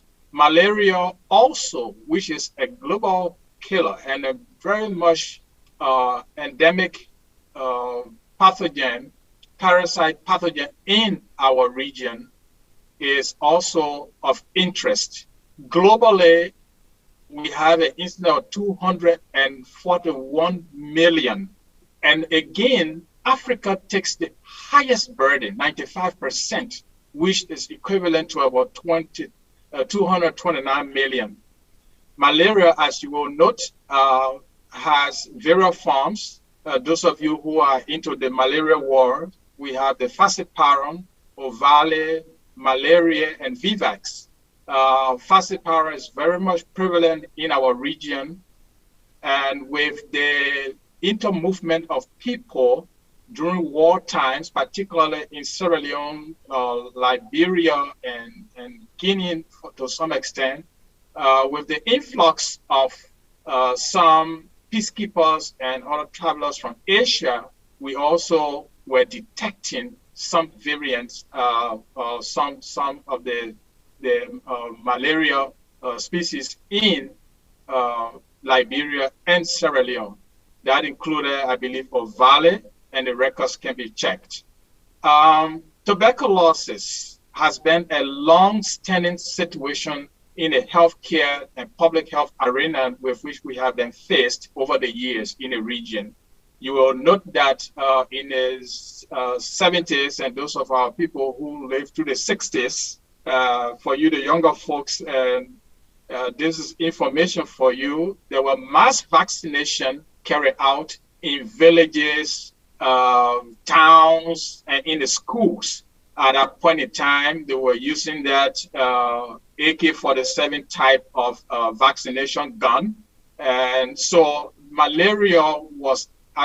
tuberculosis was heavily attacked. Tuberculosis, as you will note, we are dealing here with mycobacterial tuberculosis. The problem here is there is co-infection with HIV, particularly in our regions. Because of the low immunity, you have infections, which is a co-infection with tuberculosis. Another co-infection will include hepatitis B and hepatitis C, particularly with the HIV, due to the route of transmission by the injection drug users. So these three are of importance. Interestingly, and of concern, during this COVID-19 pandemic, these were to some extent neglected, and not necessarily that they were not paid attention to, but there was less attention paid to them, and there are literature and scientific evidences available for that. You can search the literature. There have been a surge in new infections during this pandemic, and there have been decreased progress in fighting HIV, tuberculosis, and malaria. Next slide, please. So, as we discuss the burden that these three, not just these three, but others, but we want to concentrate ourselves to these three, pose to our healthcare system in the region, there have been molecular means of diagnosing them. Malaria, you will note, one of the gold standards for diagnosing malaria was through microscopy, because you have to do that staining and see the parasite under the microscope. But molecular methods have been devised that have aided also in diagnostics. We have had PCR methods, particularly, which we are discussing today. I put here RT-PCR on behalf of this panel because we have a virus which RNA can be detected as well. So since PCR is the base, we will utilize RT-PCR, which is the reverse transcription polymerase chain reaction. That is gel-based. In the next column, on the next row, you see RT-qPCR, which is the quantitative aspect of the PCR, or the reverse transcription quantitative polymerase chain reaction. That which we use, and all of you are aware of this, for quantitation in order to determine viral load for pathogen load in general. There have been the simple and very effective method also, the RT lamp, which is very fast, very portable, require less technical skills. But in recent time, we've had CRISPR also, which has been used in detection.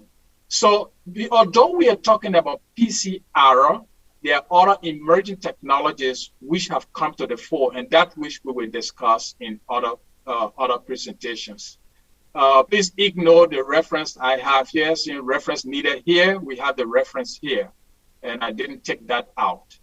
Now, we are all aware in the process of surveillance that we need to collect samples, and then these samples need to be properly collected, properly stored, properly transported in proper medium. When that is done, our next stage is extraction of the nucleic acid that these pathogens contain. This is all important in our surveillance process in order to inform ourselves as to the epidemiological trend of the disease. How is it spreading? What variants are we seeing? How do we sequence this? What sequence information are we getting from this? All of that has to be done through this process of extracting your nucleic acid first. And these have been done in the past manually with different diagnostic kits. We have used magnetic beads. We have used phenylchlorophone extraction. We have also used the silicon-based columns. So with this manual work and with the heavy burden that we have on our hands, as the data have shown previously, how do we transition to an automated form, and how does it help our situation in a process not just of surveillance or monitoring, but also of clinical management and elimination of these diseases? Do we then need a high throughput? That's the question. So you are all aware of the general principles that surround these applications, particularly the detection process, which is the amplification process of the nucleic acid. For the reverse transcription, quantitative polymerase chain reaction, which we will use as an example here. Certainly, you have to do your cDNA synthesis from the RNA that you extract. The cDNA is then used as a template for amplification, utilizing the reverse transcriptase. Of course, primers are involved, which are your oligonucleotides, and that aspect then of the amplification is catalyzed by Taq polymerase. So with the DNA aspect, you take it strictly from the Taq polymerase step. Probes are designed and used, taking into consideration specific regions of interest on the genes. And of course, with the fluorescence emission, we are able to detect and quantitate and qualify. Now, why is it this way? Having done that, what is it that we want to shift from manual to automation and high throughput? Certainly, those of us who work both with manual and automation in our lifetime, during the lifetime of our profession, understand that the manual method is very time consuming. The turnaround time for results, which will then provide the information for the patient's management, or for the epidemiological data consolidation analysis and epidemiological actions in order to conduct surveillance, will be too long. It is more expensive sometimes, and it requires skilled personnel. Of course, as humans performing these manual technologies, manual procedures, they are also error prone. If we were to shift to the automated form, which is on your right, we will see that it will become less labor intensive. It saves a lot of labor and material cost. It improves the results, the throughput. it minimizes operational error, as we saw with human error. We usually see with human error in the manual methods. It comes with high accuracy and precision. Today, you know that these robotic applications are being used, and those are the same things being used in these automated diagnostic tools. So the results then become really standardized, and the reporting also becomes standardized. What does it bring us? Better outcome for patients in the healthcare system, which has to do with the monitoring, patient management, and patient care. So just to state a disclaimer, I use this particular equipment during the course of my profession in various biotechnology companies at the U.S. Food and Drug Administration and the National Institute of Health in the United States. Partly also did a few things at the military laboratory in Rwanda when I visited there. Our colleagues there at the military hospital carried us around, and we look at some of these technologies. Rwanda is going very far. So I want to state a disclaimer that I am not advertising, and Africa Bio or Celebrate Lab is not advertising this equipment. We are putting them here because we have used them, and we want to show you the automated aspects of them. So for automated extraction, liquid handling, we have the QIAGEN Symphony.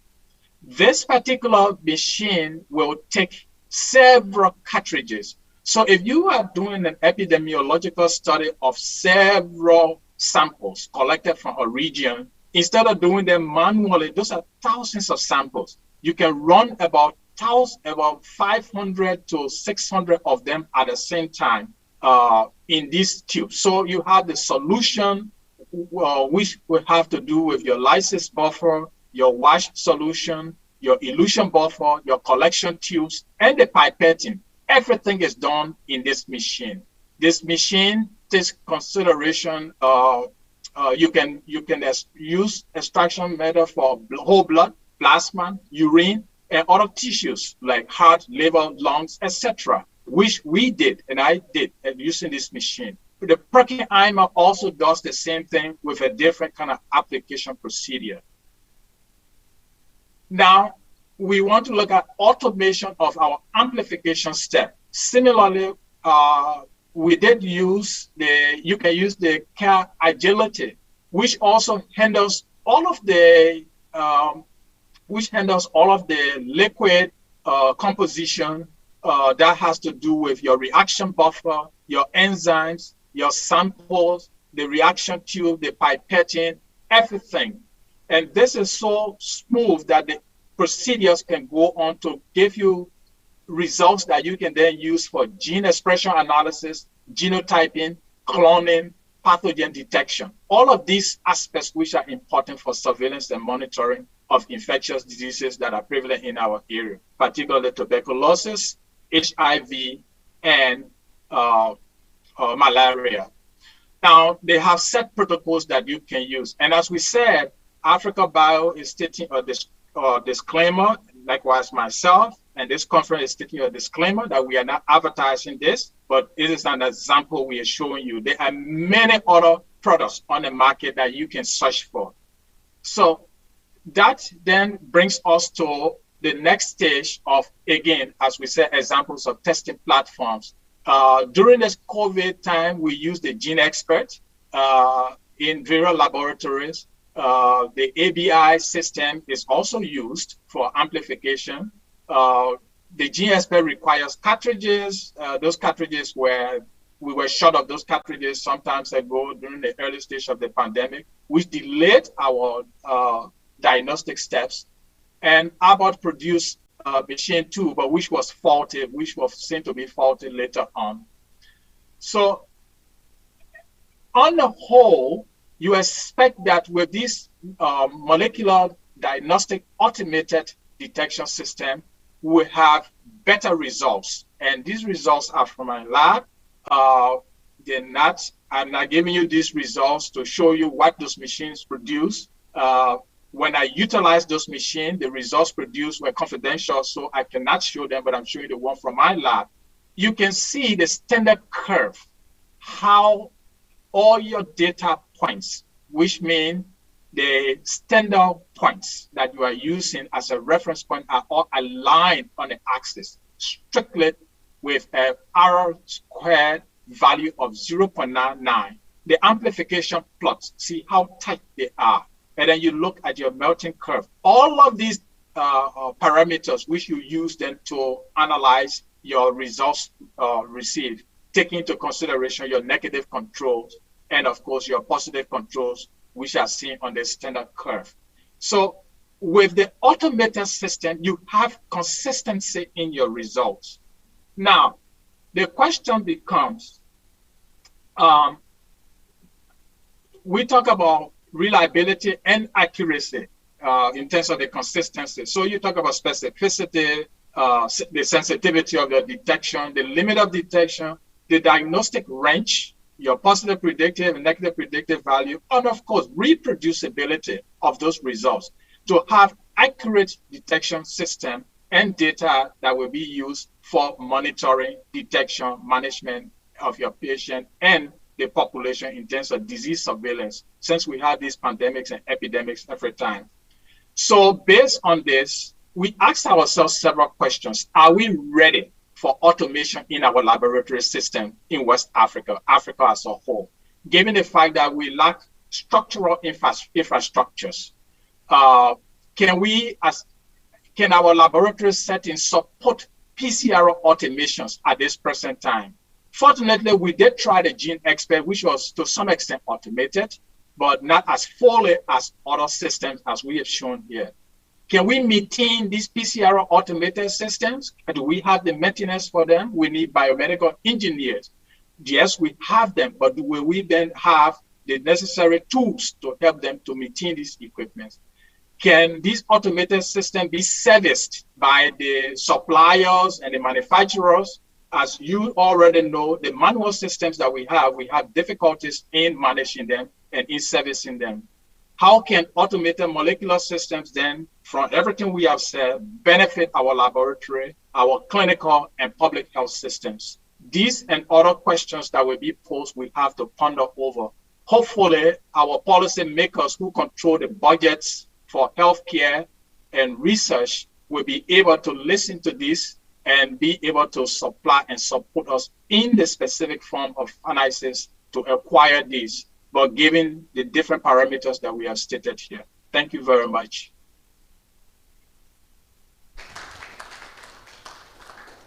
Thank you very much, Dr. Yan. And Dr. Yan is the CEO and scientific officer for Suflex Biomed in US. And so looking at his background, you can understand why he's able to go into detail and to talk about which ones probably the future has for us. I'll take a brief comment from Dr. Dujesi. We are not getting any sound. Can you hear me? I hope it's better now. Dr. Yan, if you can hear me. Oh, okay, thank you very much. So I was saying I'm going to take an initial input from Dr. Dujesi, then would come back to try to address the questions you raised towards the latter part before we throw it to our audience, and then if there are further comments or discussions, would run around it. So I'll take an initial comment from Dr. Dujesi. Thank you. Thank you very much, Dr. Nyan. Thank you, Chair. And thank you, colleagues, for being part of this session, looking at employing automation in our setup, in our settings. So the point is, how are we going to utilize automation in our laboratory services? Malaria, as we want to test, you want to automate. If it's about the full blood count, the CBCs and other stuff, that one I think we've gone very far. Now some of the equipment are even describing some parameters to get almost about 8 differentials. Then you come to the chemistries. Actually, I visited a lab that if you take a sample and it's barcoded, Once you get to the reception and you put the sample in the system, the barcode is programmed with what kind of test you are to run on this sample. It runs through, gets to hematology. The analyzer will take its portion and give you the full blood count parameters. Come out, get to the centrifuge, and expand. Then it goes into immunology. The machine will take its own stuff, everything all the way to the point that you now go and archive the sample in the freezer. Then when you need it, you just go to the workstation, key in the ID, then something goes behind the freezer and pick out that particular sample and bring it to the working station. So virtually everything from movement from one station to the other is automated. And I ask them the question because I know my part of the world, if this is established, then you can imagine how many people are going home and will not be working. But I was surprised to note that they still keep their staff simply because these are robots. They can make mistakes. You need the technical people to understand what they are generating, what they are producing, for them to appreciate the outcome so that you know that you are not just churning out anything out there. But this is a lab that was running almost 3,000 samples every day. So it means that they have set up the system in such a way that there is a sort of a referral system that samples are coming from other places to that central point where they are running this fully automated system.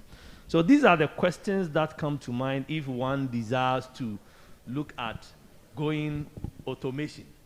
What happens around? To what level can we run these things?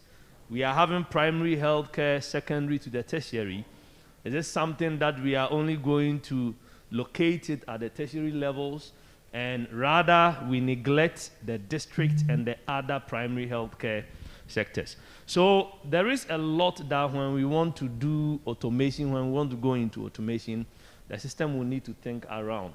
However, in terms of its reliability, accuracy, and the results that actually comes out, you can trust the automated system in terms of reliability, reproducibility, repeatability, then accuracy. But it deserves more to discuss because the resources that go into it and all other stuff are some things that I think we all need to look at. It will be an excellent approach, but then the labor front will want to look at bringing this, what happens to the people. And these are the things you need to think around and know the cost-benefit analysis and see the cost in setting up against what we are serving to the people and how we also end up putting jobs for others to do so that families can survive. A lot of questions come around that we need to think just when we want to think around automation. So those are initial comments that I want to make. And as I was listening through, was just going through my mind.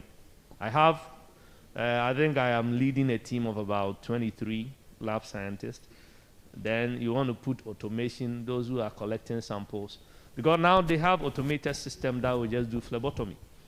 It will just scan the veins and know which one is having a lot of blood that I can go and collect the one.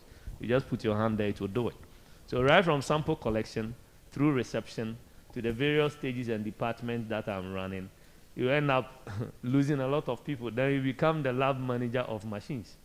So these are things we just have to think around as we want to move into automation. Thank you. Thank you very much, Dr. DJC. So I think he's made my case even worse. Because when I first saw the topic, future application, the focus is on PCR, automated systems. What I asked myself was, one, are we ready for PCRs in this part of the world?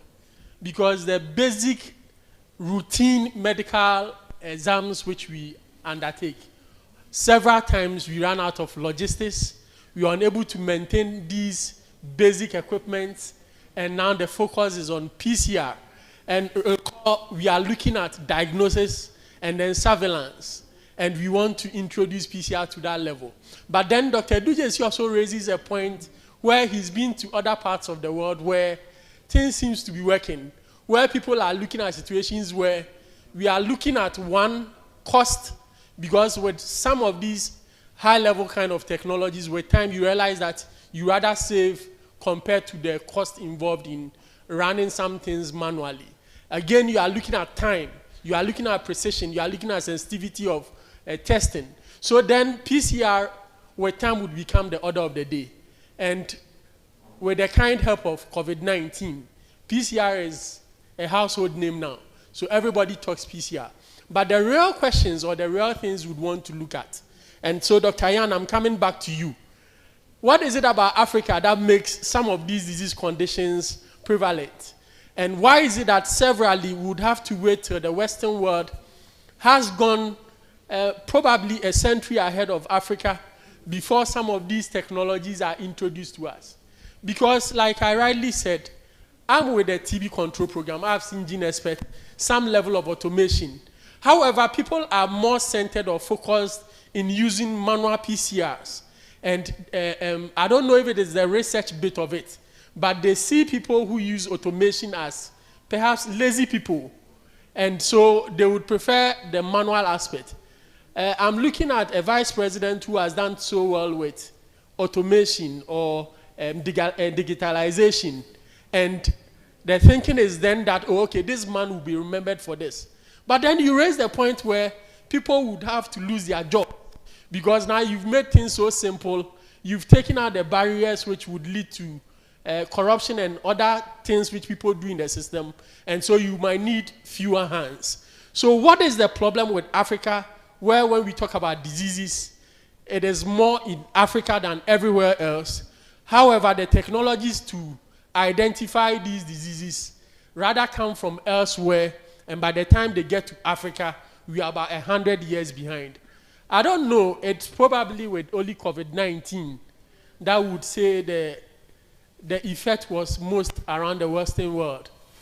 And I say that with caution because tuberculosis, HIV, and other conditions, per my understanding, also were quite endemic in other parts of the world.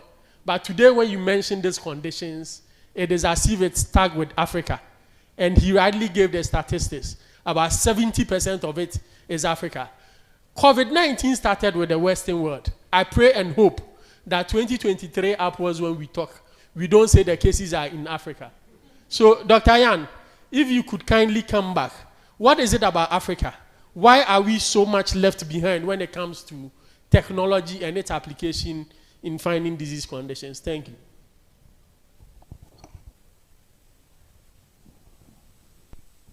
Dr. Yan, I think your mic is muted if you can hear me. Hello? Africa's temperature, climatic condition, which is favorable to malaria, for example, Plasmodium falciparum. We have the vector. That's one thing. Of course, we can make the argument that Asia, most parts of Asia also have similar climatic condition that promotes the spread of malaria, for example.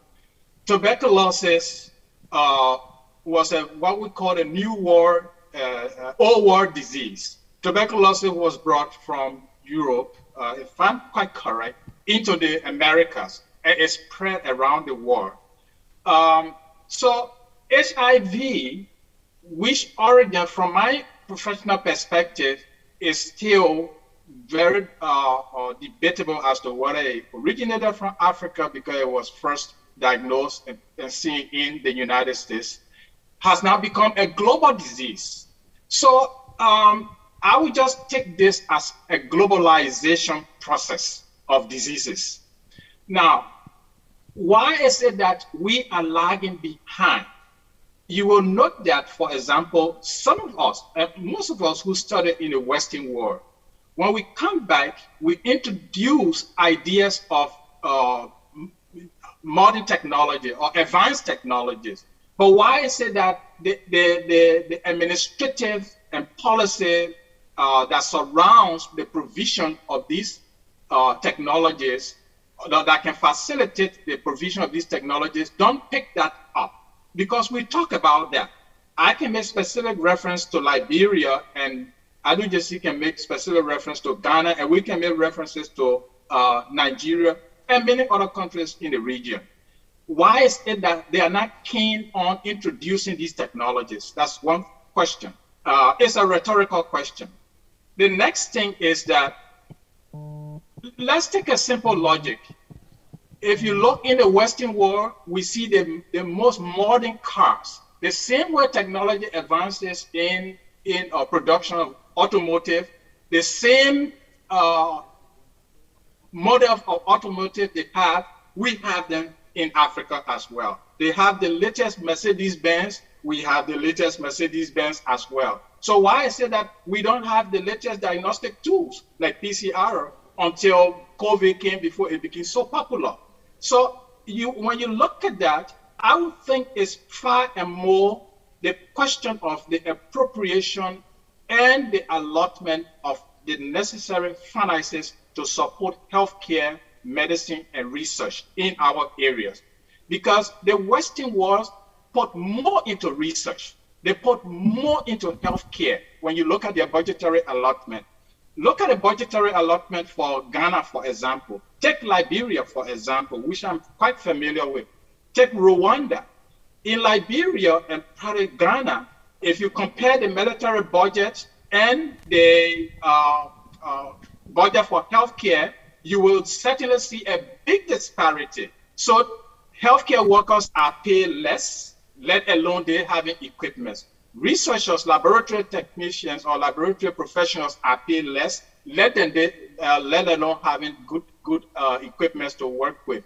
In fact, laboratory professionals are discriminated against, as we have seen over and over in Ghana, that they have to fight for their recognition. So if I'm fighting for recognition, that you cannot even recognize me, will you even be able to recognize the ideas that I have in terms of advancing the profession and advancing healthcare? So these are some of the factors. They are policy-based and they are political, and we need to address that, for which advocacy has to be done, not just for human rights, but healthcare is also a human rights. And we should look at those issues. It's multifaceted. Thank you very much, Doc. I get where you are taking us to. My understanding again is that it takes a political will and then set the right priorities from what you just mentioned. I'll take the initial comments from Dr. Anto and then perhaps his view about some of the things you raised. Would want to hear his thoughts on those, and then we'll come back to Dr. Dujesi. Dr. Anto, you have the floor, please.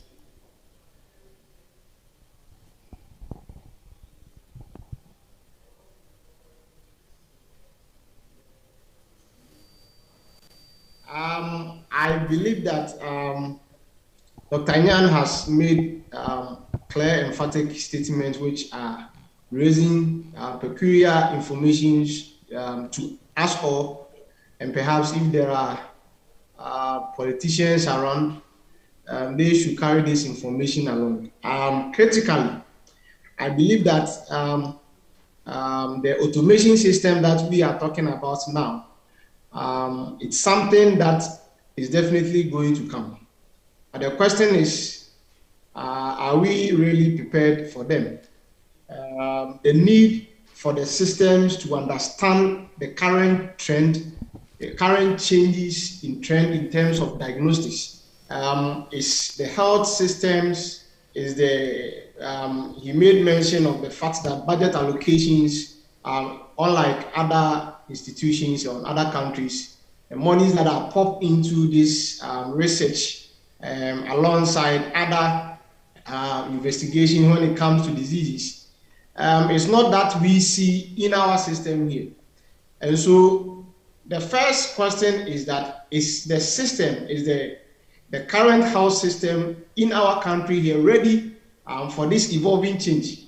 Apparently, are they aware of the current growth in molecular testing, which has now come to stay, especially when COVID-19 has come to open our eye on several of these, the need for us to incorporate this PCR testing going forward, especially talking about this ATM, the conditions that we have made mention of. Just to add up to what in one of the slides that Chris presented. He made mention of the red time lamp, that is a loop-mediated isothermal amplification. I think personally, it's one of the evolving molecular tests that actually has seen to also produce a very effective, sensitive, reliable, and reproducible results, which I was just searching around and I realized that in PubMed, about 820 papers have been released in relation to this lamp. And the lamp has been used in relation to ATM, this malaria, tuberculosis, and other tropical neglected diseases.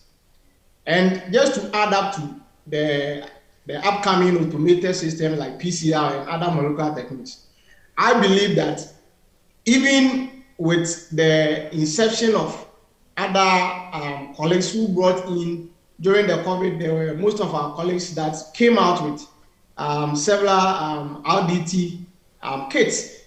How did the system receive these kits? Were they really ready to invest and make use of the kits?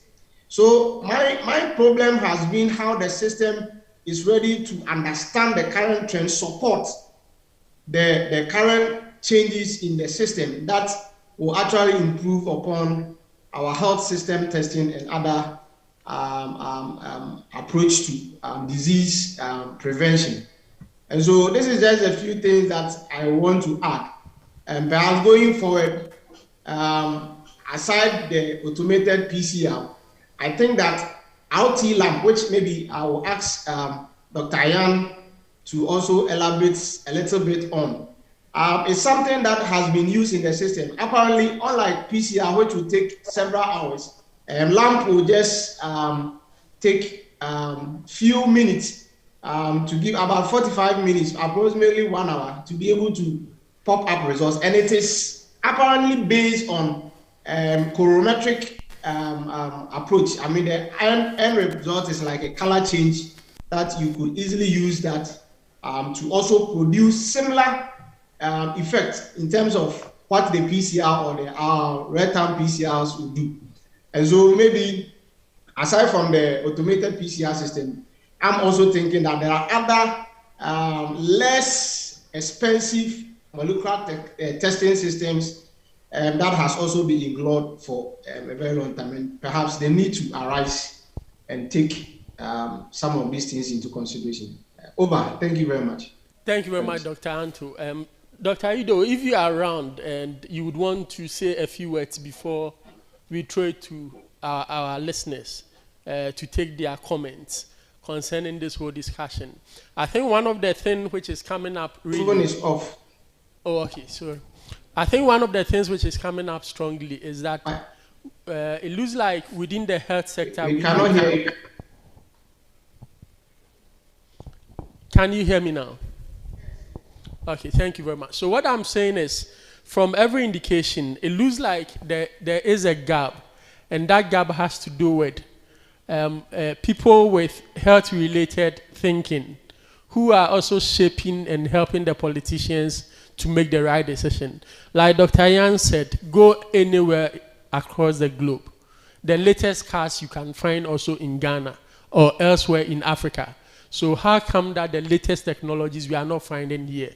It means we probably are also not pushing forcefully the argument of getting quality testing or quality technologies to safeguard the lives of the people we govern. So it's something we would also have to look at. Possibly the right people are not in the right places for the health sector, maybe. Because I know the defense minister would make arguments about getting the latest craft to ensure the president lands safely. Probably the health minister should also be thinking of the latest technologies around, which makes it said that the presidents across Africa do not necessarily have to travel outside Africa to get some of the best technologies or testing being done. So I would return to Dr. Edujesi. Maybe we would come back to issues about infrastructure. And I would use Ghana as a typical example. So in Ghana, if you wanted to set up PCR, the challenge of infrastructure comes in. And so I ask, are we ready as a continent? Ghana is not too different from what I know about the West African sub-region. And I'm sure it probably extends to Africa. Are we ready in terms of infrastructure?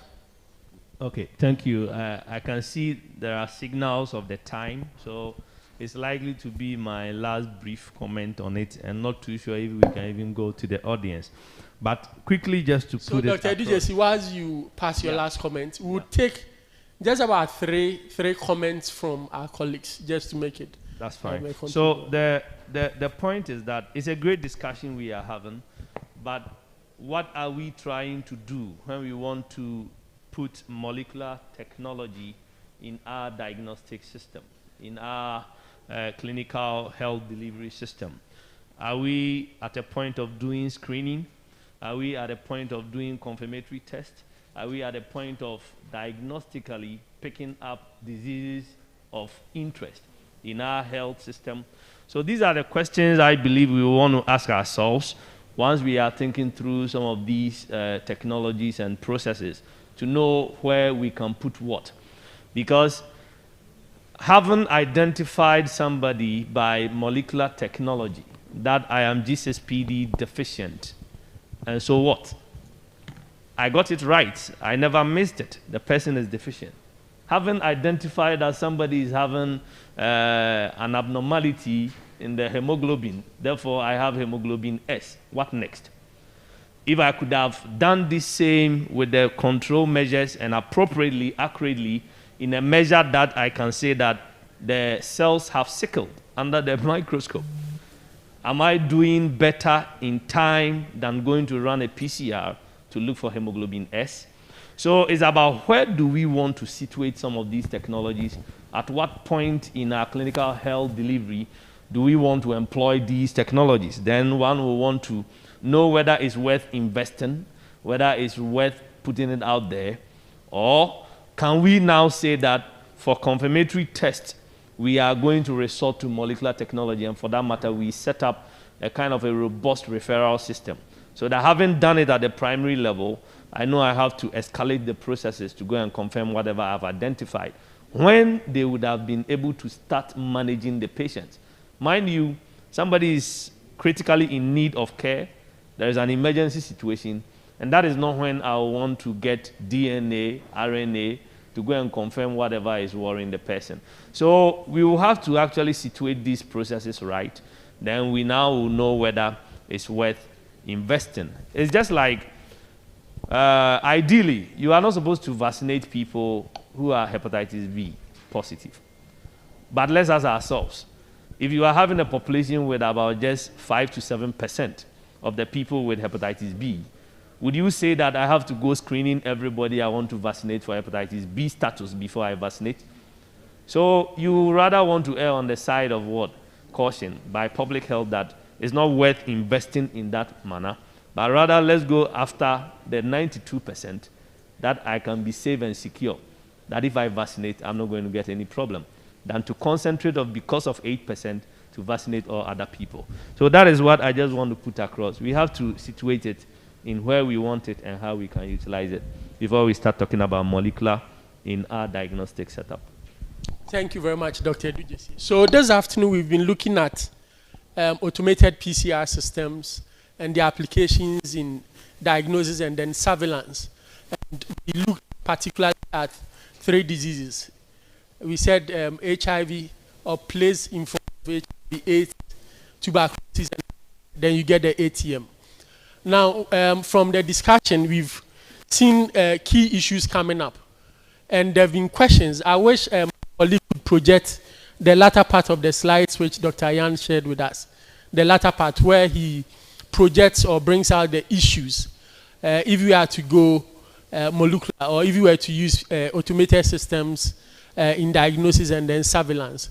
So we are asking, okay, I think we are a bit behind schedule, so, and then all other questions placed on the wall for us to address them. We are still available. The lead presenters are still online, and we could share their emails so that you get to them as well. So, like I said, key issues out of this discussion has to do with, one, priorities.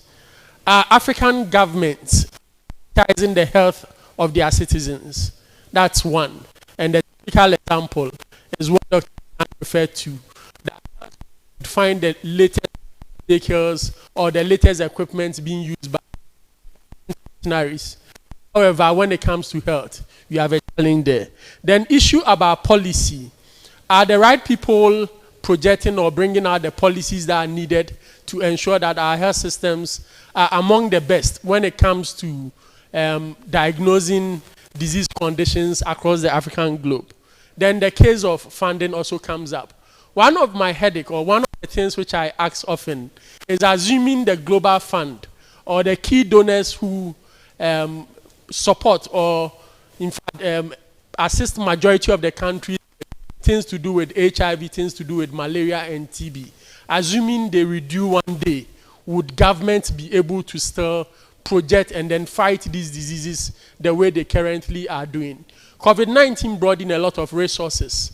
My challenge is, now that the issues of COVID-19 are going down, are we able as countries to sustain the use of these equipments, the use of the various logistics that came up? And do we have the trained personnel to ensure that some of these technologies or these equipments are sustained into the future and are used to the benefit of our various country governments? I think we would end it here. Any other questions which you think we should address can be posted on the various walls. Thank you very much. Thank you very much, and let's all keep the discussions going. So the session is ended, but I want to quickly remind us that I think as you walked into the hall, you were given some survey sheets. Who didn't get, please, okay, a survey sheet, questionnaire, about 8 length, great. So just do the necessary tick, tick, tick, tick. We will come over and pick it up. And also, this evening, we are going to have a networking session. It's going to be by the poolside. Yes, so after the evening session, we are going to have a networking session by the poolside. And we will have about 3 categories: academia, research, then contract research organizations. That will be one. Then we have laboratory management, public and private clinical facilities, suppliers and vendors. That will be one. And diagnostic or medical device product manufacturers, physicians, and regulators will also be one. So if you have any interest in any of these 3 categories, prepare to join one of them by the poolside for the networking session having after the day's activities over here. So bear it in mind. But quickly ensure that you have done the survey that we have given you. It's going to be used for a presentation tomorrow. So please ensure you have completed one of the forms. Thank you very much. So I think let's quickly organize ourselves for the next workshop. So the team can take over.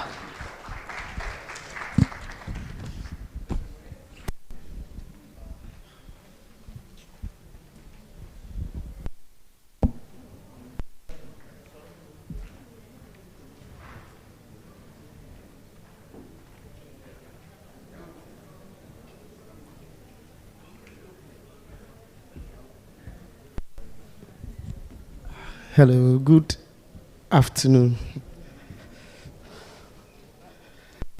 Okay, so this thing has to do with biomedical engineering and lab equipment. And I would like at this time to introduce my panelists to come. I first want to invite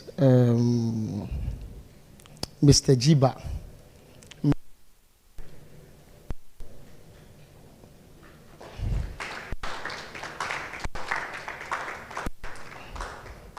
And then I also have Prince Bonnie.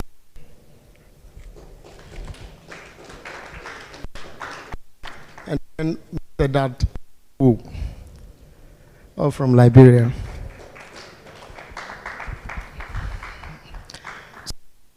I'll be okay. So we would like to have two presentations, and the first one will be coming from the National Diagnostics Division of the Ministry of Health, Liberia, and then the second one will be coming from GIZ, German International Corporation, Liberia. So please, I'll be happy if you could put the first presentation on from NDD MOH, Liberia. Thank you.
Okay, so you can have your presentation now. All right. Good evening, ladies and gentlemen.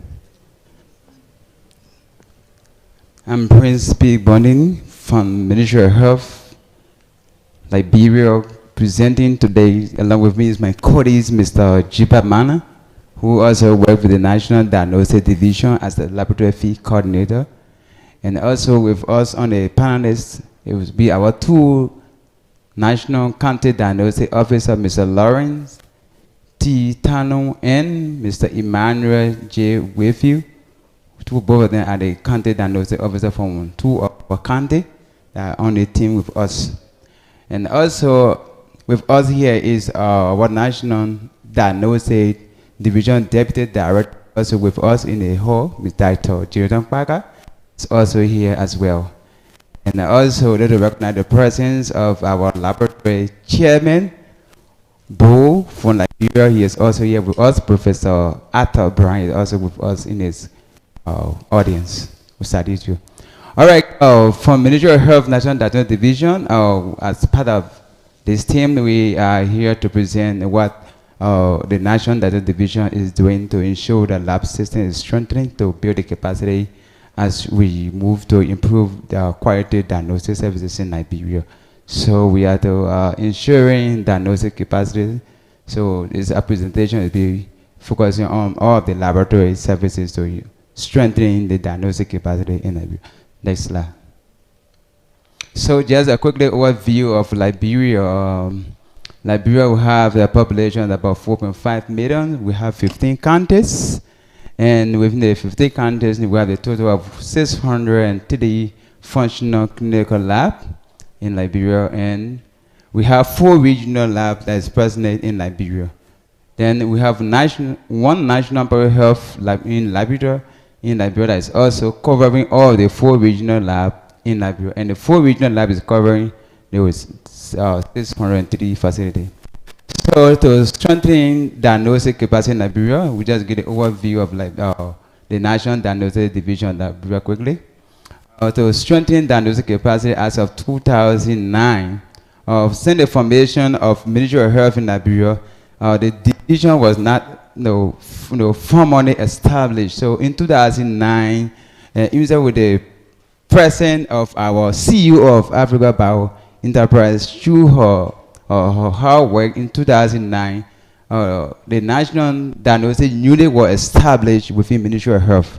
So as subsequent stands by, with other improvement, it was now changed from National Diagnostic Unit to a National Diagnostic Division because we have 5 units that is controlling within the Ministry of Health.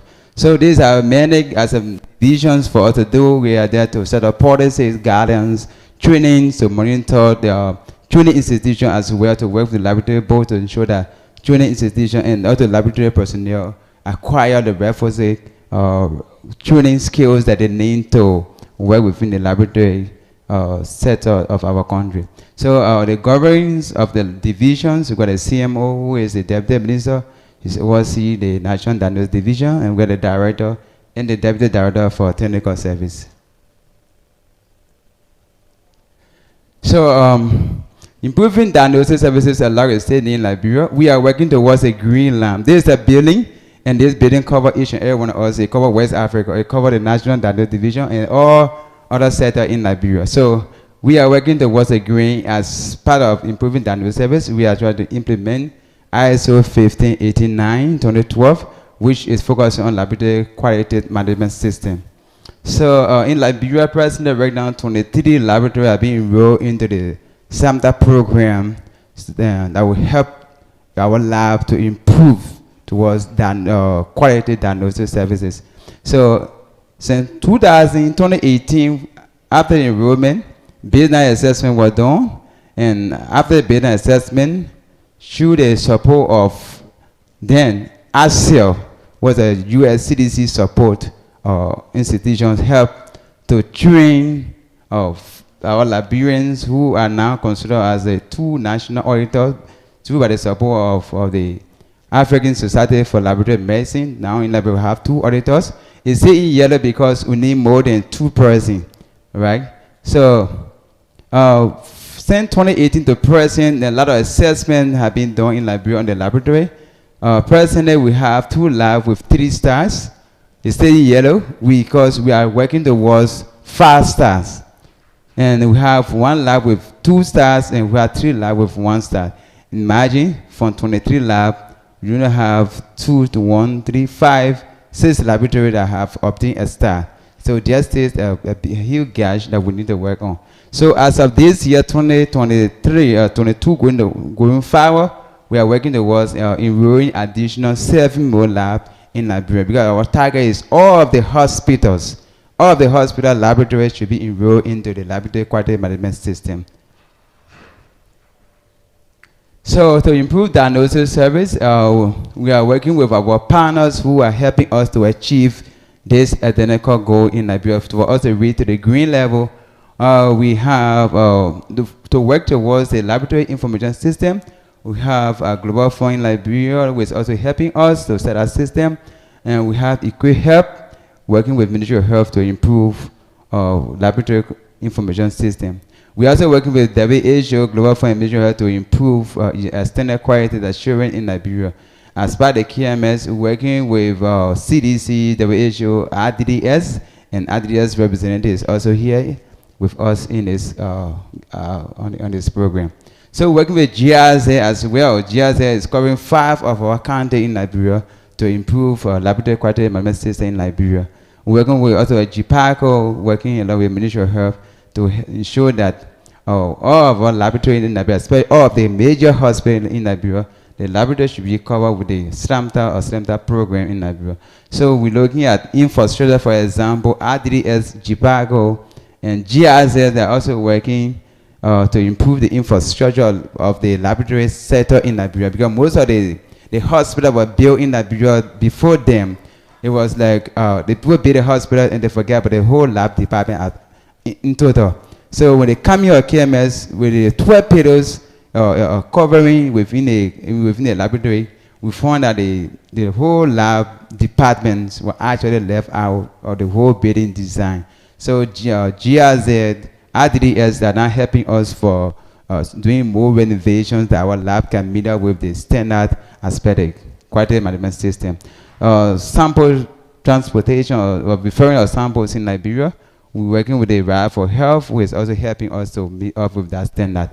So for personnel, as we are also talking about equipment, we're talking about modern equipment nowadays, automated equipment, a lot of advanced equipment are coming.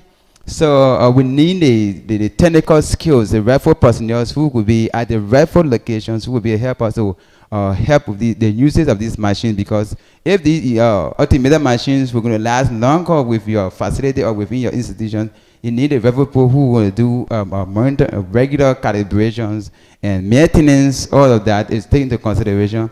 So bring us to that. So in Liberia, GIZ particularly is really assisting us to train a lot of laboratory personnel into schools to obtain a formal education in Liberia so that they will be able to work in our health system. Along with Global Fund is also helping us to do that, because before then, before 2018, from the national survey done in 2017 by the WHO, we found that most of our health facilities imagine were covered by civil laboratory assistance. So how can we move forward into KMS with institutions, more than 50% of the lab employee as well lab assistants? It cannot work out easily. Next slide. So in Liberia, we working towards the green. We want to see our best that the green can capture all our health facilities in Liberia. So when one with the green is more than 75% practice in Liberia. That means you find equipment for AE almost more than 90% of our health sector in Liberia. The one with the yellow, you find that these are they are also essentials, very, very essentials, but then their availability is not meant to all of the facilities. Right? In terms of biochemistry, molecular testing, microbiology, cytology and histology. For example, cytology and histology test is present in 2 facilities, 2 hospitals in Liberia. GFK, which is our main referral hospital for the country, that's the only hospital mostly cytology and histology tests is being practiced. We have 4 regional hospitals, and these tests are not being offered there where we are. So we are falling towards the green, but at least some is in the yellow, and we are trying our best. Microbiology in Liberia right now, we have close to about 6 government facilities that microbiology test is being practiced, but we still need more to do that. We can't keep on to that. So biochemistry is the same thing, and molecular, at the National Reference Lab in Liberia, molecular testing is fully being performed, both at automated and that of the conventional PCR. So where we are with the rest of the other county. With the rest of the county, for now, gene expert technologies is being enrolled into the program for both TB and HIV. So it's in yellow, but there are the 4 regional lab, right now, PCR test is not going on. So where we are, we need more improvement with that. This something is on ground, but we are working towards the green. So strengthening our laboratory diagnosis in Liberia. So both the Ministry of Health working with the board, there are more advocacies we are working into achieve this. We are working towards the green, right? So the National Diagnosis Division working with the laboratory board, we want to see that our laboratory institutions in Liberia, training institutions for laboratory schools in Liberia, they are well assessed and being accredited as well to meet up with the standard.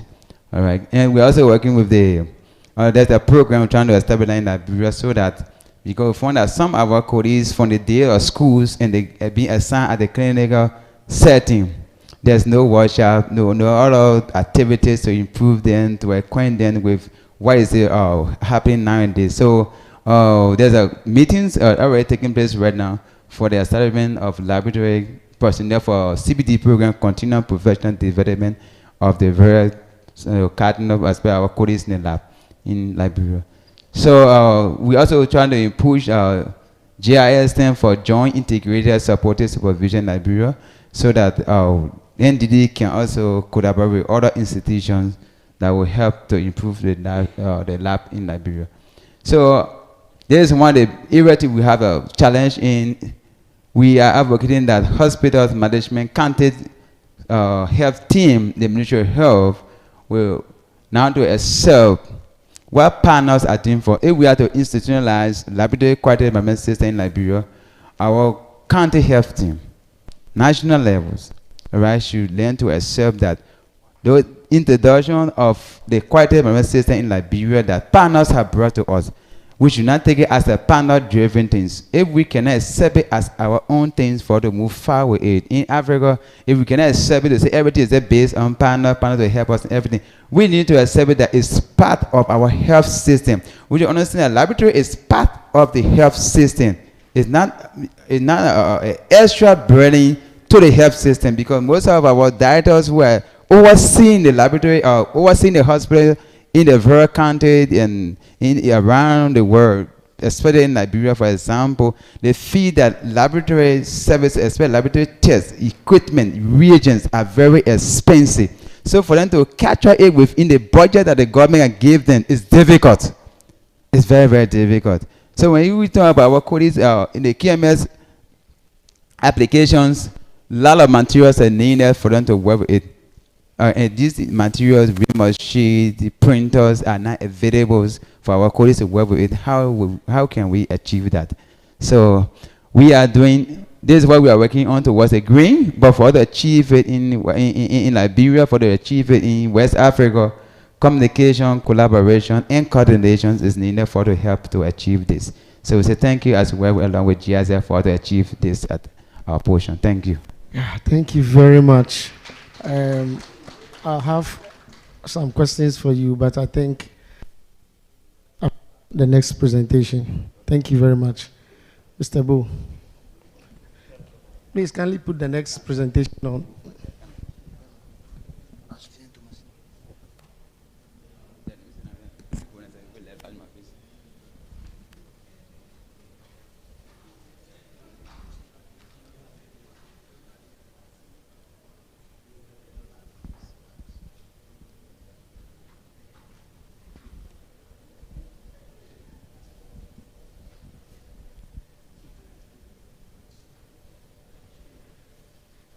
So, no.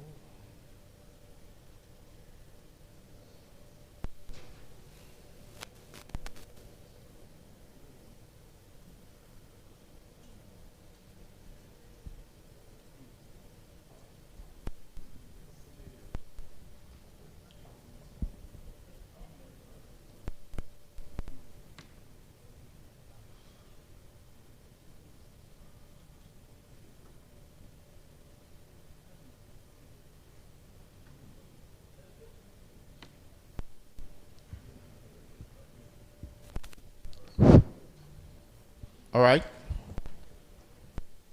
My name is Diasbo, Laboratory Technical Advisor for GRZ Liberia. All right, so GRZ is running a health project in Liberia. They have so many branches with different projects, but we are running the health system strengthening and epidemic prevention, the HSSEP. Next slide.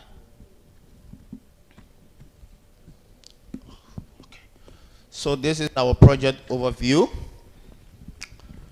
The title is the Health System Strengthening and Epidemic Prevention. The duration of the project is from 2020 to 2023 June. The donor is the Federal Ministry for Economic Cooperation and Development, PNZ. And the partner, the Liberian side, we have the MOH, which is the leading executing agency, the National Public Health Institute of Liberia, the Tubman University, and from the German side is the GRZ. Objectives. So GRZ intends to strengthen the diagnostic capacity of Liberia, and in particular for epidemic prevention. County that we are operating in. GRZ is basically operating in 5 counties in Liberia. We have Grand Cru, Maryland, River G, Grand Gide, and Sino. Our result areas: medical laboratory and health technology management, integrated disease surveillance and response, including COVID-19 response, and the HRO development. So we use the integrated approach to strengthen the health system of Liberia, particularly the Southeast. Surveillance, diagnostics, human resource, and response. Capacity for quality assured laboratory diagnosis are strengthened. So GIZ is supporting the MOH in the 5 counties, and we are focusing on availability and functionality of laboratory equipment at each county hospital laboratory and 12 health centers in Liberia. Strengthening the laboratory quality management system for county hospital laboratories. Strengthening the county hospital laboratory in Maryland County to become a regional laboratory for excellence. Establishing an antimicrobial resistance and stewardship program in 3 counties within the Southeast. Laboratory equipment. GIZ improve availability and functionality of laboratory equipment at each hospital facility. GIZ also procure and install laboratory equipment within the 5 southeastern county, and also a construction of the biomedical engineering technology workshop in 4 of the 5 counties, and then they also established a BMEC hub in Maryland County, where all other equipments that cannot be serviced in the 5 counties can be transported to Maryland for servicing. Provision of working tools and equipment spare parts are being procured and provided to the Biomedical Engineering Technology Department to ensure quality work is done on damaged equipment. Apprentice program has been launched to train the next cadre of BMETs on the job. Development of national policy for healthcare technology and management as well. Next. Laboratory equipment maintenance. Quality assured laboratory diagnostic can only be performed if laboratory equipment is maintained and functional. This means a skilled BMET who can perform preventive maintenance and repair broken equipment. Yes. Laboratory quality management system.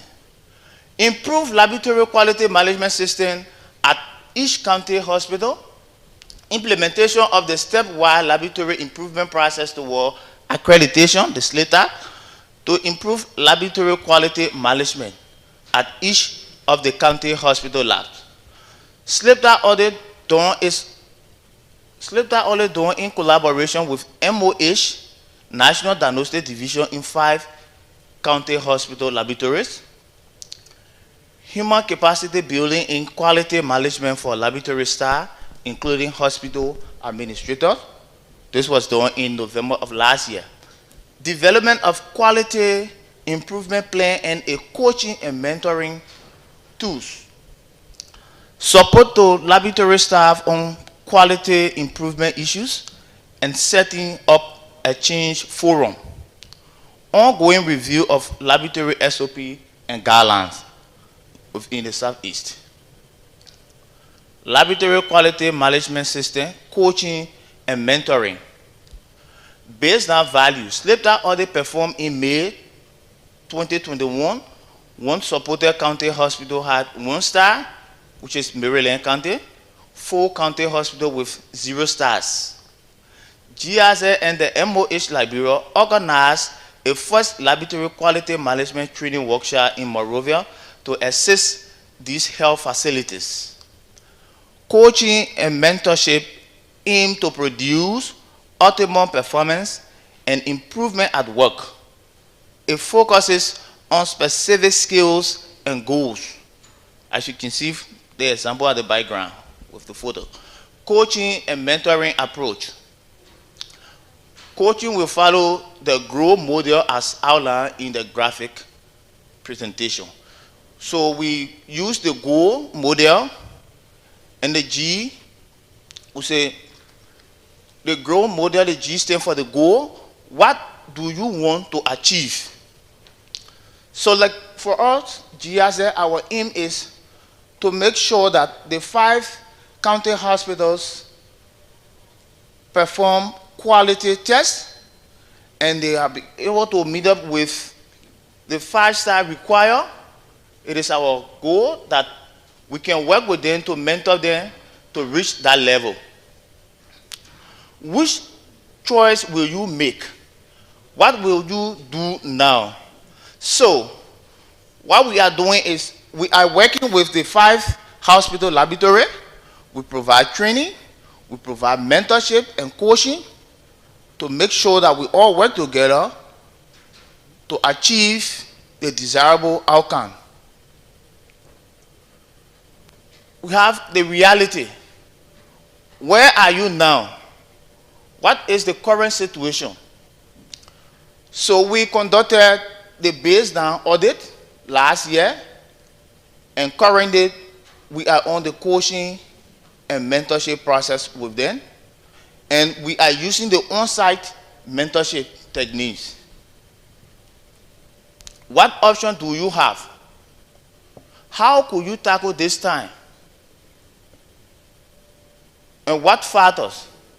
So for GIZ, we hire consultants, specialists who have worked within the quality management system of laboratory.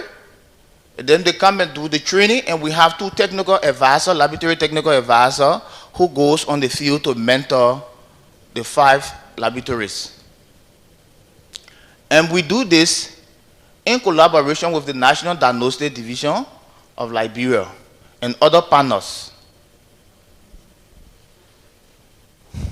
Yes. Okay, so still on coaching and mentoring goal, GIZ employed 2 of their technical advisors to take care of the 5 counties in the southeast of Liberia. And among others, these are just few of activities that we are supposed to do, myself and Mr. Bo, the one just had the presentation. So after the SLIPTA audit findings, we realized that most of the labs, 5 of the labs, only 1 lab had 1 star. The rest had 0. So there was a need to organize workshops, quality management system workshops, training workshops for this hospital laboratory personnel. So we did that, and then during the workshop, we asked these participants to outline their planned activities based on the audit findings. So they came out with their planned activities, which they outlined, and then we used their planned activities and then the results from the SLIPTA audit to come up with a coaching and mentoring tool. So this coaching and mentoring tool that we designed, myself and Mr. Bo, is what we use to assist the participants, or if you like, the lab personnel at the southeast. So among others are to strengthen the functionality of quality management and also to improve proper documentation at the labs. We also support to finalize and update SOPs and guidelines for the 5 hospital labs, and then update quality improvement plans for the labs. Next slide. We are also aware that for us to have a very reliable and quality assured resource, we need to really take care of our equipment. And for us to have good functional equipment, we need good BMETs who are capable enough to work on these machines.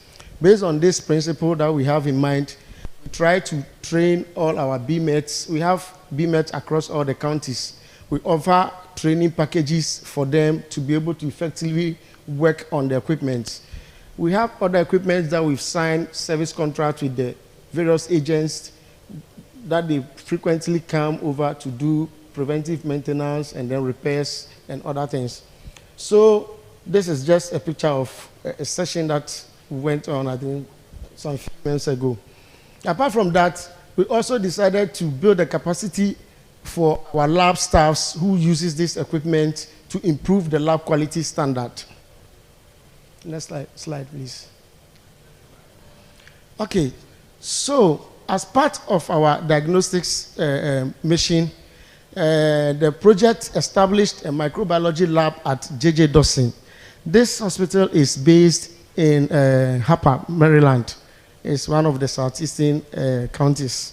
And then, after the establishment of this microbiology lab, we also tried to build the capacity of the lab staff to be able to perform antimicrobial resistant testing of patient samples at this lab.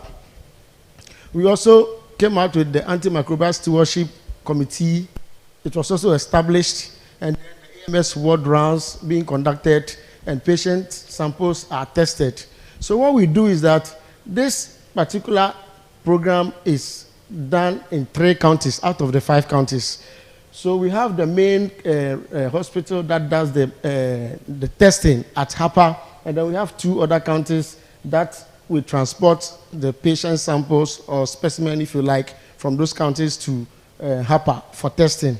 So you see that we transport samples from 2 counties to the J.J. Dawson Hospital for testing.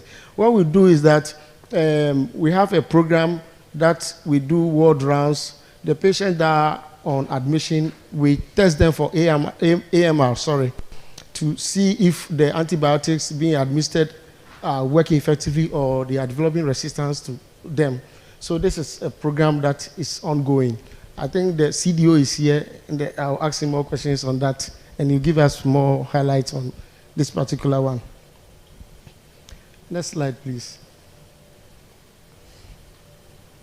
Okay, so Liberia enrolled in the the Global Antimicrobial Surveillance System. That was 2017, and as part of the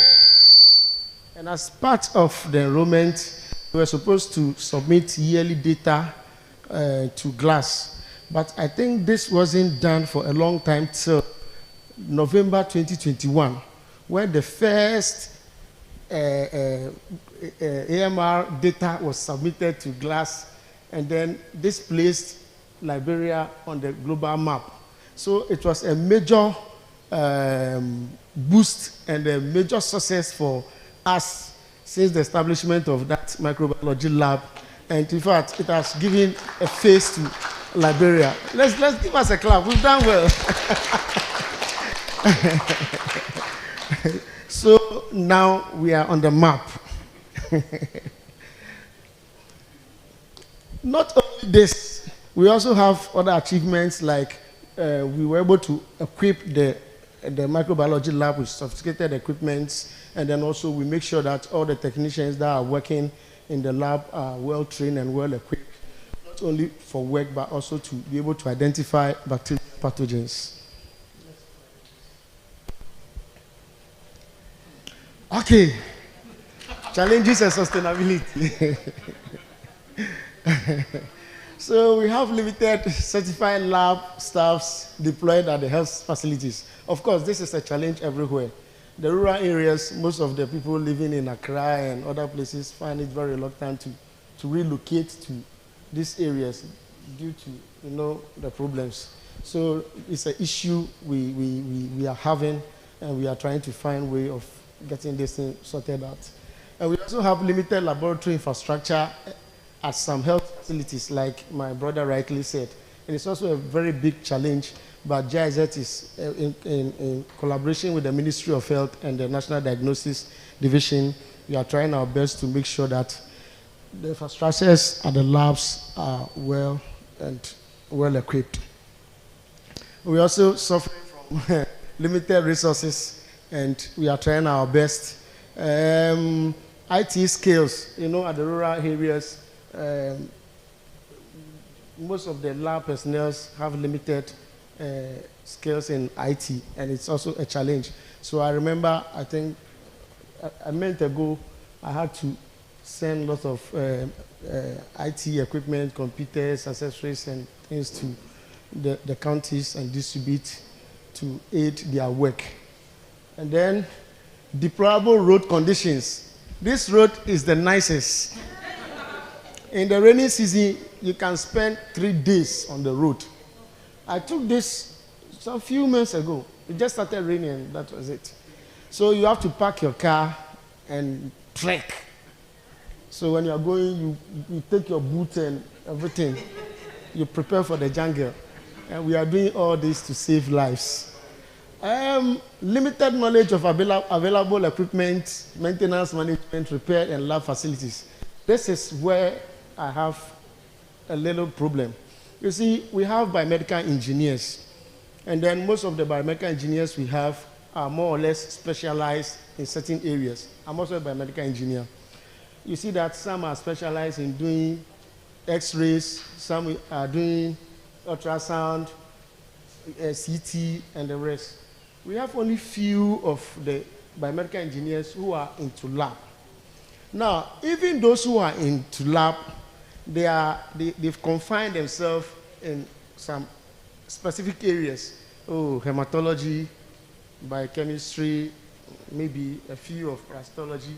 So you hardly find a biomedical engineer who is all round, who is doing, when you go to hematology, he's there. You go to biochemistry, he's there. You go to microbiology, he's there. Molecular, entomology, virology. All these units have equipment. And you realize that it takes someone who has learned to be able to really work on an equipment like hematology analyzer. Before I work on hematology analyzer and I calibrate, I need to know basic hematology. I need to know that if I calibrate the machine, the correlation between hemoglobin and hematocrit should be like this. Then I understand the machine is working well. And if I want to do chemistry, I need to know the correlation, direct bilirubin, total bilirubin, direct bilirubin. There are basic things you need to know, apart from the knowledge, the engineering knowledge we know about electronics, electricals, hydraulics, and the rest. So you see that the principle behind the running of the equipment is a major challenge. It takes someone who knows a lot about microbiology, PCR, to be able to work and understand if the machines are well calibrated or working well. So these are some of the challenges we are having in the field. So we've started training packages for our BMETs in the line of laboratory equipment, where we started training them on basic units, equipment that are assigned to the basic different units of the lab. So it's also a challenge, but we will get there. Next slide, please. Okay, so these are some few pictures. The first one is a practical session at the refresher training workshop. That was in Maryland. And then this one is a practical session and a refresher training workshop for antimicrobial stewardship, AMS. This was taken during the Slipter audit assessment. And then the down one is a coaching elementary. I went in one of the southeastern part of Liberia, one of the counties. And then this one is the AMS World Round session I was explaining to you about, where they take the samples from the patients and then run for AMR. So that's the end of our presentation. Thank you for your attention. Please, I'll have some questions, and then I'll have some few questions for my panelists, and then I'll open the line for. I don't know if we still have some more time.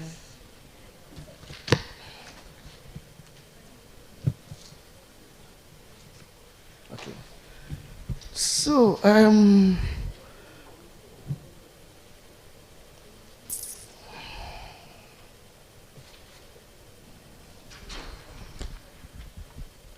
I would like to ask Mr. Jiba, what is it like in the medical laboratory service prior to the introduction of biomedical engineer program in the health settings? So it's like before the biomedical engineering or staff came, how was the laboratory settings like? How were you working? How were you coping with your basic work? Okay, so I don't know how to describe it, but I think the best word or the best way I can put it is to say it was embarrassing. It was totally embarrassing because in our work we do in a lab, when it comes to maybe maintaining your equipment, for me, I want to categorize it into two major components. You will need the right staff, okay, and you also need the right equipment. You have to know how to select your equipment. Or maybe power supplies, other things can come in. So, based on the kind of equipment you have, you can have the best one. But if you don't have the right staff to do preventive maintenance, always check the machine, it brings a lot of problems. So before the introduction of the BioMech program, those were some of the things we experienced, when it comes to taking care of our equipment, making sure our equipment have a long lifespan, you work effectively. Because as a laboratory technician or scientist, you basically will have the skill to do your preventive maintenance. You have your preventive maintenance schedules, you will avoid problems coming to your machine. But once the machine starts to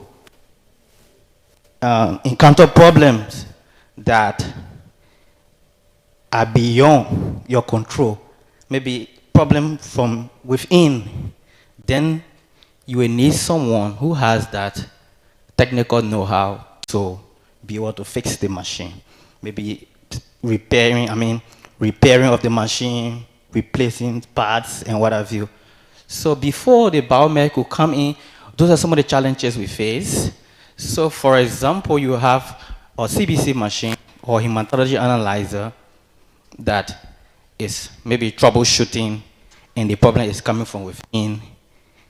And you might not just be able to continue your work because the fear is that is beyond your scope as a medical laboratory scientist to open up the machine and go to repair.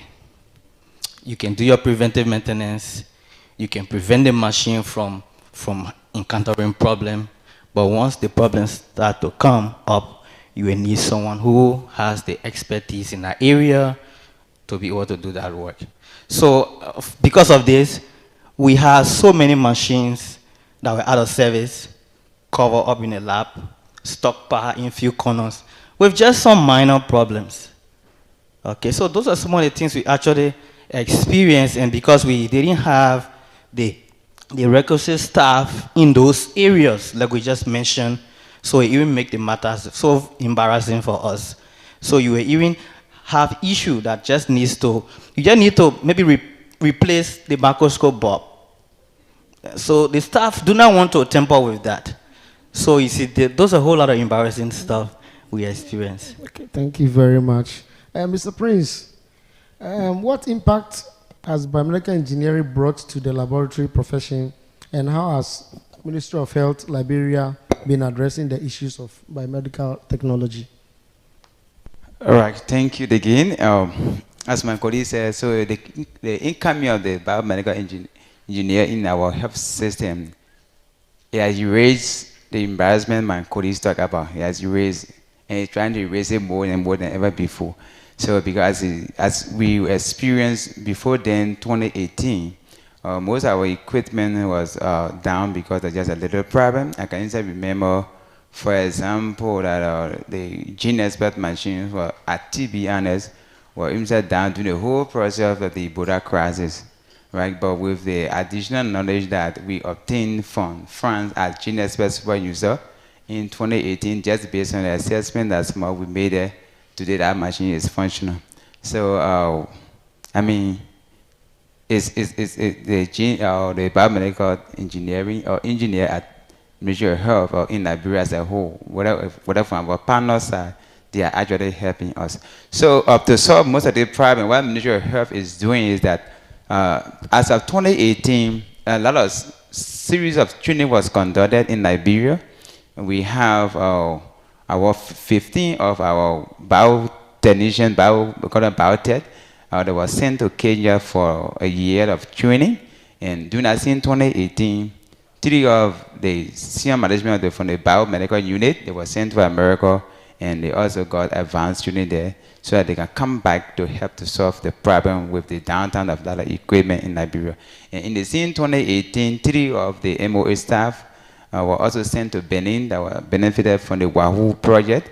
They had 3 months training there in equipment maintenance as well. So, I mean, Ministry of Health is working with a lot of partners that our colleagues, our other division unit staff can obtain the requisite skills that will help the lab staff to maintain the equipment in Liberia. So those that were sent out of country, that when they return, right now, with the help of the GRZ, for example, they are being assigned to each country. There were 15 persons that went out for training, and upon their return, with the help of GRZ, Ministry of Health working with them, they are assigned them to within the 15 countries, each person to one country to work with the lab staff or other hospital equipment department to see how best that our equipment can be broken down just because a simple part and it's just down that it can be repaired. But for right now, they are doing that extremely well, and subsequent training is still ongoing to build a capacity as well to see how best they can work out with the issue of downtown of equipment to reduce it, so the turnaround time of tests will be reduced. Thank you very much. Mr. Bo, so what are the relationship between biomedical engineering technology and then the laboratory science? All right, thank you very much. So the relationship between biomedical engineering technology and laboratory science is very close, because the laboratory personnel use the equipment to generate results, and then some might say, okay, the laboratory personnel perform their regular daily maintenance, but the daily maintenance has sections. The lab personnel have their limitation, so the BMed also has their part to play. In order to generate accurate, reliable, and timely results within the lab that will reflect the patient's actual condition, you need to take into consideration the performance of the equipment too. And it is the biomedical engineering department that certifies the equipment. It is this department that tell you, okay, this equipment is giving 40 results, we need to do some work. Like you said from the previous explanation, the biomedical engineering personnel must understand the working of the equipment. For the lab technicians or technologists, you have some limitation when it comes to understanding the performance of the equipment. Though you have some basic knowledge, but when it comes to understanding some deeper issues, there are some equipment that require yearly calibration, and that calibration needs to be done by the biomedical engineer. And some will require being calibrated twice a year. So, in order for the laboratory to work and produce effective results, there's a need for biomedical engineering department to come in and make sure that our equipment are giving us the actual result needed. There's a need for the biomedical personnel to come and inspect our equipment. It is not only when the equipment breaks down, no, but also there is a maintenance schedule that should be placed up. Maybe every 2 months or 3 months, he or she come and service the equipment.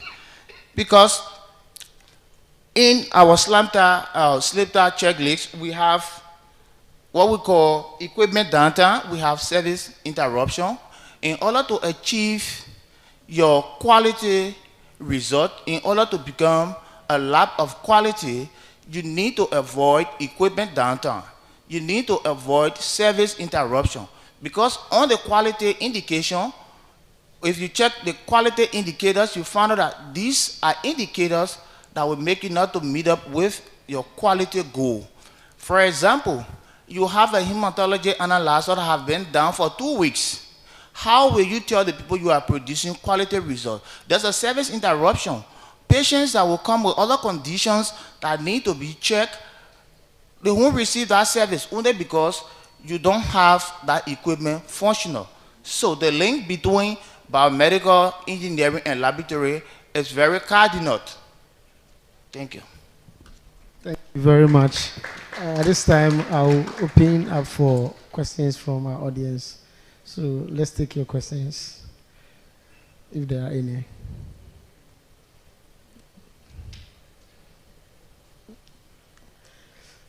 Okay. Our comments, Dr. Lavi.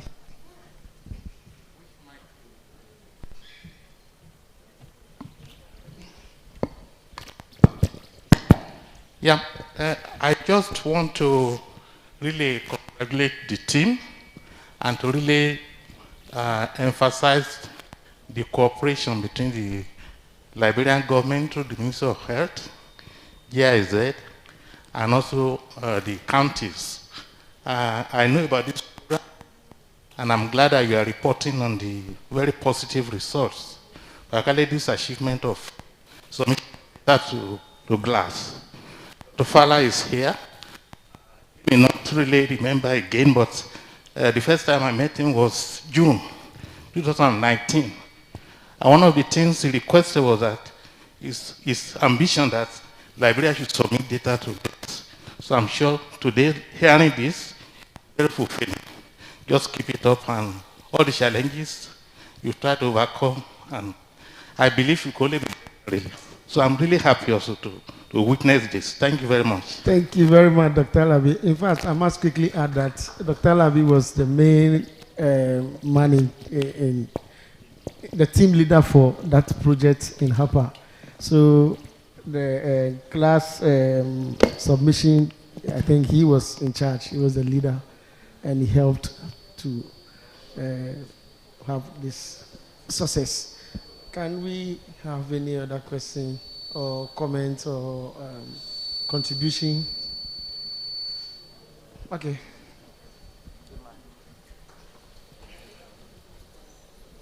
Yes. Thank you very much, moderator. I want to comment on the importance for developing the capacity in the health system with regards to biomedical engineering. I work at the University of Ghana Medical Center, and when the facility was opened, we had a chemiluminescence analyzer, and it's been sitting there for 7 years. We're trying to start the machine. And yes, it has to take a biomedical engineer from Kenya to come in to assist us start the machine. So we need to develop capacity. I'm impressed with the effort by the Ministry of Health in Liberia to build capacity in the ministry to support the servicing of machines across the health system. Probably they are doing even better than Ghana. You know, so really the relationship between the practice and the engineering is very close. Probably we need to encourage more scientists to go into biomedical engineering to really bridge the gap that we are currently facing. Thank you very much.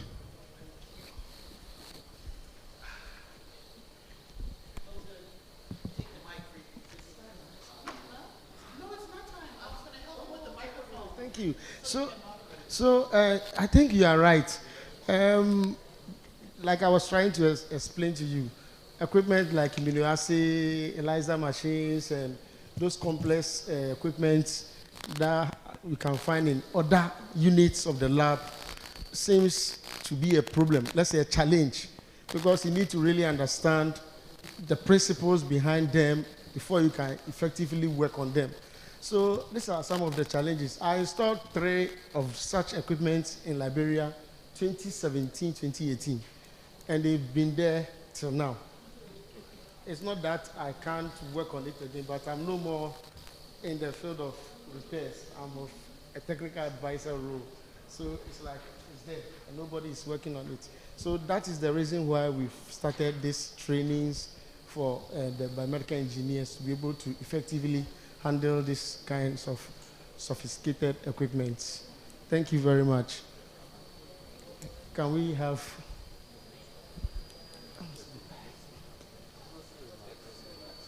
We still have some 5 minutes or so. If you have any questions or suggestions or contributions.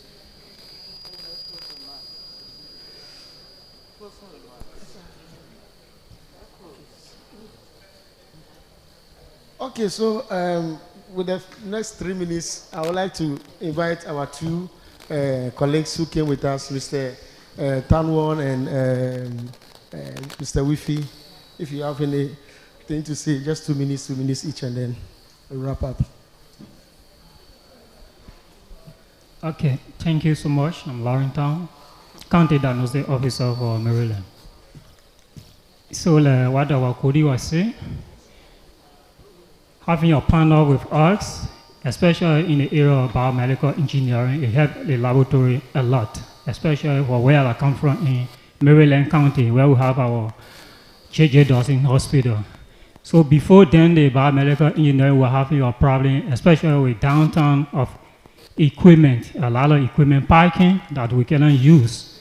But because of the introduction of the biomedical engineer in the various county, at least we have a lot of equipment that is being put in service now that we are using. So it's very good that the program has been running, and thank to GIZ and MOH for the effort so much.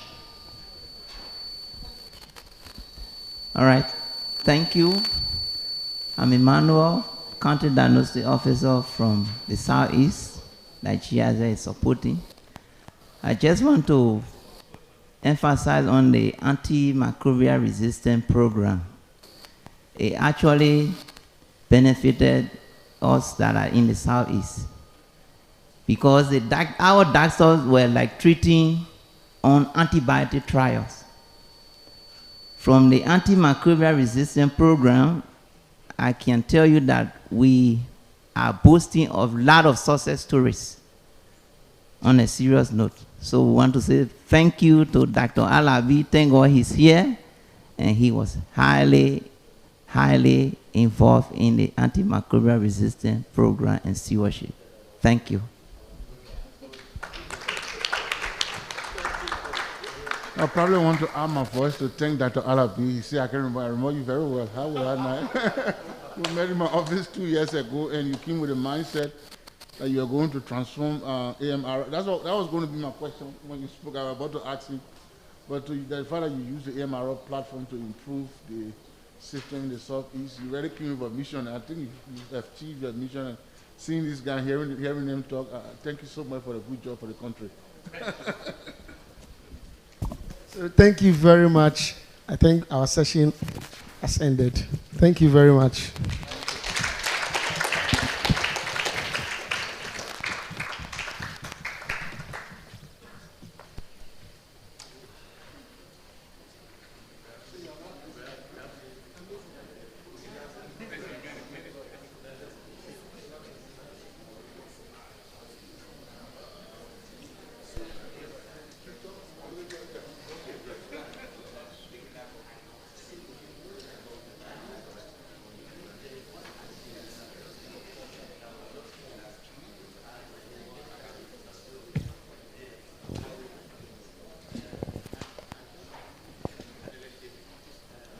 So please, we have a little time for you to walk to one or two people. You can start the networking from here so that we all reconvene just by 5 p.m. What's the time? Some 5 minutes to 5, we are all gathering here to have the last session. So the others are to come and join us. So once you are done early, then you can start the networking. So walk to the other desk, talk to somebody. Don't be too familiar with the people you came with. Just make a friend. At least. Fortunately, we tend to have a lot of ladies around. Thanks to GIZ. Some of them had come on the ticket of GIZ, so there is no need to complain. Talk to the ladies, please. Yes. So please, let's chat around. Take a health walk. You can move 3 steps forward or backwards, and make sure that you stretch to avoid all the coagulopathies. All right.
Y&W Industry Limited. Take a look at these samples. 2-bedroom apartments with living area, shared toilets, bath and kitchen. Office space has working room, meeting area and washroom. Our prefab buildings can also be used for schools, factories, high-rise buildings or any purpose desired. The structure is made of hot-dip galvanized pipes with cement fiberboard walls, heat and sound insulated resin roofing sheets, special security doors, UPVC window, all from Y&W Industry. Major components are produced in the factory and assembled on site. Lifespan is 50 years, and so say bye to chasing masons and carpenters. Locate us on Accra Kaswa Highway opposite ECG transformer before the toll booth, and in Marble House Yard, South Industrial Area, adjacent Zenith Bank, or call 054-698-3633, or visit us at www.ywindustry.com. Follow us on Facebook, Instagram and Twitter at YWIndustryGH.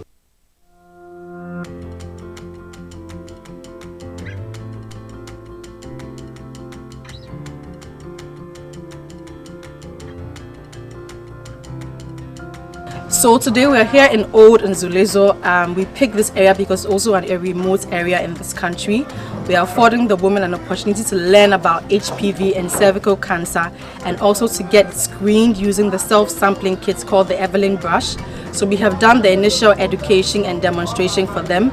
A number of them have come out to be counseled again. They've had their history taking, and they have also gone in to take their own samples using the Evelyn brushes. Now these samples will be taken back to our labs. We would have the HPV DNA test run, and then any treatment that would be required would be done for the woman as appropriate. We chose an area in Ghana known as Nzulezo. Nzulezo is a village built on stilts, and we are undertaking the 10,000 Women Initiative, where we intend to screen 10,000 women in Ghana and in Nigeria for cervical cancer. We are going to be using the HPV PCR test to be able to determine which kind of subtypes the women have, which predisposes them to cancer.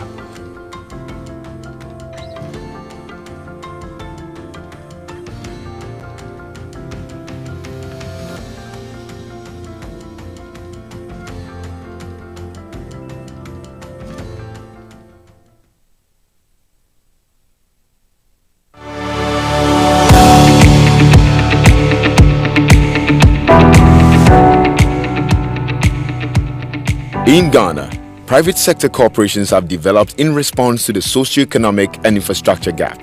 This is a spotlight on GIZ Corporation and private sector in Ghana.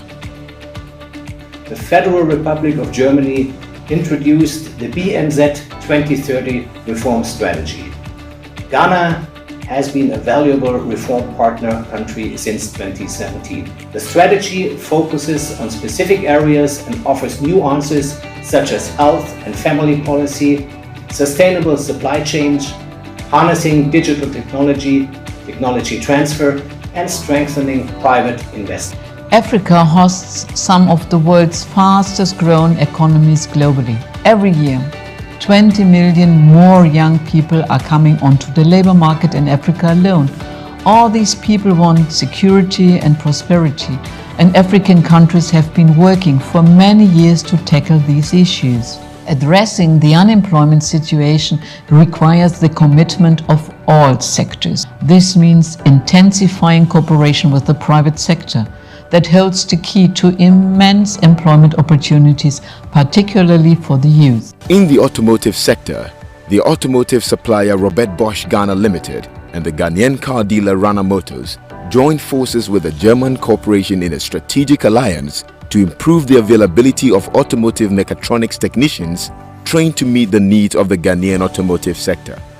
Objective for us is to spread the knowledge as much as possible, have a more sustainable industry where cars can be fixed properly, and also more knowledgeable and experienced technicians where they can fix the mistakes or fix the problems from the first time.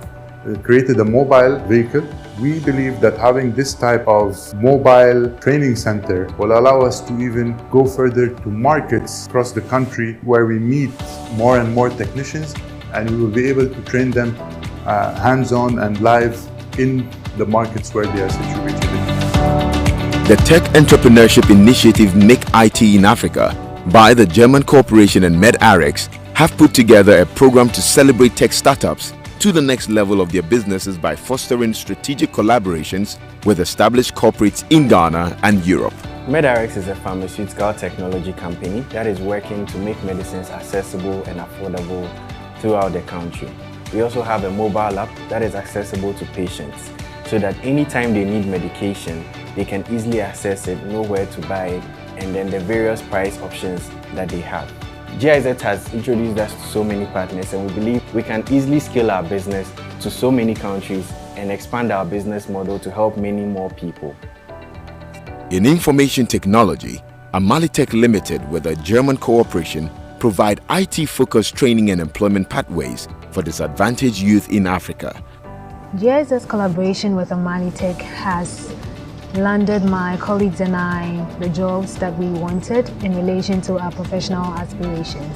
Amalitech envisaged GIZ's role in advancing the socio-economic development through the private sector and supporting private companies with good skills for better results.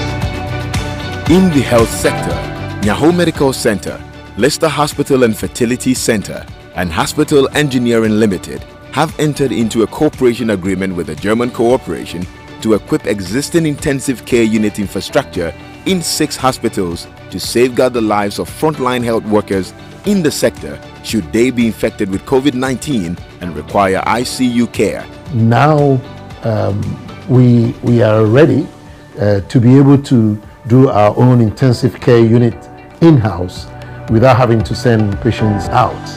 Our primary goal is to ensure that imported healthcare technology is properly specified, properly installed, people are trained to use the equipment, and you provide the technical support for these devices through the whole lifespan of the device to ensure that healthcare delivery is enhanced. The German corporation and Red River Foods RRF, a leading global supplier of nuts, seeds, dried fruit and specialty snacks.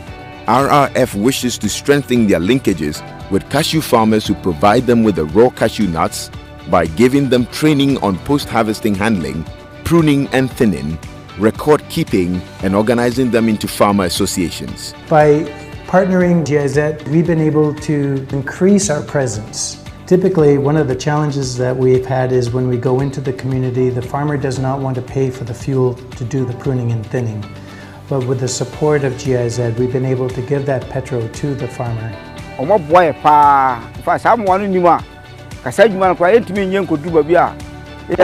So, together with our partners, we are exploring diverse opportunities and trying to address these issues. Together, we can unlock countless employment possibilities and opportunities for decent jobs. I say, sustainable growth is our focus.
Hello.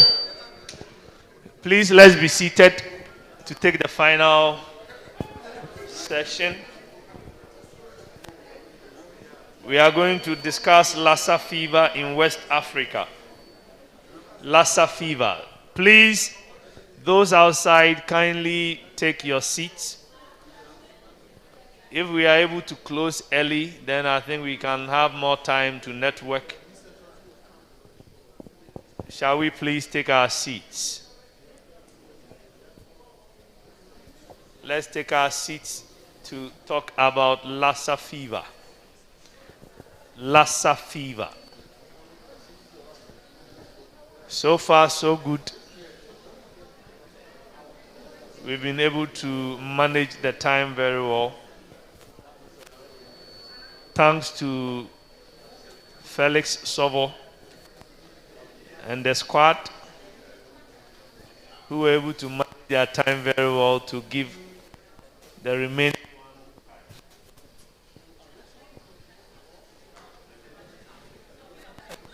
And I think the biomedical group did well, engineering group.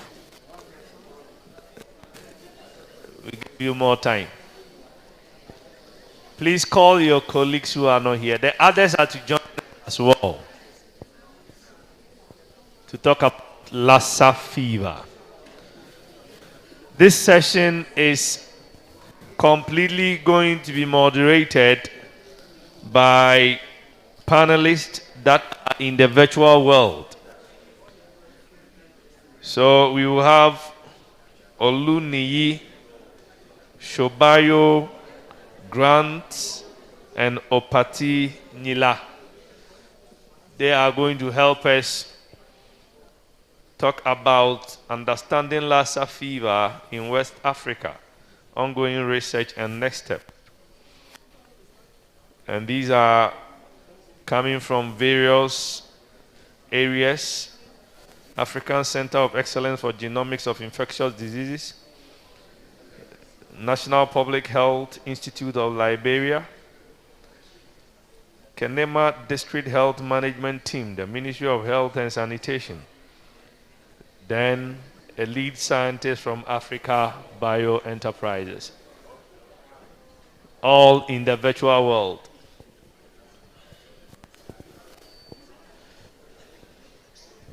Please, can we check if our virtual panelists could hear us? Kindly let's test if they could hear us so that it's 5 o'clock. So on the dot, they take up, and it's a session that is running for 1 hour. It will be easier to cut in when everything is virtual. At least we can blame it on the network. So, you have 1 hour to take us to the last session. Thank you.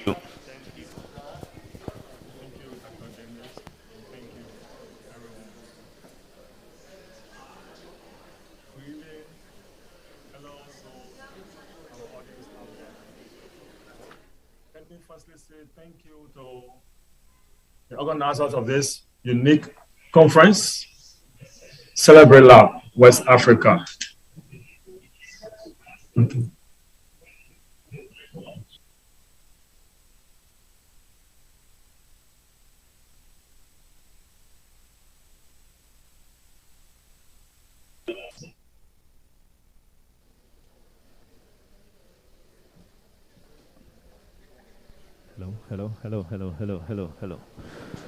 Hello.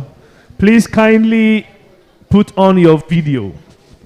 Our lead panelists, kindly switch on your video.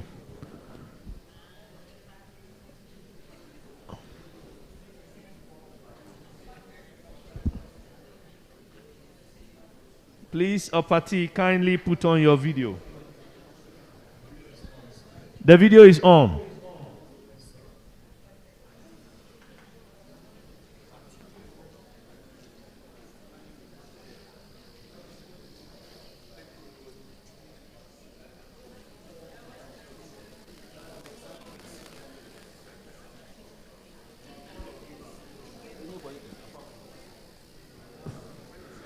Please, Opati, kindly check. You just click on the video icon and take it off again and let's see. Maybe it will reconnect.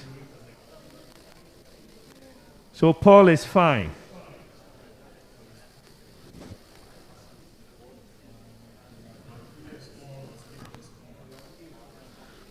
Please, the rest are all showing except you. Donald is okay. Paul is okay.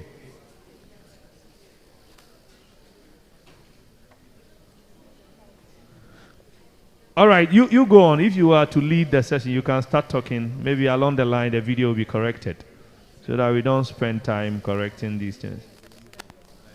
So kindly take over and let's proceed.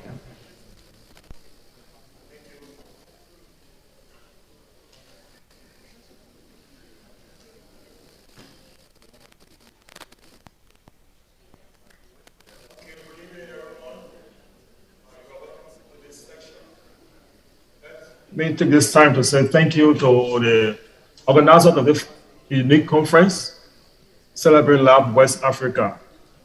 Indeed, we have to celebrate the laboratory because it is no more the brain behind the curtain,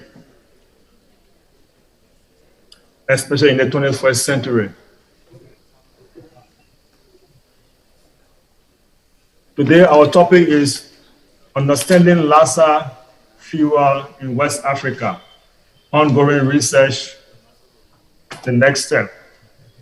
Lassa fever, which is a member of the arenavirus family, causes acute viral hemorrhagic disease, like the case of Ebola. It has similar characteristics. It is prevalent in parts of West Africa, and with a seasonal outbreak between December and March. People usually get infected with Lassa virus after coming in contact with the infected urine or feces from the mastomid rat, which is the natural reservoir host of the Lassa virus. Lassa virus was discovered in 1969 in Nigeria. Today, we cannot speak about Lassa without recognizing our laboratory practitioners and other scientists. It's against the backdrop we have with us 3 distinguished laboratory scientists, in person of Paul Eniola Oleni, a research fellow at the Africa Center of Excellence for Genomics of Infectious Diseases, Redeemers University. We have to us Bodi Shobayo, the acting director of Liberia Institute of Biomedical Research, National Public Health Institute of Liberia. And we have Dr. Donald S. Grant, District Medical Officer, Keneman District Health Management Team, Ministry of Health and Sanitation. And I'm your moderator, Segme Opati Nila. Ladies and gentlemen, you are highly welcome to this section, and we'll be discussing shortly or briefly the slides. So we'll start with Paul Eloni, who will give us or explain to us current event or activities as it relates to Lassa fever at the organization. Paul, could we start with you firstly? Okay. I hope everybody can hear me. Yeah, thank you, Opati, for the introduction. So my name is Paul, and as Opati mentioned, I'm a research fellow at ASGID in Redeemers in Nigeria. And quickly, within the next 10 minutes, I'm just going to give brief intro into some of the research work that we have been carrying out in our lab at ASGID in Nigeria over the past years, trying to understand Lassa fever virus in Nigeria, and some of the insights that we have gained from our research work. So my presentation is a very short one. It wouldn't take too long, so that we can have more time to discuss. So I'm just going to share my screen now, so everyone can see my screen. Uh, I okay. I can't share my screen. Is somebody going to project the slides?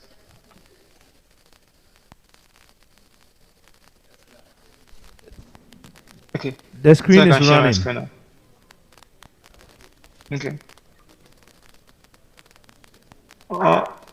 Can everyone see my screen? Yes, we can see. Just present Yeah, it in I a think everybody PowerPoint can see mode. my screen Yeah. now. Okay, so like I mentioned quickly, I'm just going to talk about Lassa fever and some of the work that we have done in our lab over the past close to a decade now, or more than a decade. I've been working as Lassa fever. So, uh, Lassa fever is a viral hemorrhagic fever, and it is endemic in Nigeria. Every year in Nigeria, we usually have outbreaks of Lassa fever, and the mortality rate usually ranges between 50 to 60%, especially in hospitalized cases. And one thing about the virus that causes this is it's a very diverse virus, and it's primarily transmitted by rodents, but we've also observed cases of human-to-human transmission. However, one thing that we have noticed about Lassa fever is we still don't have very effective diagnostic tools for the disease, and we still don't have so far we still don't have very effective therapeutics and vaccines. Of course, there are drugs that are being deployed in hospitals, but uh, um, the most common drug currently being used, the ribavirin, was not even developed for the disease. It was developed for something else, for another disease. And then we realized that it's actually be effective in Lassa fever patients. So far, we still don't have like Lassa fever specific therapeutics and vaccines, though there are some that are currently in development. But this particular disease is a priority for CEPI and WHO, and I know there are currently a lot of vaccine development efforts going on, and some of which our lab is also participating in. So like I mentioned, I'm going to talk briefly about some of the research that we've carried out in our lab, trying to understand on the disease and the virus that causes disease in Nigeria. So, this particular slide is showing some work that we published back in 2016, where we collected about 400 patient samples and over 20 rodent samples. And the goal of this particular work was we wanted to understand the origin of the virus and the diversity of the virus in the country. And we carried out unbiased sequencing, and one of the things that, and our analysis helped us to understand the origins of the virus, not just in Nigeria, but across different West African countries. So our research showed that the virus originated in Nigeria over 1,000 years ago and spread to other parts of Africa. And one of the insight that we gained is the fact that the virus arose in different West African countries, Sierra Leone, Liberia, Ivory Coast, Guinea, at different time points. And like I mentioned, this particular paper, we published it in Cell back in 2015, and it was made possible because of different collaborators, not just in Nigeria, but also in across different West African countries, in Liberia, in Sierra Leone, in Senegal, and different partner sites across the continent and across the world. Also in 2018, we had, like I mentioned earlier, we usually have outbreaks of Lassa fever in Nigeria every year. But in 2018, we had the largest outbreak we've ever had so far. And that really got everybody worried because we began to ask ourselves questions. What exactly is going on? Why is it that we're having more cases in 2018 compared to previous years? So we started asking questions. Is there a new strain of the virus circulating in Nigeria? Because like I mentioned earlier, the virus is a very divergent virus. So we began to get worried. Is there a new strain of the virus? Is there a new variant? Or are we having more cases of human-to-human transmission? Because Opati mentioned something earlier about Ebola virus. One of the reasons why the Ebola virus spread so fast is because it spreads from human to human. So once one person is infected, the person can easily infect other people. But with Lassa, our previous understanding was, even though there are cases of human-to-human transmission, the major form of transmission is from rodent to human. So in 2018, when we started noticing like a large amount of cases, we started asking questions: Is human-to-human transmission increasing, or is it that we're just beginning to diagnose more. So we collected, so we had over 1,000 cases in 21 states of the country. We confirmed over 400 of them, and so these samples were collected by our partner hospital in Nigeria, the Area Specialist Teaching Hospital, and the samples were sent to our lab is good for sequencing, and we sequence the samples in real time as we receiving the samples. And one of the things that our sequencing and genomic analysis revealed was there was no particular new strain of the virus circulating. This was a very major relief for everybody, not just for us in our lab, but for the global health community, because we were very relieved that we were not having like a new strain of the virus or a new variant of the virus. And also one of the things that our genomic analysis also revealed was there wasn't any evidence of increased human-to-human transmission. That is, the virus was not being spread by humans any faster. But one of the things we noticed was there were multiple introductions of genetically independent viruses, which are similar to known lineages of the virus in Nigeria. So in Nigeria, we have 3 major lineages spreading, lineages 2, 3, and 4. And one of the things we noticed was, from our analysis, was the fact that these particular lineages were spreading in different regions of the country that were separated by 3 major rivers. So this led us to hypothesize that the reason why we had these specific lineages in these different regions separated by these rivers could be because the rodent population in the different regions could not move across because of the rivers. So we had different lineages specific to different regions because the rodent population in those particular regions were spread in those particular lineages, and that's because those rodents couldn't move across the major rivers.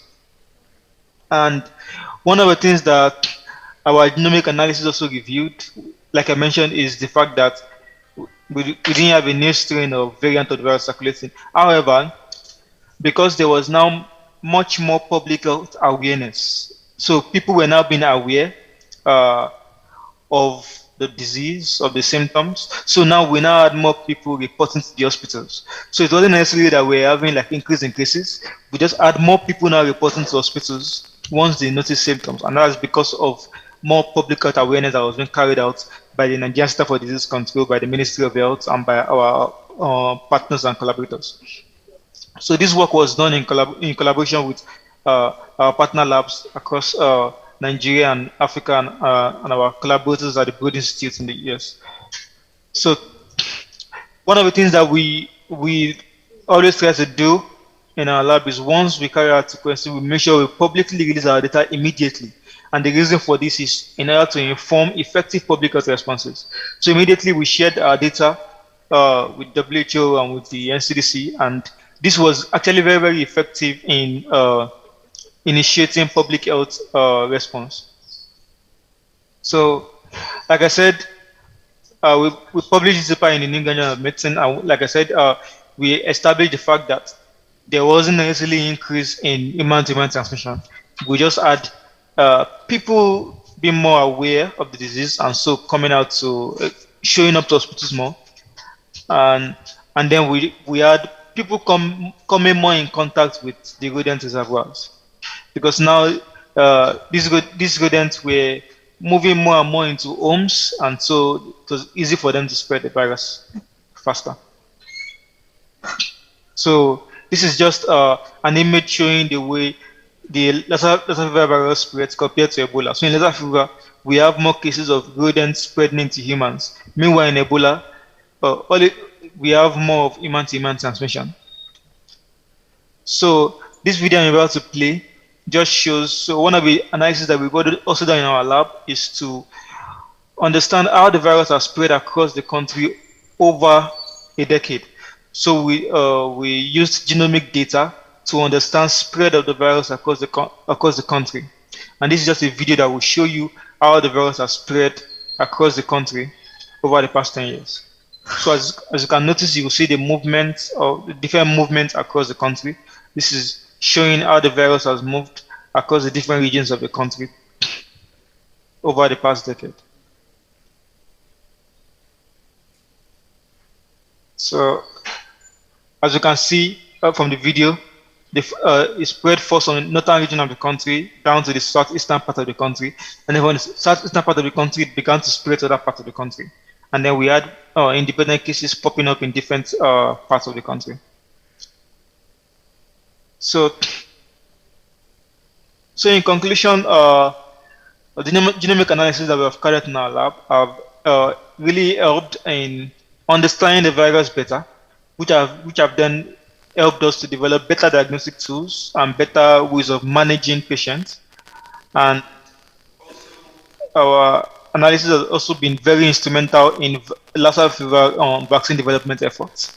And also, this also shows that genomic surveillance is actually very important in updating the scientific community on spread of not just Lassa fever alone, but other diseases and other infections, as has been evident during the SARS-CoV-2 pandemic.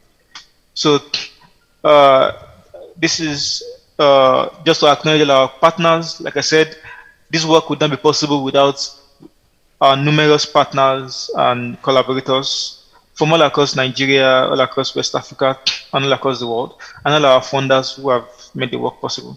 So thank you very much for listening. And that's all with my presentation for today. Thank you.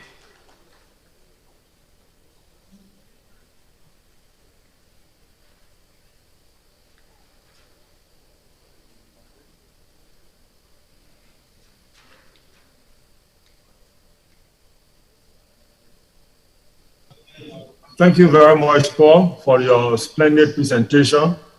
We will now give the time to Mr. Shobayo Bodi for his presentation. Mr. Shobayo, you are welcome.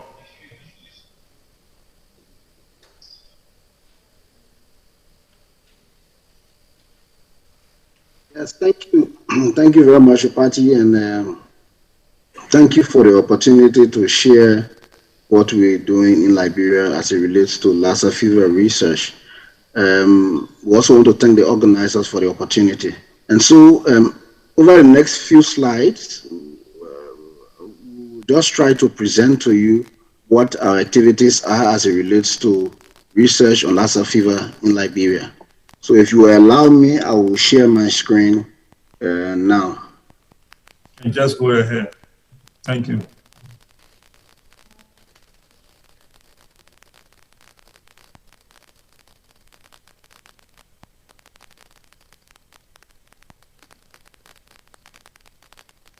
Okay, is my screen up?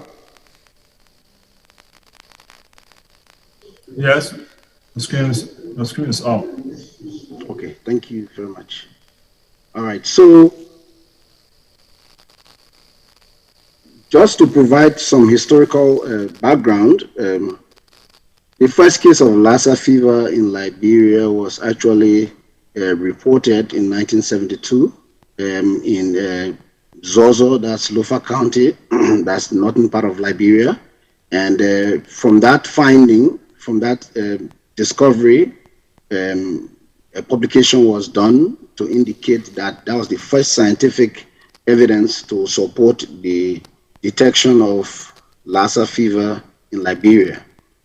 And then from that point, we continue to see cases being reported. There have been a series of outbreaks in the country almost every year. And then there were certain counties that have been established to be Lassa fever endemic counties. We call them the Lassa fever belt in Liberia. And so Lofa County, where the first case was detected, Grand Bassa, Margibi, Nimba, which is northern part of Liberia also. However, in recent years, for example, in 2017, what we observed was that cases were being detected outside of this traditional belt. So we saw a case in the southeastern part of the country, Grand Creek County. And then coming forward, from the beginning of last year, we've continued to see a series of outbreaks, 12 of them, 25 cases confirmed, and a case fatality rate of 60%. The healthcare workers are also form a significant number of these contacts that have been traced to a number of our confirmed cases. Now, there have been some very key observations based on the data from across the country over the last few years that have informed us to do some retrospective work to analyze what is happening with Lassa fever. So, for example, we have observed a potential change in the seasonal trend of the disease. The peak period for Lassa fever in Liberia is usually between October and April, but we've started to observe cases being reported during the season outside of the dry season. And also, we saw that in 2019-2020, we also saw that a quarter of the cases, the total number of cases, were reported actually in the rainy season. And so this was a pointer to us that there was possibly a, should we call it a drift or a change in the seasonal occurrence of Lassa fever. Another important observation that took our interest was what we refer to as the spreading endemicity. Like we said in our earlier slide, we observed there are certain counties that are known endemic counties, but we've observed Lassa fever being reported from counties that are non-endemic. And so this is suggestive, or it could be suggestive of the endemicity being spread to other counties. Also, it could suggest probable geographical expansion in the epidemiology of the disease, and then also the potential for outbreaks in other counties that may not have had cases before. And then thirdly, another key observation was the fact that 2019-2020 saw some unprecedented increase in the number of Lassa fever cases. So consequent to all of this, we decided to do an epidemiological and clinical investigation of LF cases from 2019 to 2020. We basically were reviewing secondary data from our surveillance system, and we thought to understand what had happened, why were we beginning to see these observations, or why were we beginning to observe this change in seasonal occurrence, and also the drift, geographical drift, and also the increasing number of cases. And so we used our case reporting system, our tribunal case reporting system under the IDSR platform, which we revised in 2016. And so Lassa fever using this platform is immediately reportable. Also, the surveillance system is an active one. And also the cases, and this has, with that revision and all of that, the case, there's an improvement in our ability to detect cases and report them on time also. I think improvements at the level of the lab in terms of developing lab capacity for confirming Lassa fever has also been very useful as compared to before that we did not have in-country capacity for Lassa or other VHS, especially prior to EVD, but with the development of capacity, both in terms of technology and human capacity, we have seen improvement in ability to test for the disease. Using standard case definition, also all these cases that were reported through 2019 and 2020 were, categorized as suspected, probable, or confirmed. And so on that basis, these samples were collected from all these cases, the various cases over the period 2019-2020. Standard case investigation processes were followed. Samples were collected for all the cases that met the standard case definition of suspected Lassa fever. They were transported to the National Public Health Reference Lab, and demographic, clinical, and epi data were also collected using our case investigation forms. And then the district surveillance officers, who are a critical part of the entire surveillance system, between the community, county level, and national level, were also notified, and for them to submit their line list to national levels. And then at the national level, DID was involved with overseeing the entire process of line listing. At the level of the lab, cases were confirmed. And there's also a mechanism to ensure that immediately confirmation is done. National, county, and district level are notified of our findings. The process basically involves the collection of blood samples and testing of blood samples at the lab using the Bristol Lassa fever virus PCR, RT-PCR kit. That's the version 2 of Atona, which is a highly sensitive version of that kit to detect various lineages of the disease.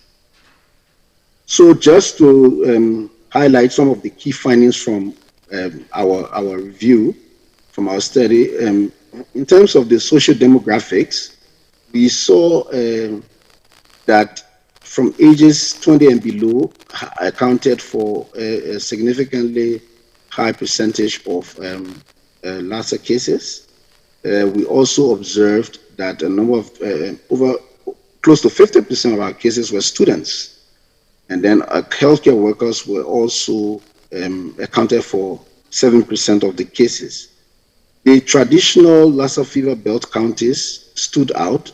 They had more cases. However, like we said, we observed a few cases from some other counties that had not previously been considered Lassa fever counties, endemic counties. In terms of the clinical features that we observed, fever, fatigue were observed to be the clinical features most amongst our confirmed cases. There were other clinical features like sore throat, loss of appetite, headache that also were seen among over 50% of our confirmed cases. In terms of history to exposure to risk factors and clinical care and the outcome of among our patients, it was observed that up to 32% of our cases had previously come in contact with Lassa fever cases. Additionally, most of the patients, most of the confirmed cases received ribavirin. However, it was only around 35% that received ribavirin under 7 days.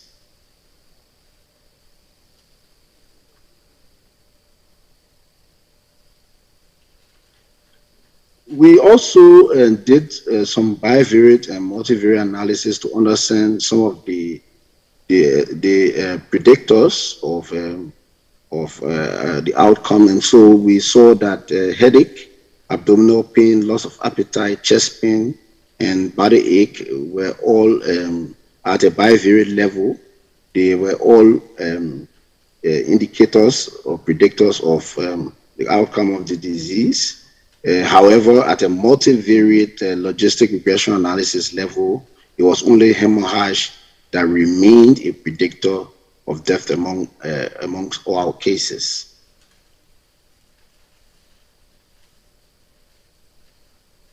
Also, we did some analysis to understand the association between clinical features and Lassa fever outcome. We also did that analysis, and what we found when we did that analysis was that it was only age and ribavirin administration that had some association between what we saw in terms of the outcome, Lassa fever outcome.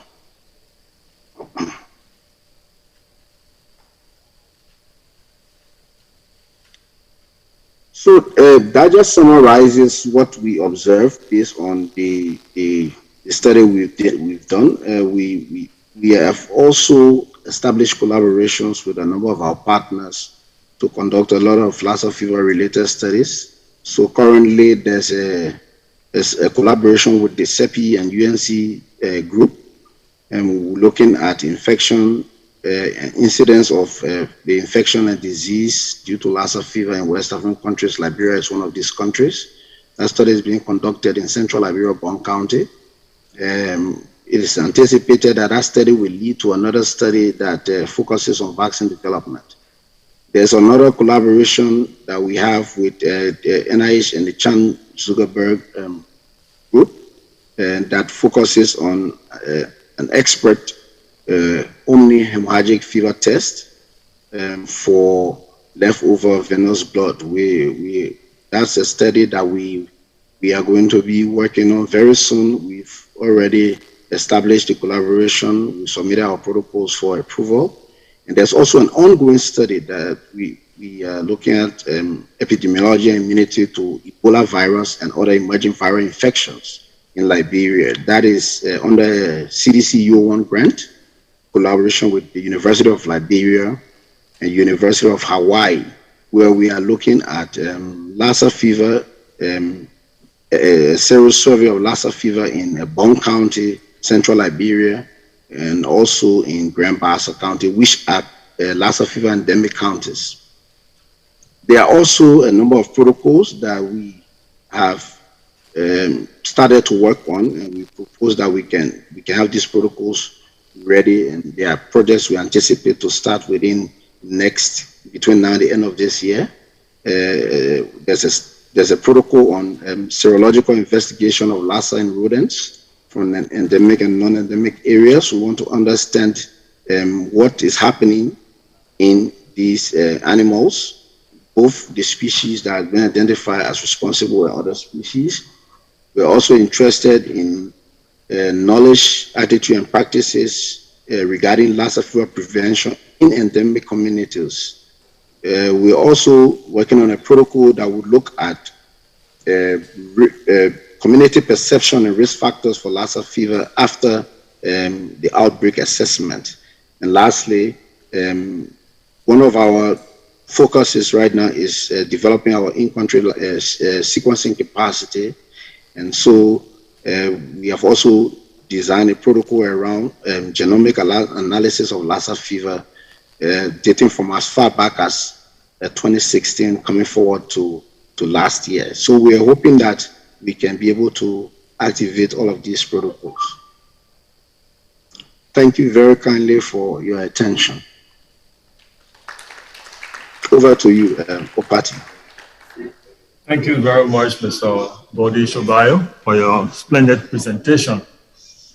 We will now give the floor to Dr. Grant, who will go ahead. Thank you, Dr. Shobayo, and Dr. Grant, you are welcome. Yes, thank you very much. I have slides, so I want to share my screen.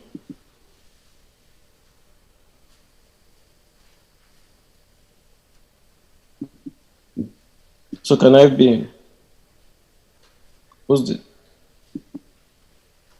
please, can I be given the access to share my screen? All right, okay.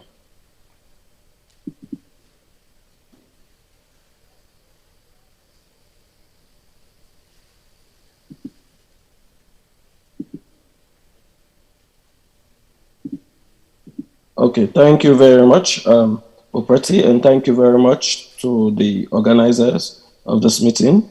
It's a pleasure to do this presentation.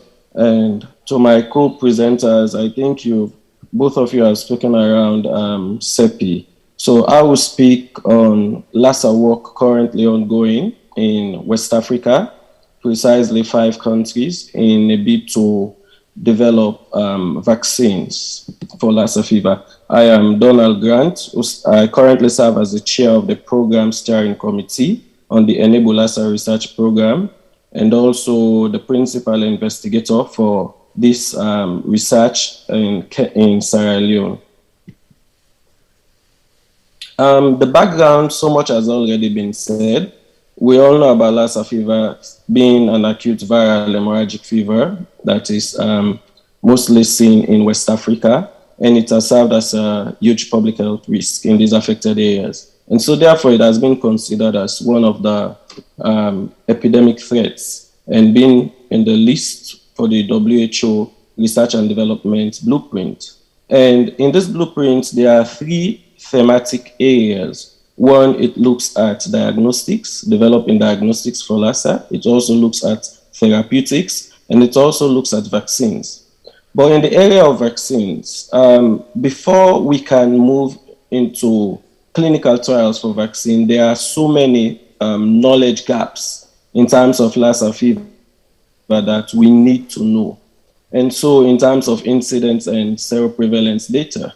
And so therefore, CEPI, which is the Coalition of Epidemic Preparedness Innovation, they are funding the development of Lassa fever vaccines. But for these trials to go on, we need so much information.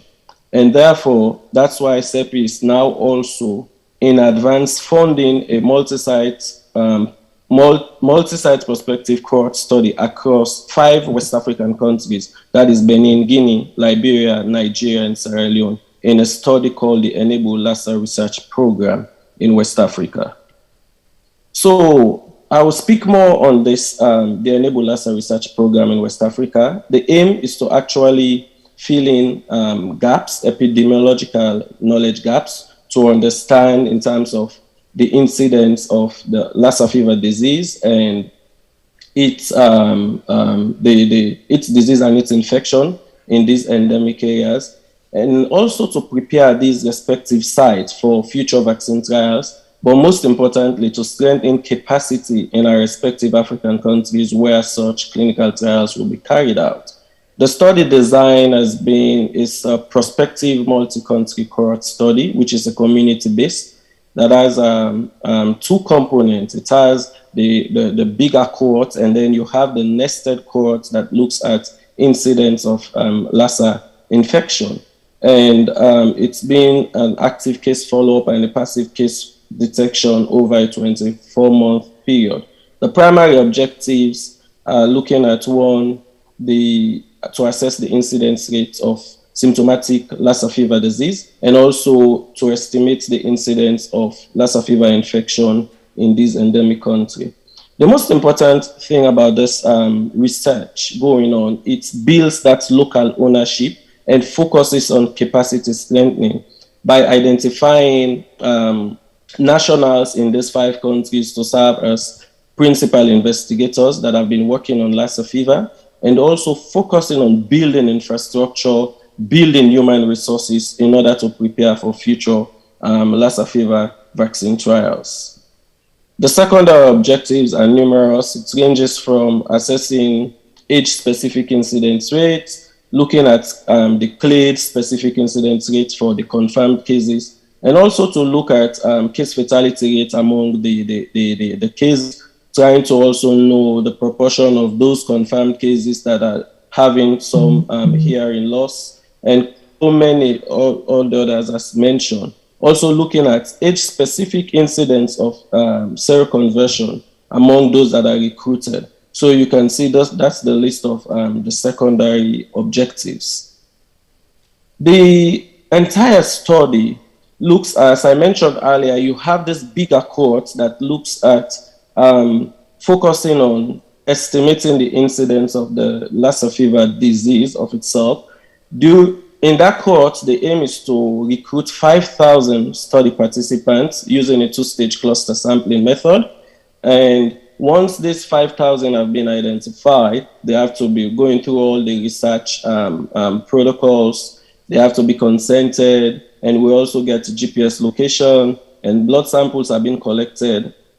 And they are being monitored or being followed up every 2 weeks, either through active surveillance, wherein the field workers do go to these participants, or through passive surveillance, wherein they are always encouraged to, once they have any form of febrile illness, to report to our field workers or the closest health facilities that we work with. And they are being assessed further to see whether they will meet the case definition for Lassa fever. And once that's the case, they are also being evaluated. A PCR test is being done to confirm whether it's actually Lassa fever. Then the nested cohort looks at identifying 1,000 of these participants out of these 5,000 that will focus on the incidence of Lassa fever infection.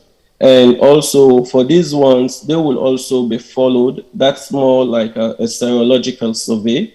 And once sample have been collected, they will be monitored on a 6-monthly time, 6 months post-enrollment, 12, 18, and 24 months respectively. So all of these participants, so you see for this entire study, there are 2 components. You have the bigger cohort, which looks at incidence of Lassa fever disease cohort, and the nested cohort, which looks at incidence of Lassa fever infection.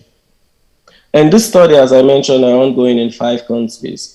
In Nigeria, there are 3 sites. The one is in Aurora Teaching Hospital, and you have the other one in Abakaliki, and the other one in the Federal Medical Center in O. And all of these 3 sites, you have both of them, the one in Abakaliki and the Federal Medical Center, they are focused more on the incidence study alone. So for their recruitment, their sample size is 1,000. And then the one in Aurora Teaching Hospital, which is more bigger, they are focused on both cohorts. And so they have a total of 5,000 participants to be recruited. And for that, the principal investigator has been Professor Bola, and then Professor Christian Api, who also serves as the co-lead from Redeemers University. In Sierra Leone, we're also involved in both studies, both incidents of the disease and sero-incidents, with a sample size of 5,000. And I do serve as the PI with our partners, Tulane University, IAVI. And likewise also in Nigeria, as listed at the partners, BNITM and Afinet and all the others. In Guinea, they are more looking into the sero-incident study with a recruitment of a target of 1,000 sample size. And Professor Magasubas do serve as the country PI with collaborators from BNITM and the University of Conakry. Likewise in Benin and Liberia, and both of them are involved in the incidence of the disease and the infection with a sample size of 5,000 each. And in Benin, the lead there is Professor Adignika, and in Liberia is Dr. Jefferson, with co-PIs Dr. Worrell and William Fisher from UNC. So you see that this study is cut across all 5 countries and being led by the nationals of these countries, even though we have our partners across from other countries. And this shows the push in building the human resource and preparing these sites for future vaccine trials. The cornerstone of this approach has been a very strong foundation on collaboration, because we realize that even though we have been working on Lassa fever, we cannot do it all alone. We also have to work with partners that have interest in Lassa fever, and also strengthening existing capacity that has been in existence, and also build that leadership and local ownership by researchers in these affected countries. So that is why you see all of the teams are being led by nationals from this country. And there has been so much community engagement, because we realize that if you're preparing for vaccine trials, there is no way you can do it but just focusing on the science and forgetting about the community. So there has been engagement in all 5 countries, ranging from the national level to the local level in our communities, where in all of these sites that we're working. So the governance and structure pattern for this entire research, enabled Lassa fever research, it's in 2 folds. You have the program governance and advisory bodies, and when it comes to implementation, the program execution. And at the governance and advisory level, you have the program steering committee, and for which you have representatives from each country. And the chair for this program steering committee is one of the PI. I currently serve as the chair for the program steering committee, and it is being done on a rotational basis.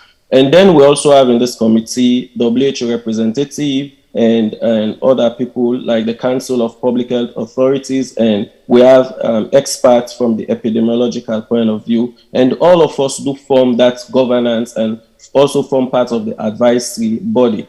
When it comes to implementation, we have different bodies in order to maintain standard across all 5 sites. You have the lead for the scientific and operational coordination partner. These are groups P95 and MMACO. They are very robust to ensure that we follow all of the protocols to details. When it comes to the data management and analysis, it's been led by Epison. And also the lab lead is BNITM, and they have been doing very great work in supporting the lab aspect of this research. And there are different task forces being set, looking at ranging from field implementation, the lab analysis, data management, capacity strengthening. You see, community engagement has always been a priority. And this is seen across all 5 sites, this implementation task force, all 5 sites for which the PIs and the co-PIs, especially the PIs, are local nationals. So the study has been launched in all 5 countries already. In Nigeria, it was launched in December of 2020, in Liberia in April of 2021, and in Sierra Leone in May of 2021, in Guinea, June of 2021, and in Benin in July of 2021. So these are pictures showing activities at the different sites. You could see that is Professor Silvanus, and field monitors at the Area Teaching Hospital, and that's one of the field workers there, the phlebotomist collecting blood. And we also work with special people in these communities that we call community guide. These are people that are very thorough and robust. They know their communities well, so they will always take the team leads and the teams to the different locations. So these are like the link between our research team and the community. So thus far, in terms of enrollment has been completed in all 5 countries, even though there was a 1-year delay due to the COVID-19.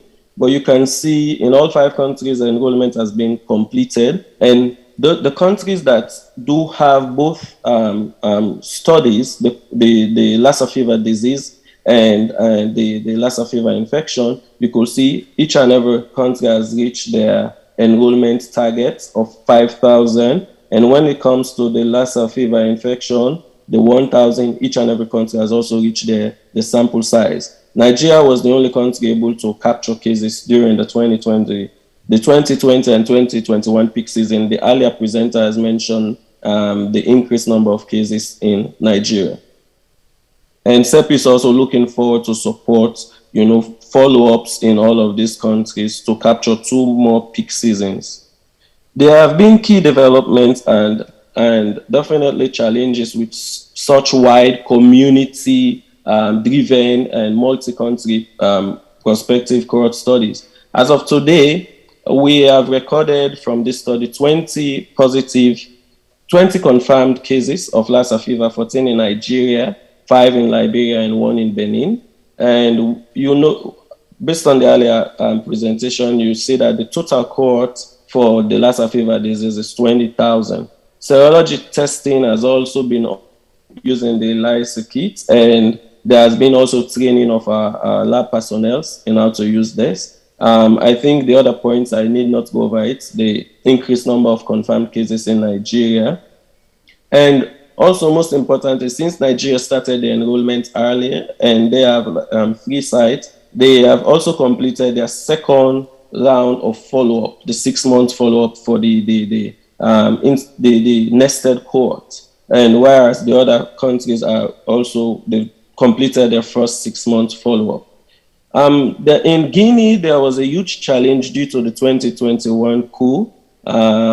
And we had laboratory supplies, being held up within the customs, but thank God that those things were sorted out. And the enabled team is also looking at doing some interim analysis since we're now at the follow-up stage in the second quarter of 2022. And there have been challenges through recruitment and community engagement. But the strategy that has been used, we do have regular meetings across sites wherein we share our expertise on how we handle these challenges. So we do not reinvent the wheel. We just look at what is being applied in one country, see how it can be adapted in our different sites.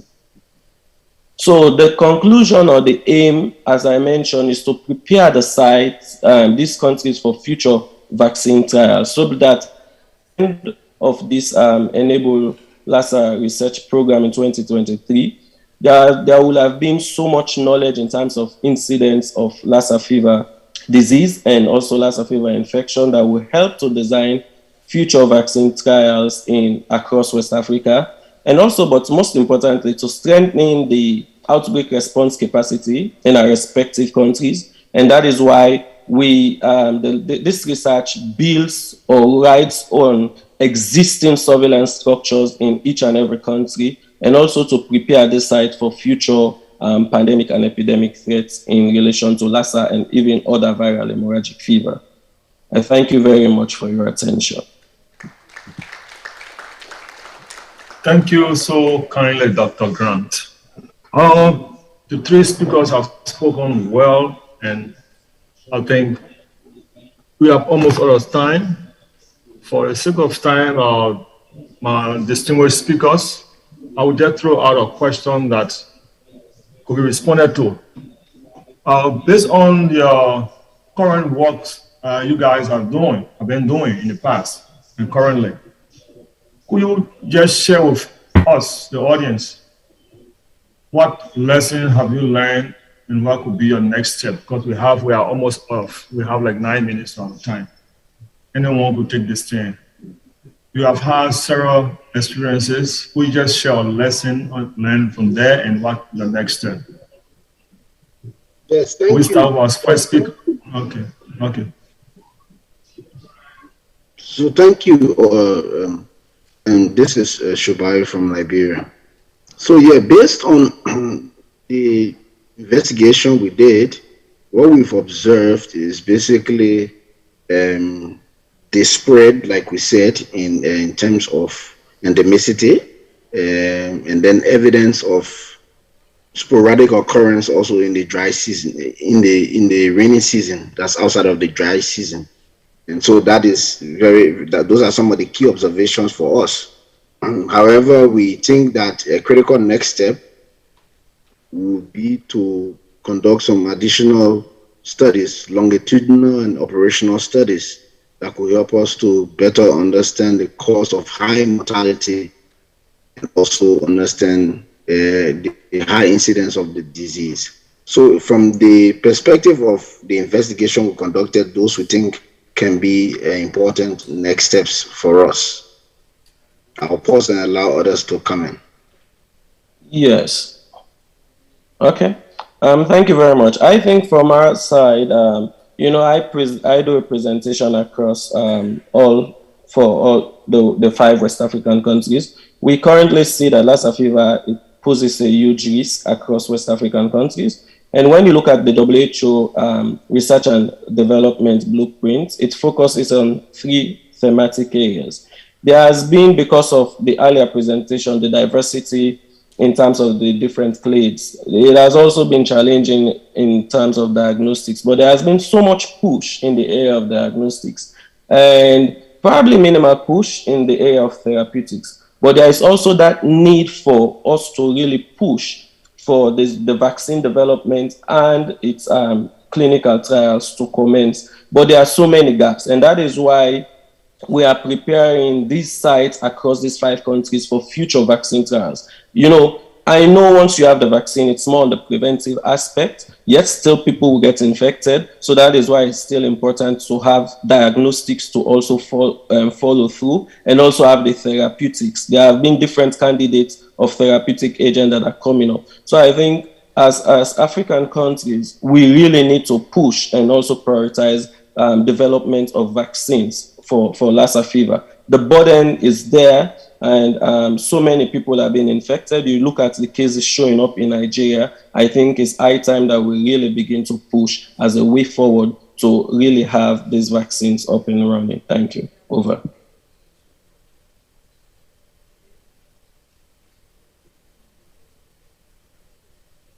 Yes, I mean, I think that Dr. Grant and Dr. Shibari have have emphasized so much on some of the points I wanted to make.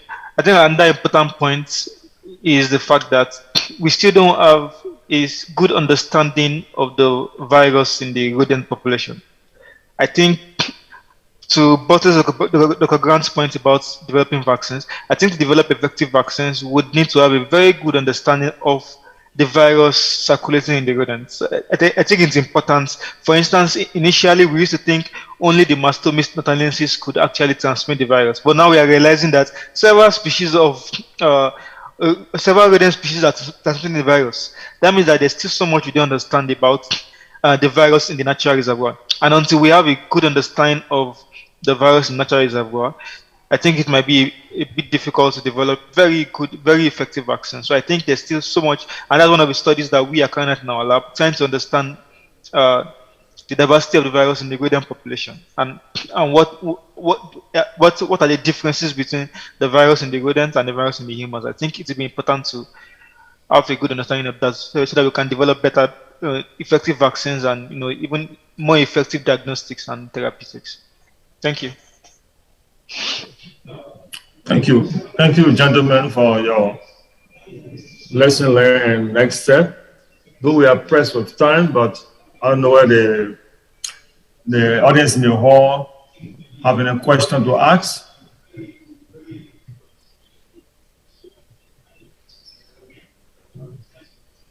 Okay, we have few minutes to go in. So, gentlemen, I would like to push this question on you quickly because Paul, you spoke about diversity and Dr. Grant spoke about diversity.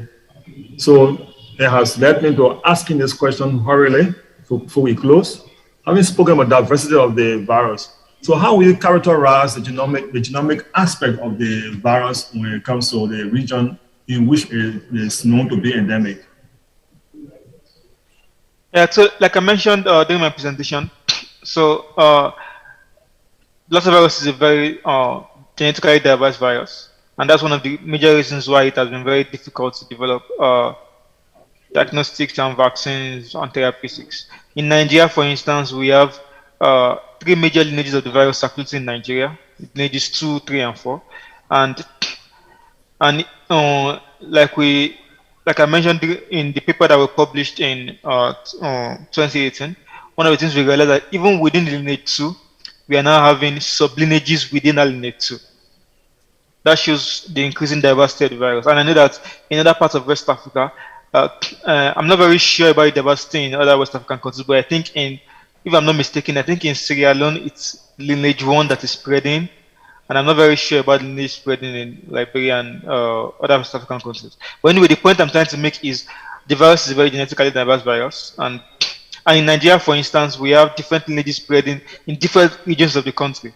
So in the southwestern part of the country, we have more of lineage 2. But when you move to the north, it's a different lineage. So, and that actually affects diagnosis of the virus. So, yeah, so in Nigeria, the virus is actually very divergent in the country, and it seems to be increasing.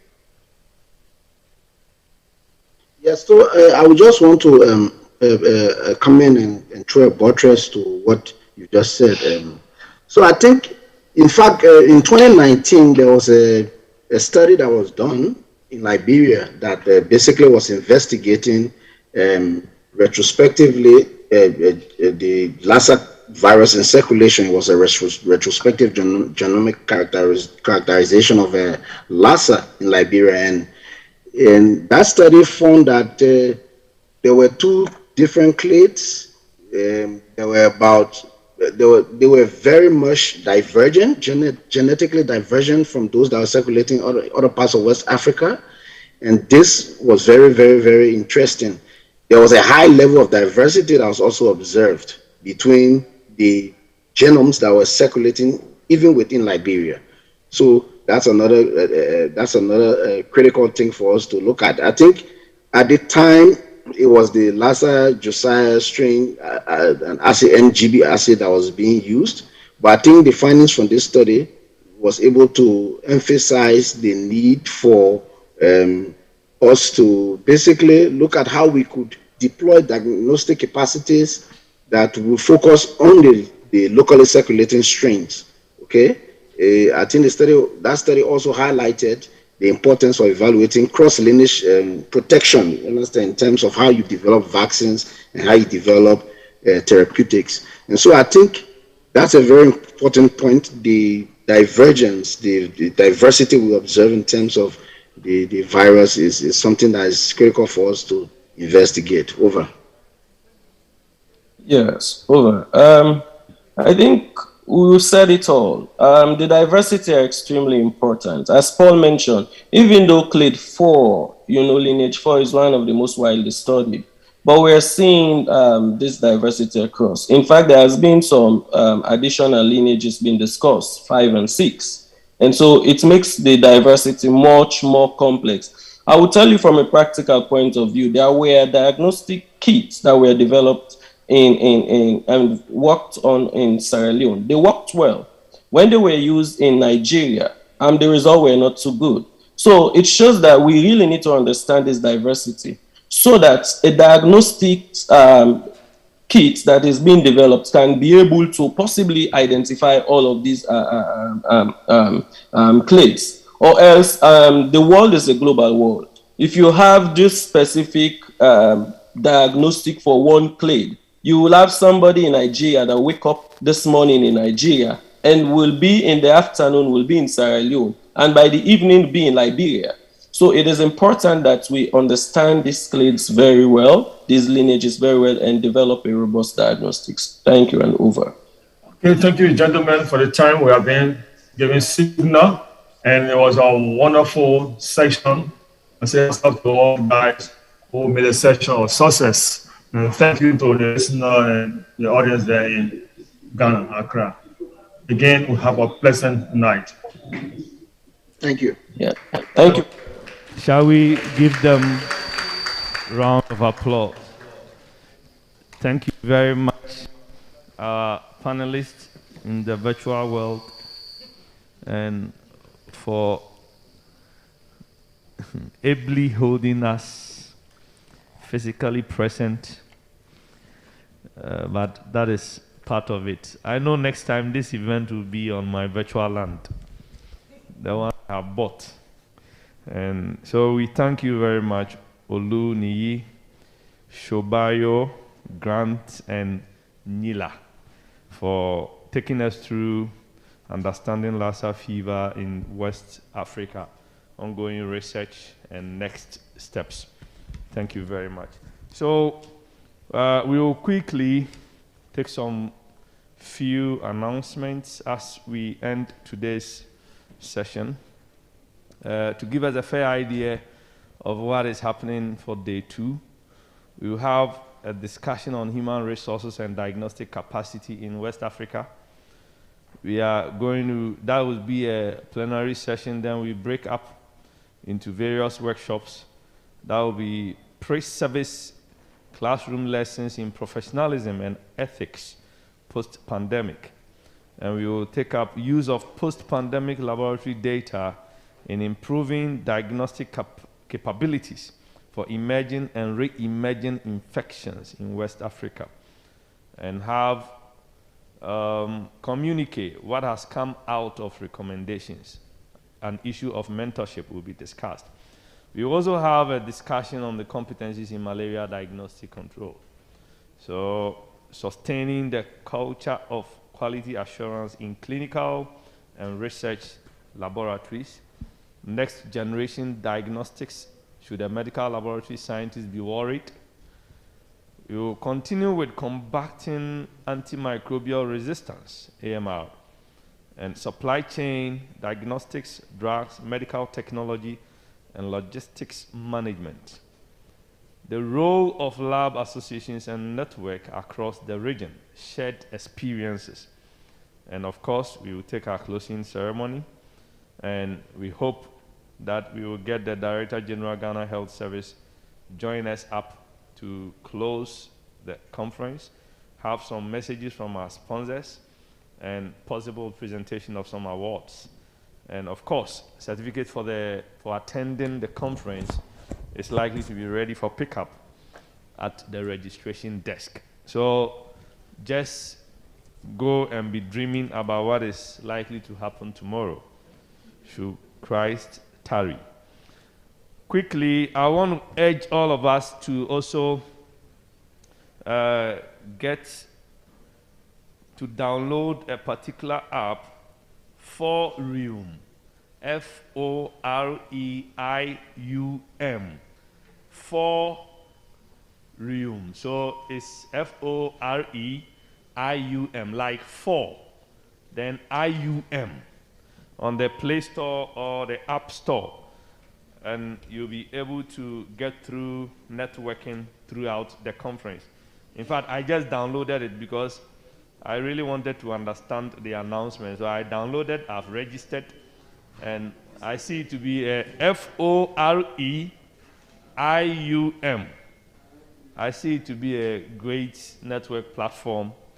I'm seeing so many things being done in other countries, and I think you can have access to contact people, lending to Africa and all that, and what is happening in Egypt right now as we speak. And you can connect. So I think it's a great networking platform that Celebrate Lab is drawing our attention to for us to get involved. This evening at 7 p.m., we are back by the poolside to take up our networking meeting or networking grouping and group discussions. I think I gave you the 3 areas. If you are interested in the medical devices, if you are interested in the research and contract research organization, and of course about the human resource professionalism issues of medical laboratory science, you also have a group that you can connect once we are by the poolside. Unfortunately, you will not be swimming. So as much as you are not going to be too formal, you can't also come with your swimming costume, though it's by the poolside. So please, there was a survey form. Ensure you have completed one. And those of you who have already completed, confirm it at the desk, the registration desk right behind us, the lab and all the participants particularly. So if you are a lab scientist, completed the survey, kindly just do a confirmation at the desk. If you have not completed the survey yet, please contact them, pick a form and complete. It's just 8 questions that you can quickly sort it out. And who knows, you might present it there and get a present. So thank you very much. And we want to acknowledge our sponsors, those who made it possible for us to be here. Sufflex Bio, that's Dr. Nyan's company. They have come out with also a diagnostic test that can detect about 7 different organisms. And it's also going through processes to get approvals and establishment and all that. Then, of course, GIZ Liberia also did great and took us through some sessions on the biomedical engineering aspect about the devices we are using and how we need to handle them. In addition to all the other sponsors that I had mentioned and I acknowledge at the back of the brochure. So we are grateful to all of them for making it possible for us to have this great conference. If there is nothing more, I think we can close up, go and prepare, come back to the poolside for the networking. Please ensure you are all back. Don't say that I'm too tired, I can't come back. If you know you are too tired, you can't come back. You stay. So that we can start at 7 all together. I'm ready to chat till 7 p.m. Then maybe when you start the real event, I can go and rest. All right, so please, do we have any other? Clarine, do we have any other? I think we are fine. All right, so comrades, have a very great evening, and let's finish the day's work by the poolside. This is not by the fireside, it's by the poolside. Have a great evening and take good care of yourselves as we go to the pool. If you are afraid of water like myself, please come with a life jacket. In case you fall in, you will be safe. All right.